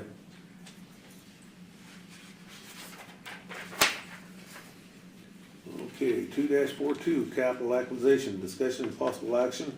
There are no changes to operations. I motion that we accept the amount for capital acquisitions For operation, I'll second. for operations.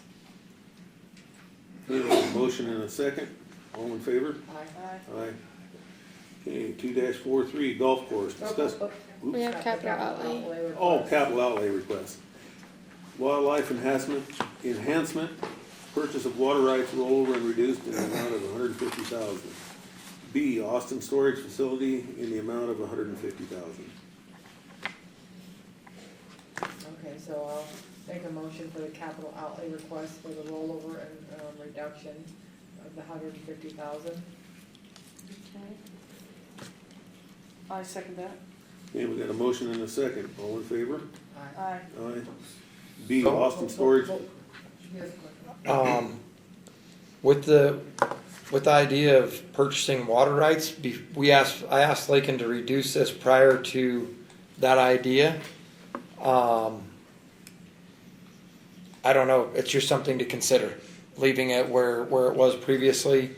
If people are willing to sell their water rights to the county, we've seen it be pretty successful with the state engineer's office purchasing them, so might be worth leaving some additional funding in there.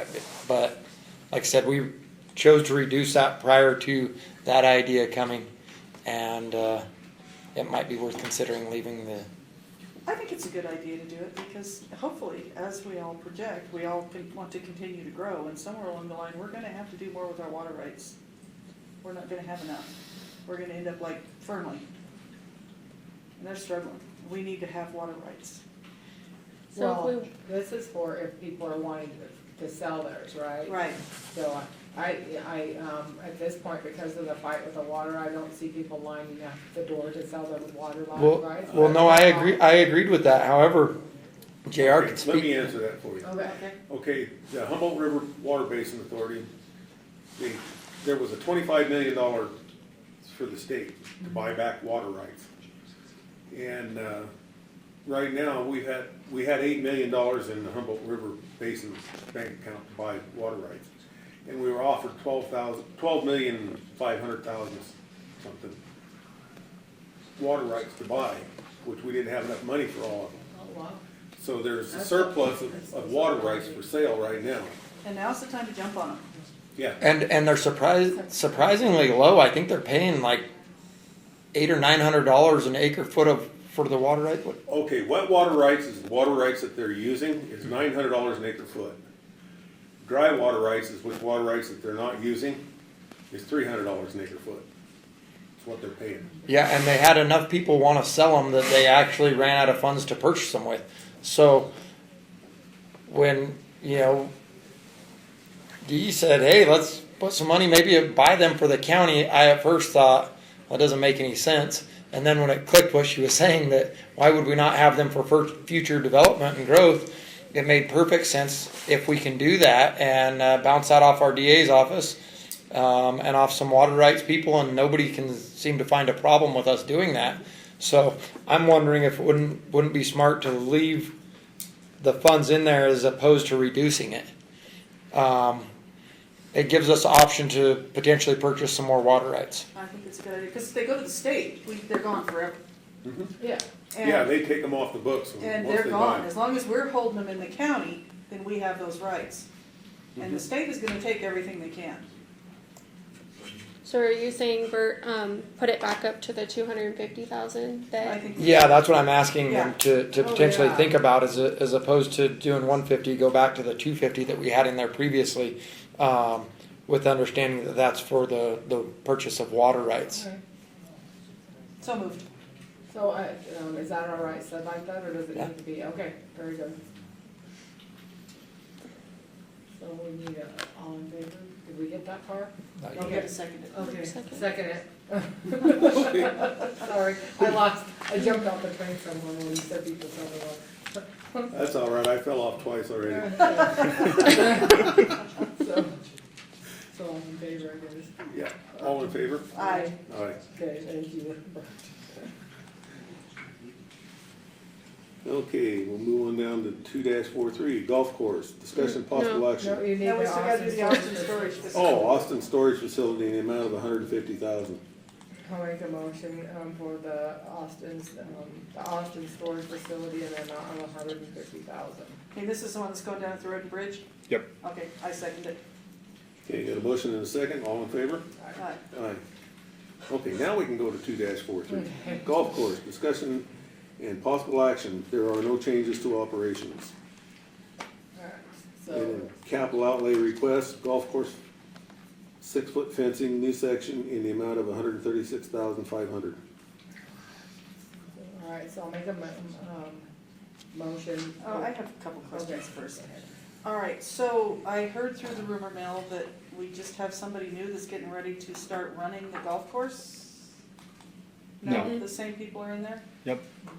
And do they lease it, or did they? Oh, you're talking the clubhouse. Yeah, Yeah, they leave, Yeah, but I They haven't heard of pay- anybody new. no. No, They're taking over, someone who's taking over overtime, but overtime owners are. they sold their original Yeah, business. okay. That's The what we same, the owner of the overtime, which did sell, got? Okay. also runs a golf course, so the rumor mill got mixed up. Okay, that happens, that's why I'm asking. So, but they don't pay any of the utilities, we pay all the utilities. They pay us, to lease the building. So we So, pay the utilities. yeah, but it's all kind of included. It's broke down in there. It's all broke down in there. Okay, all right, all right. They pay us $4,500 a month, I believe. But this is for the county to do, Right, like, to do the fencing. grounds part Right. is still the county's responsibility.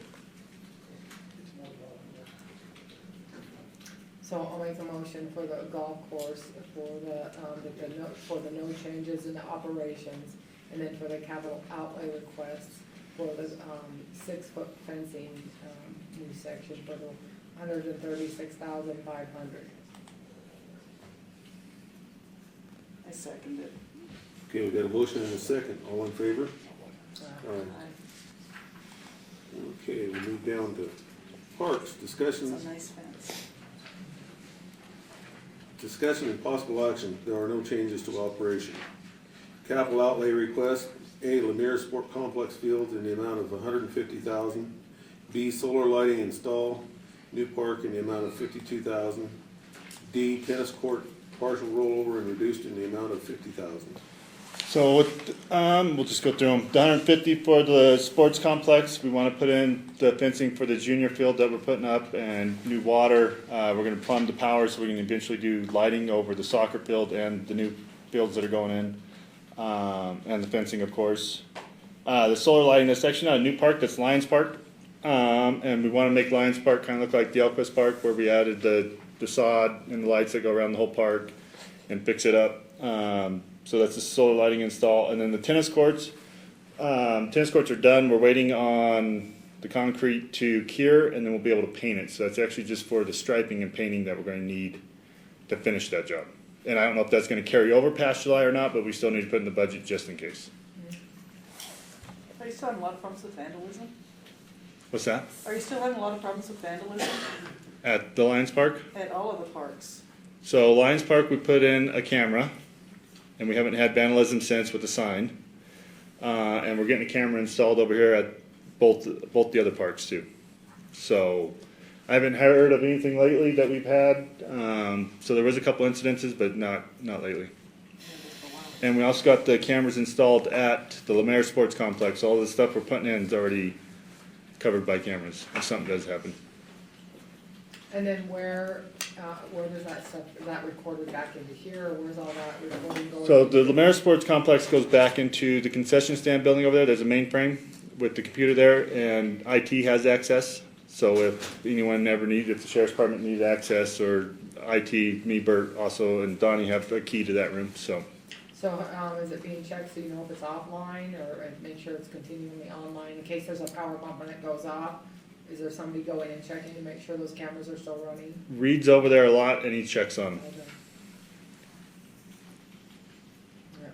Okay. Under parks, I'll make the motion that we, for the no increase in operations, and then for the capital outlay request for the $150,000 for the Lemire Sports Complex, and then the B for the solar lighting, install the new park for the $52,000, and then D for the tennis courts, the partial rollover and reduction in the amount of $50,000.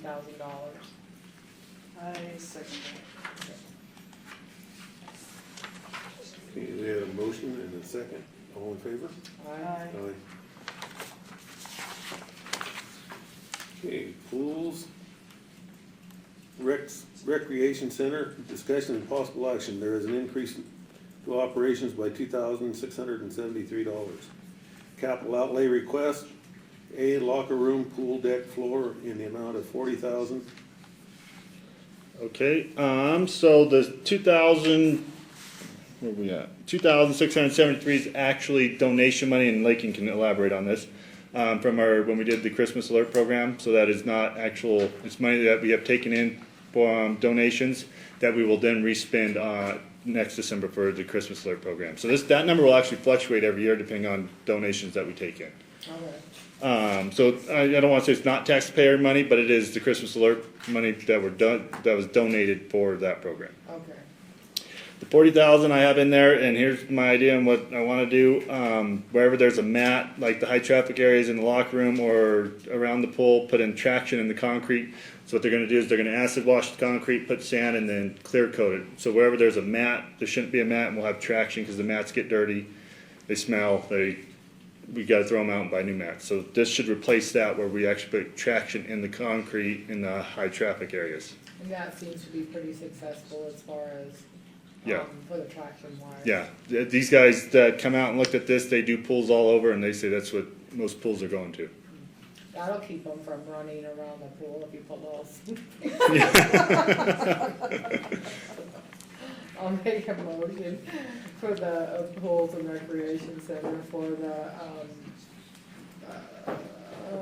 increase in the operations of $2,673, and then the capital outlay request for the locker room, pool deck, and, in the amount of $40,000. I second that. You got a motion and a second. All in favor? Aye. Okay, Civic Center, discussion and possible action. A, there is an increase to operations by $1,000. The $1,000 is for travel and training. We bumped that up for travel and training. Alright, It was because she went over this year Going to Austin to. When they did the courthouse Yeah. beautification. oh, okay. Is there other things that she's going to be traveling think she back said and there was forth to still stuff Austin she for? had. She said this year there was still stuff that we needed to finish up in Austin around the courthouse. Okay. So, for the Civic Center, I'll make a motion for the increase in operations for the $1,000. I second that. Okay, we got a motion and a second. All in favor? Aye. Okay, match, vote passed. Okay, 2-47, libraries, discussion and possible action. There are no changes to operations. They just rotated the rent on the Austin Library to travel and training. Yep. Yeah. Because she will be, and she travels a lot down there to Austin now, so, and Yeah. that'll continue, so. Very good. Anyway, libraries, I'll make a motion to, accept the budget as presented. I second that. Okay, a motion and a second. All in favor? Aye. Aye. Thanks. Cemeteries, discussion and possible action. There are no changes to operations. So with, before I, do we have anything in the plans for, because we're gonna be running out of room in that area for the cemetery, do you have any plans of looking for other ground for the cemetery? That's when we run out of room, because it's getting pretty thin over there as far as. Yeah, we continue to push on Clark. Well, now it's. No, Clark still has that part. Oh, Clark still has that part. Trying to get that little section over there back behind it, but he had came to us and proposed a trade. So that has to come back before you guys to do some land trading. Since we can't pay over assessed value, he won't take that for that piece of ground. Obviously, it's worth more to him than that. Okay. But that's our only area to expand over there. All right. Eminent domain. For the cemeteries, I make a motion that we accept the budget with no changes in operations. I second that. Okay, motion's been made and seconded. All in favor? Aye. Aye. 2-49, Battle Mountain acquisitions, discussion and possible action. There are no changes to operation. I motion that we accept Battle Mountain capital acquisition as proposed. I'll second. Get a motion and a second. All in favor? Aye. Aye. Okay, 2-50, emergency maintenance, discussion and possible action. There are no changes to operations. Capital outlay requests, emergency maintenance fixed assets in the amount of $100,000. That's just something that we put in the budget every year out of this fund in case we have a big piece of equipment that goes down that has to be repaired right away or things like that. I'll make a motion for the emergency maintenance, to accept their budget, for the no changes in, their operations and the capital outlay request, the emergency maintenance fixed assets for the $100,000. I second that. Get a motion and a second. All in favor? Aye. Aye. Okay, move down to 2-51, reserve fund, discussion and possible action. There are no changes to operations. Capital outlay requests, Battle Mountain EMS new ambulance rollover in the amount of $351,500. Are we waiting till we get the new building to get it? I believe Mikey has ordered it, but I think it's a year out before they'll actually get it. Yeah, they take forever.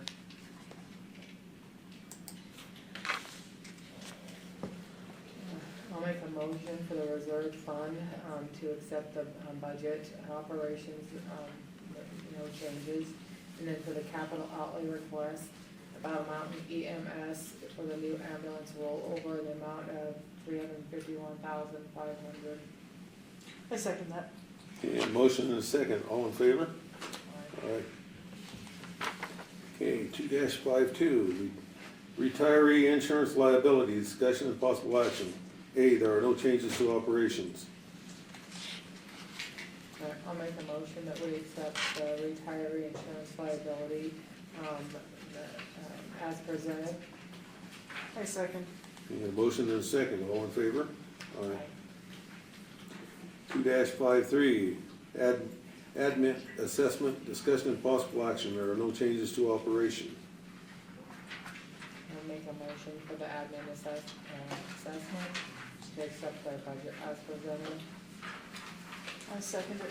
Get a motion and a second, all in favor? Aye. Aye. Okay. 2-54, discussion and possible action. There are genetic marker.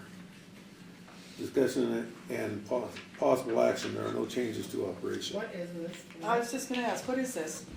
This is basically a pass-through fund, so we generate revenue and then we pay it back to Washoe County Medical Examiner's Office. For? It's a state mandate. No, but what is it? Where is it? What? Why is it going back and forth? Well, that's not my Yeah. question. What It's is a genetic in, marker? in our court fees, it's a Oh, portion so- of the fee that okay. goes Okay. to them. Okay. So under, genetic marker, they'll set, that we accept their budget as, presented. I second it. Okay, got a motion and a second, all in favor? Aye. Okay, we'll move down to 2-55, forensic fee, discussion and possible action. There are no changes to operations. All right, I was just looking at it to see what it was, basically. I motion that we do the forensic fee as presented. I'll second. Got a motion and a second, all in favor? Aye. Aye. Okay, 2-56, NPM, rainy day, discussion and possible action. There are no changes to operations. I put this one in here even though there's no budget set for it. I didn't know if you guys wanted a portion of the net proceeds next year to go in there or if you want to hold off a year since we have some bigger projects we're going to be doing. Right now, after this year, because you guys allocated $5 million for this year, it will put the fund balance at $24,400,000. Well, we do have those bigger projects coming in, so, I'm all right with making a motion for the rainy day, to accept the budget as, presented. Of a zero balance. Oh, It would just be, Yeah. no just revenue adding going in what next is- year. Okay, no revenue going into it. Yeah. All right, I second that. Okay, we got a motion and a second, all in favor? Aye. 2-57, Austin Water, discussion and possible action. There are no changes to operation. Capital outlay request, booster station upgrade and chlorination tank, rollover in the amount of $675,000.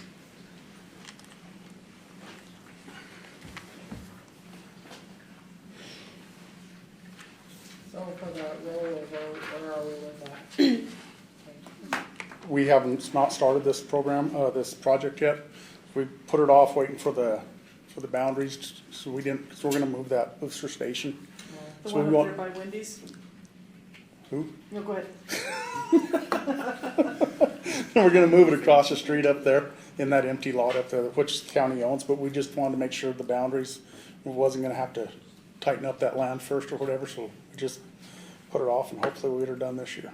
Okay. Do you think the cost and how long have we rolled that over? Since we've taken over Austin. I think this is the 3rd year. Yep. Okay. Just as far as the cost, is that cost gonna go up?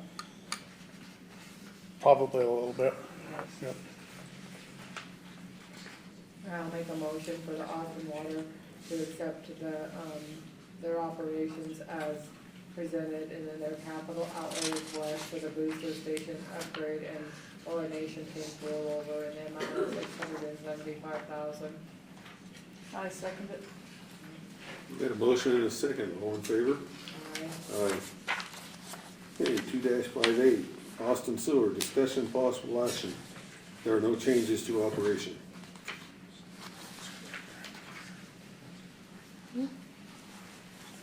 We're lucky we don't have to put in lifting stations and stuff because it's all downhill. Yeah. So, And I'd like to also point out that a lot of times when you guys see rollovers on here, it's because We put things on, and then we go out and try to find grants for them. And if we don't have them budgeted for, a lot of times that hurts us in our grant application process. So we'll ask to roll things over year after year as we kind of shoot for them things. okay. I motion that we accept the Austin Sewer as presented. I'll second. Got a motion and a second, all in favor? Aye. Aye. Battle Mountain Water, discussion and possible action. There is an increase to operations by $3,000. Capital outlay requests, a well 6 tank floor replacement, and interior recoat in the amount of $1,700,000. B, water treatment plant well 6 rollover and reduced in the amount of $75,000.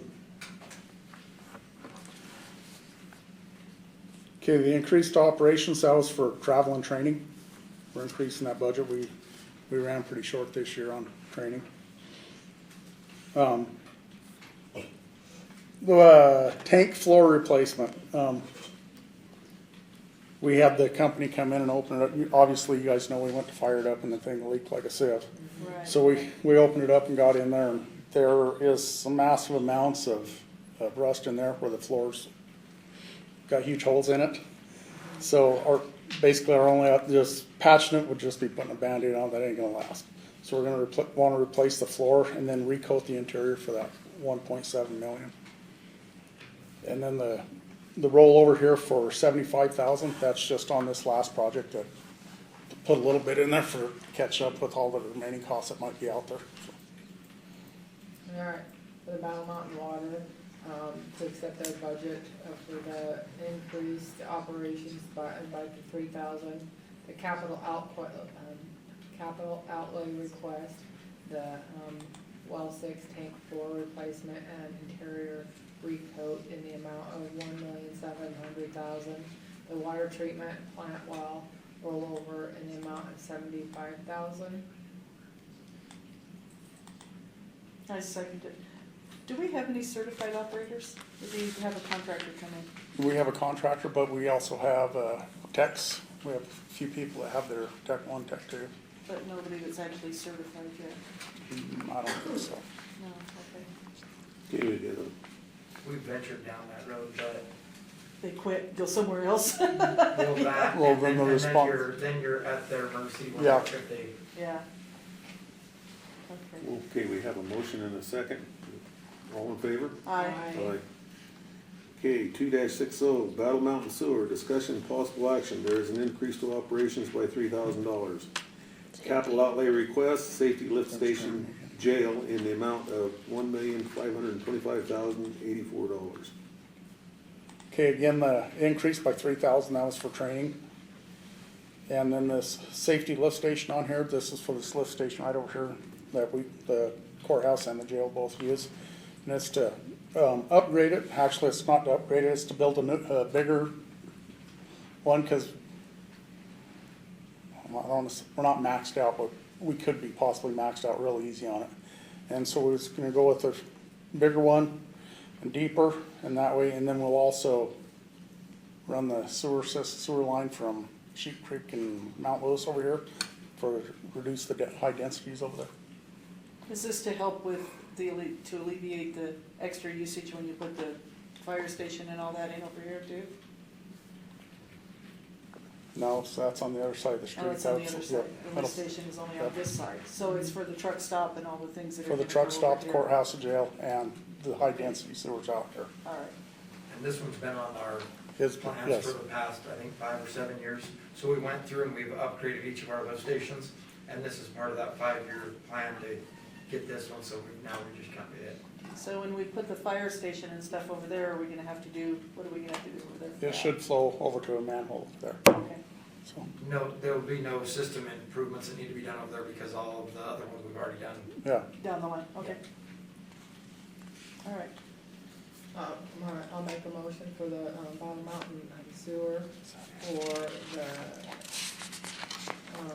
increase in operations by 3,000, the capital outlay, the safety lift station for the jail in the amount of $1,525,084.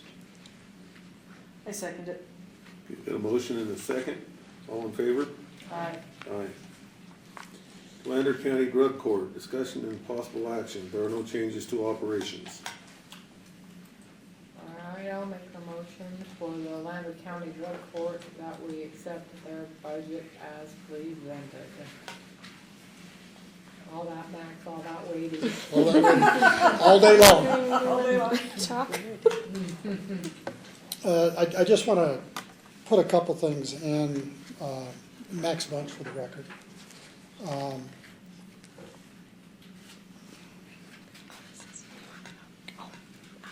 She's getting there.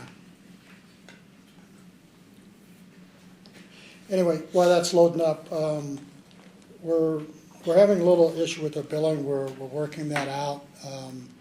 This commission years ago created the Lander County Drug Court as a result of some issues that happened with when Lander County was part of the 6th Judicial District Court, which at that time included Lander, Humboldt, and Pershing County. There was a split. Humboldt County stayed by itself. Lander, Pershing, and Mineral became a combination, as you guys well know, now the 11th Judicial District Court. And so during that time, there was a couple of years into, I think, Judge Shirley's term. There was a split after Judge Wagner left, and there was some money that was what I thought was improperly taken from Lander County and it was Lander County Drug Court money, and it was put over into Humboldt County for Humboldt County's use. But it was under the 6th Judicial District Court at the time. When that happened, the county commission, I believe Mr. Fordron, Mr. Rare, myself, and the drug court team approached the county commission, and the county commission then approved to be the Lander County Drug Court, not a district court drug court. And I believe that's in the commission meeting minutes way back when. So I'm just trying to make sure that everybody is aware how it got created in case a question comes up down the road. And I appreciate if you're gonna approve the $25,000 that we asked for. We usually don't spend it. We use that for drug court patches and indigents who have to go to treatment and are unable to afford it at the time. We may front the money, and then we collect money from them, and the money comes back into a revenue side of this fund. Correct? I made the motion. I'll second it. Okay, you got a motion and a second, all in favor? Aye. Thank you. Thank you. Okay, 2-62, court facility fees. Discussing possible action, there are no changes to operations. I'll make a motion for the court facility fees to accept their budget as presented. I'll second it. Okay, you got a motion and a second, all in favor? Aye. Aye. Okay, 2-63, juvenile admin assessment, discussion and possible action. There are no changes to operations. make a motion that we accept the juvenile admin assessment budget as presented. I second it. We got a motion and a second. All in favor? Aye. Aye. Okay, 2-64, mind map fees, discussion and possible action. There are no changes to operations.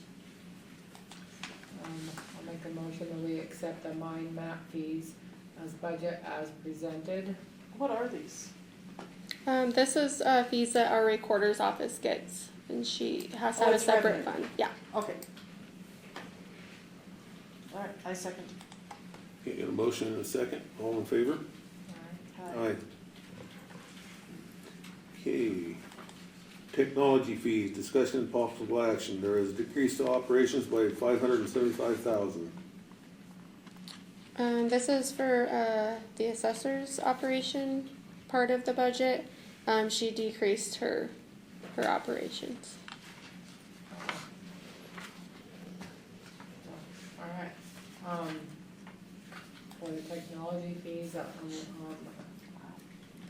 accept the decrease in their operations by the $575,000. I second that. Okay, got a motion and a second. All in favor? Aye. Aye. 2-66, Commissioners for discussion and possible action to continue the budget workshop on March 26, 2024. I'll make the motion, that we continue the, budget workshop on March 26th, 2024. I'll second it. Got a motion and a second. All in favor? Aye. The bell's on. Okay, public comment for non-agendized items only. Do you have any public comment?